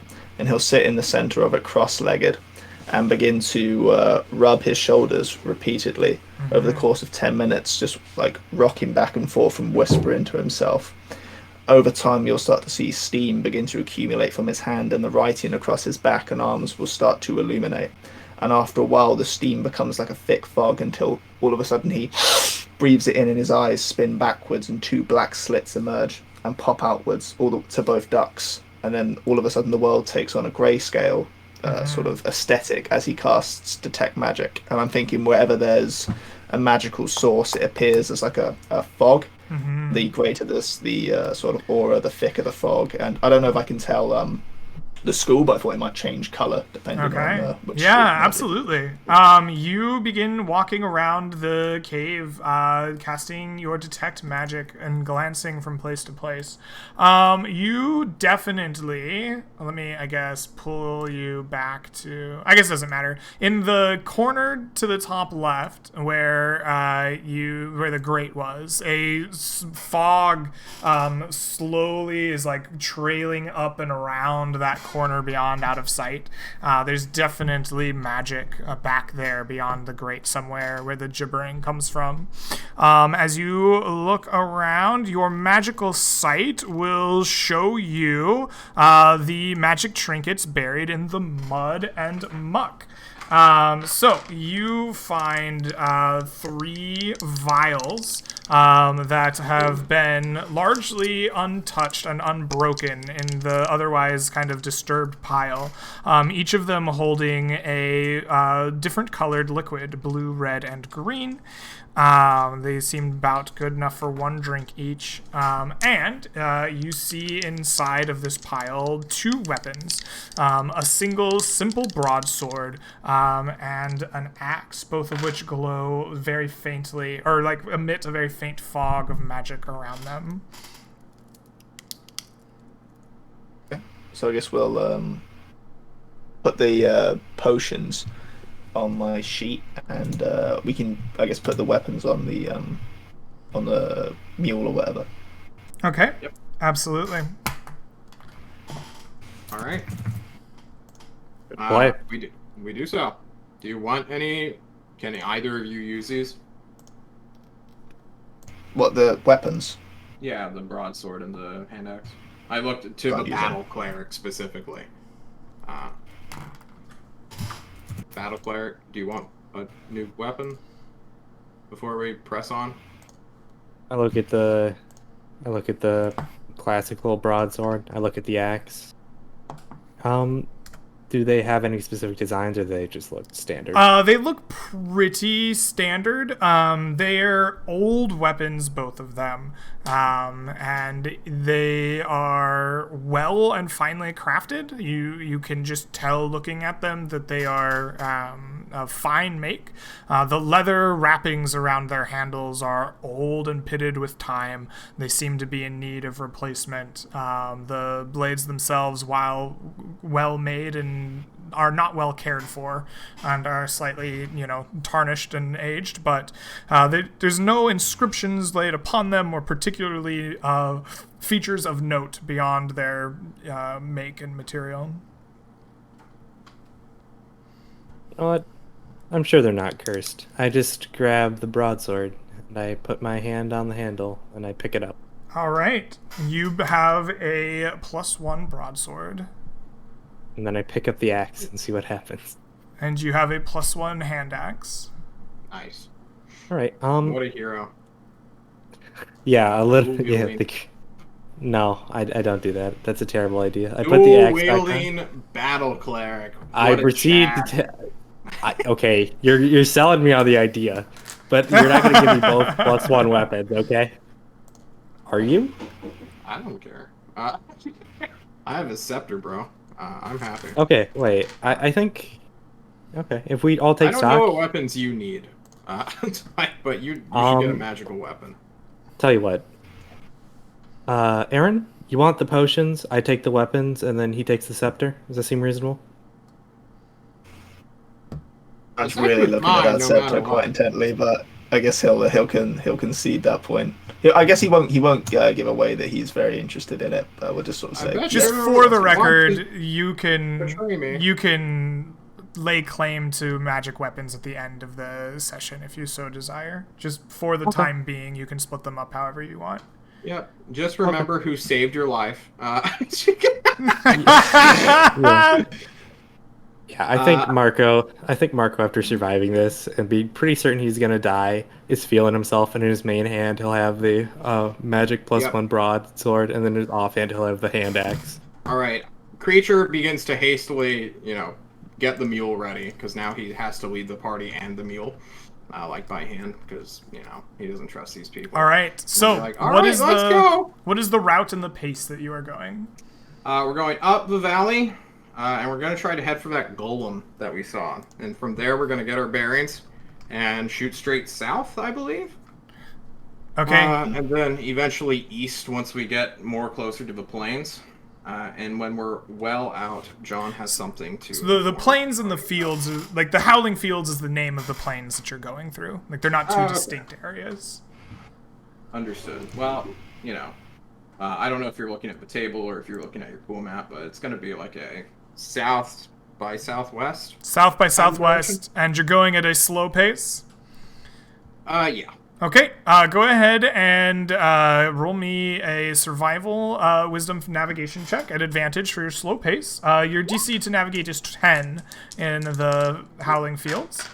Excellent. And you begin heading your way southward, having cleared out a cave south by southwest. Excellent. What is it like as the three of you leave the cave and I roll for encounters amongst the plains? What is Creature- it? Yeah. Creature walks like a man, because now he can't jump around with this mule, otherwise he'll hurt it. But he's happy nobody questioned what happened to the body during the night. Aaron will just sort of ask sort of general questions about what they're doing here, why they came, so forth. Just We came to save you! We came Thank to you. eliminate the goblins, and Yes! you were there, and we were more than happy to save you from that predicament. No! Hmm? That is What? not how this occurred. I came to save you, wizard. did. Yes. How did you know I was there? I ignored that question and continue to move.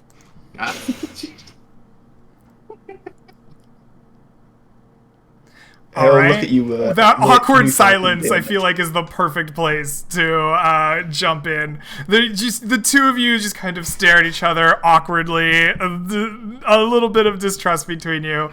And it is, I guess it's going to be Marco, because you two are in the middle of this conversation. No need to roll. Marco, you spot in the middle of this silence an odd thing as you making your way through the plains.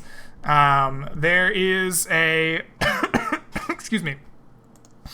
There is a kind of like large clustering of trees in the Howling Fields. You don't normally see them that kind of close together, and in fact, they even have the kind of a look of like a small grove or forest in that plains.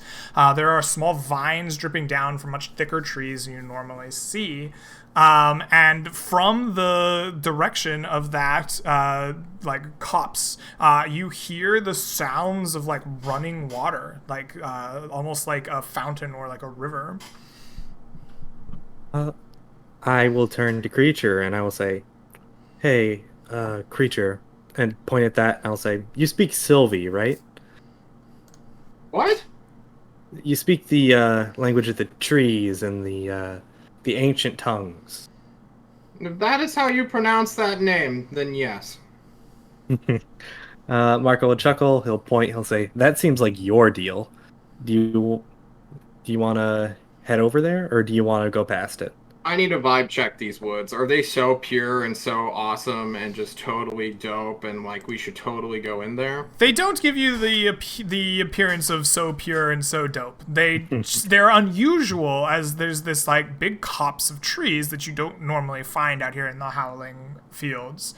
There's vines and like thick underbrush around them, and they seem to give quite a bit of shade. What's probably even more notable is the kind of rushing sound of water, but you don't see a stream or a river coming out of it.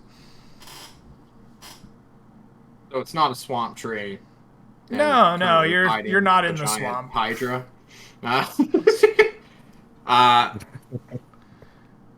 You know, I have seen some crazy things in my time, but a tree?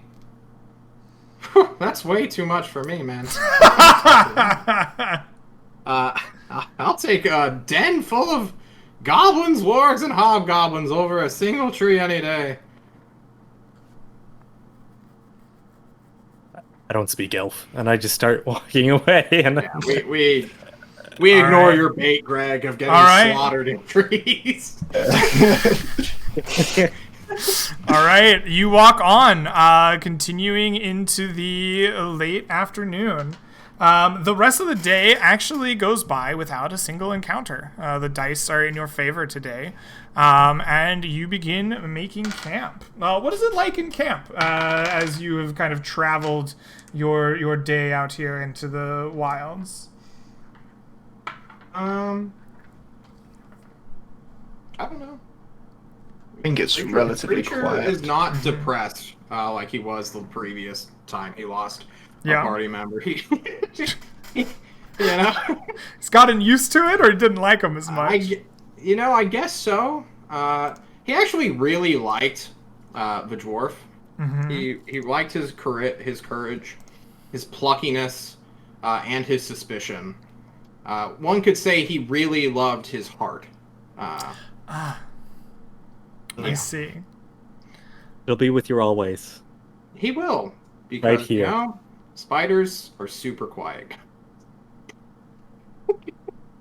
All right. Greg, I'm implying heavily that during my watch, I turned into a spider and ate his heart. I kind of goodness, thought of as much. Yeah. Okay. Yeah.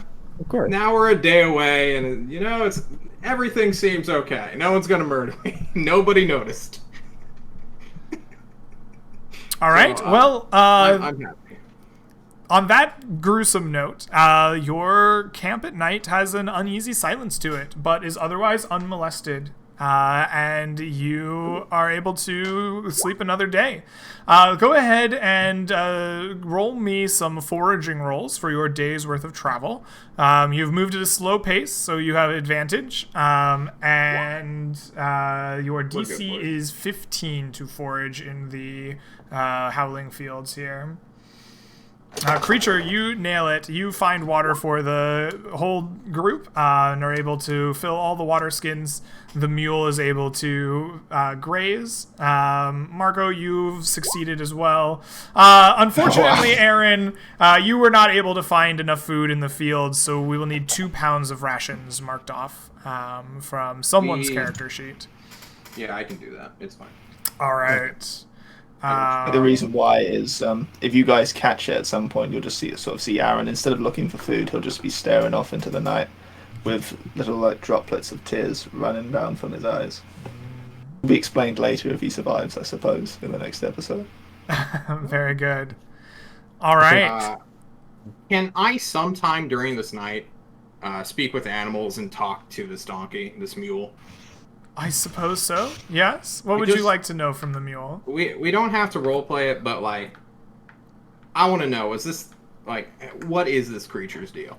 Like, who is he? Like, where did the dwarf steal him from? Where does he want to go after this? What is his like objectives? I carry things. Very good at it. Dwarf, I think he bought me. I don't know. Money's weird. I don't understand it, but I agree. was It's super weird, noble beast. I was in a farm with other people like me, and then they started going away to other people, and shiny coins got exchanged, and then the dwarf bought me for shiny coins. And now I carry things. As long as you have good food, I'll follow you. I don't really care. Feed me and I carry things. This is my purpose. I enjoy your nihilistic outview on life, my good man. Wherever the wind doth take us, we shall be friends forever. Excellent. Do not mind if I ever turn into a giant spider. I won't eat you. But I do that occasionally. I don't care if you're a spider or anything else, or just want you to feed me. You are Speaking familiar. of, do you have any oats? Of course I have oats. Oh. As I'd say, as I go through our boy's character sheet, because he brought like 60 pounds of feed for this animal. Apparently. It takes 10 pounds of feed a day if they don't graze. So that's probably Take the why. feast, then. The feed is very heavy. Okay. All right. Excellent. So you are allowed another night's rest. If you have further need of spending hit points, you can spend any number in your pool, then regain half of them going into the next day. Navigator, what is your route and pace? We never saw that golem, right? No, you didn't see the golem. Were you heading towards it specifically? I wanted to use it as a landmark because I kind of know the direction in which we got there. So, I missed in that. I theory, thought can you were do just it. generally going back down. If you were moving with the intention of finding it, you would have found it in that day. Okay. So it was 3 days. No, it was 2 days to that. So we should head basically straight south, and then at the very end begin heading southeast. Okay. So Are you going to we're continue at here- a slow pace, or are we going to speed it up? Should we speed it up? Or I think we should speed it up a bit. yeah, we can speed it up. Okay. Can I Fast just pace or ask, medium? Uh, What were you asking, Aaron? yeah. I was just gonna say, how large is the fort? Like, will we be able to see it from like miles and miles and miles away? Like, You probably as, see like, it a from single miles landmark? away, but there's a 18 or so miles of pasture land and small towns and things between it and like the dangerous wilds. So you'll reach them probably before you see the fort. Oh, okay. Okay. Well, yeah, we go. If we want to make it back like today, we have to go super fast. So I think if you moved at a fast pace and you nailed your navigation roll and you've eaten a few pounds of things, so you probably are not encumbered anymore, you could probably make that ground up. Yes. Do we want to You do know that? what? You Yeah, want to do that's that? fine. Okay, let's do it then. All right. All We're going right. fast team now. Yes. So, you are going at a fast pace. So you are going to have disadvantage on your navigation check. But you are in the Howling Fields, so the DC is still only 10. Ooh, and you did nail it. So very good. You are forced marching yourself through the Howling Fields as quickly as you can. This is why we fed the donkey.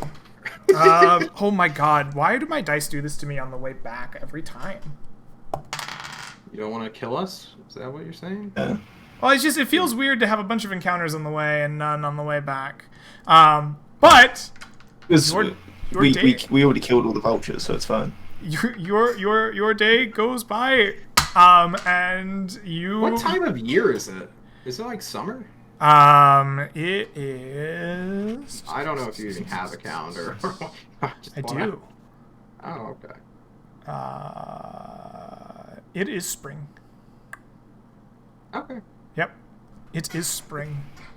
So your day is unmolested. The dice have spoken. And sure enough, the number of hexes that you travel at your fast pace with no slowdown gets you into the nice pasture fields by the end of your day. You still have another 18 or so miles to go back into town, but you are now effectively in like non-dangerous territories. So you are free to make it back to the town. No, don't show us that. How do I keep doing this? Ah, there we go. Excellent. It's a really good thing. Like I'm super zoomed in on this one section of the table. So I can't see. All right. That's where the dragon is. All right. Well, welcome back to town, everyone. That was quite an adventure. If you have anything to holler or shout out, I am going to add up your XPs, and then we will divide up some treasure. All right. I like to shout out Temer in chat, who doubted me the entire session, saying I was going to kill the party, saying I was going to lead us to a TBK. You know, like, Temer, bro, I play with you Saturdays on the Twitch. Come check us out. The worst plug ever. Nice. Well done. Well done. Thank you. It's bizarre that we made it through the whole Goblin Cave with like no plan and seemed to do fine, but then we got attacked by 4 vultures and nearly got completely annihilated. I had a plan. It went perfectly. Almost perfectly. The barbarian got wrecked on the way back, or in the encounter, but you know. That was All something. right. So, Good question. the 3 of you can all take home 625 experience points. Oh, okay. Boink. That is level 3 for me. Very good. With the 625 experience points, you did not find as much in terms of monetary value. We will be splitting 160 gold 3 ways. No, it's... Oh, wait. So we have 53 gold for each of you, and the bit in between will just get taxed away to the gem or the money exchange. So 53 gold to each of you can go home, and we have some magic items to figure out what to do with. So we will start with the Scepter of Lightning Bolt. It's super mine, dude. Yeah, so Creature obviously would like it. Do either of you want to claim the Scepter of Lightning Bolt? I think it's in his hands, and I don't think Aaron's in a wrestling mood. So I don't think it's well, I mean, this is how we're going to determine who gets loot, and if 2 people want it, we'll just roll for it. But if you're okay giving it up, that's fine. I think it's fine. Yeah, okay. It's fine. Creature, you gain the Scepter of Lightning Bolt. We have a +1 longsword. Does anyone want that? Marco? Yeah.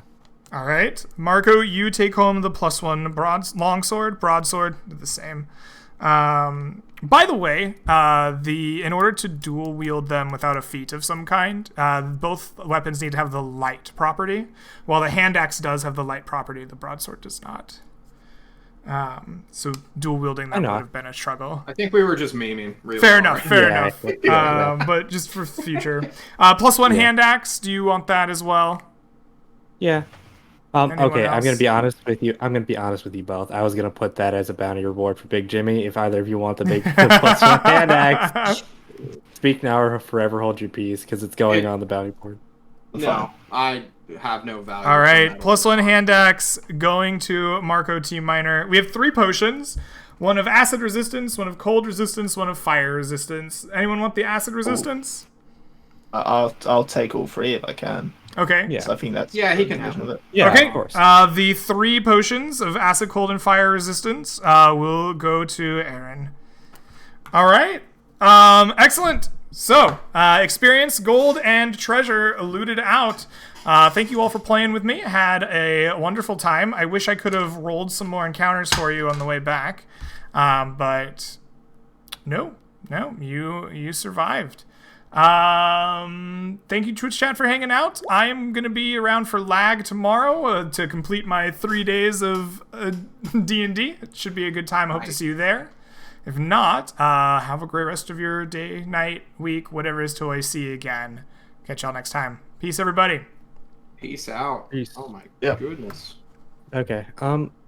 Okay, that's 5.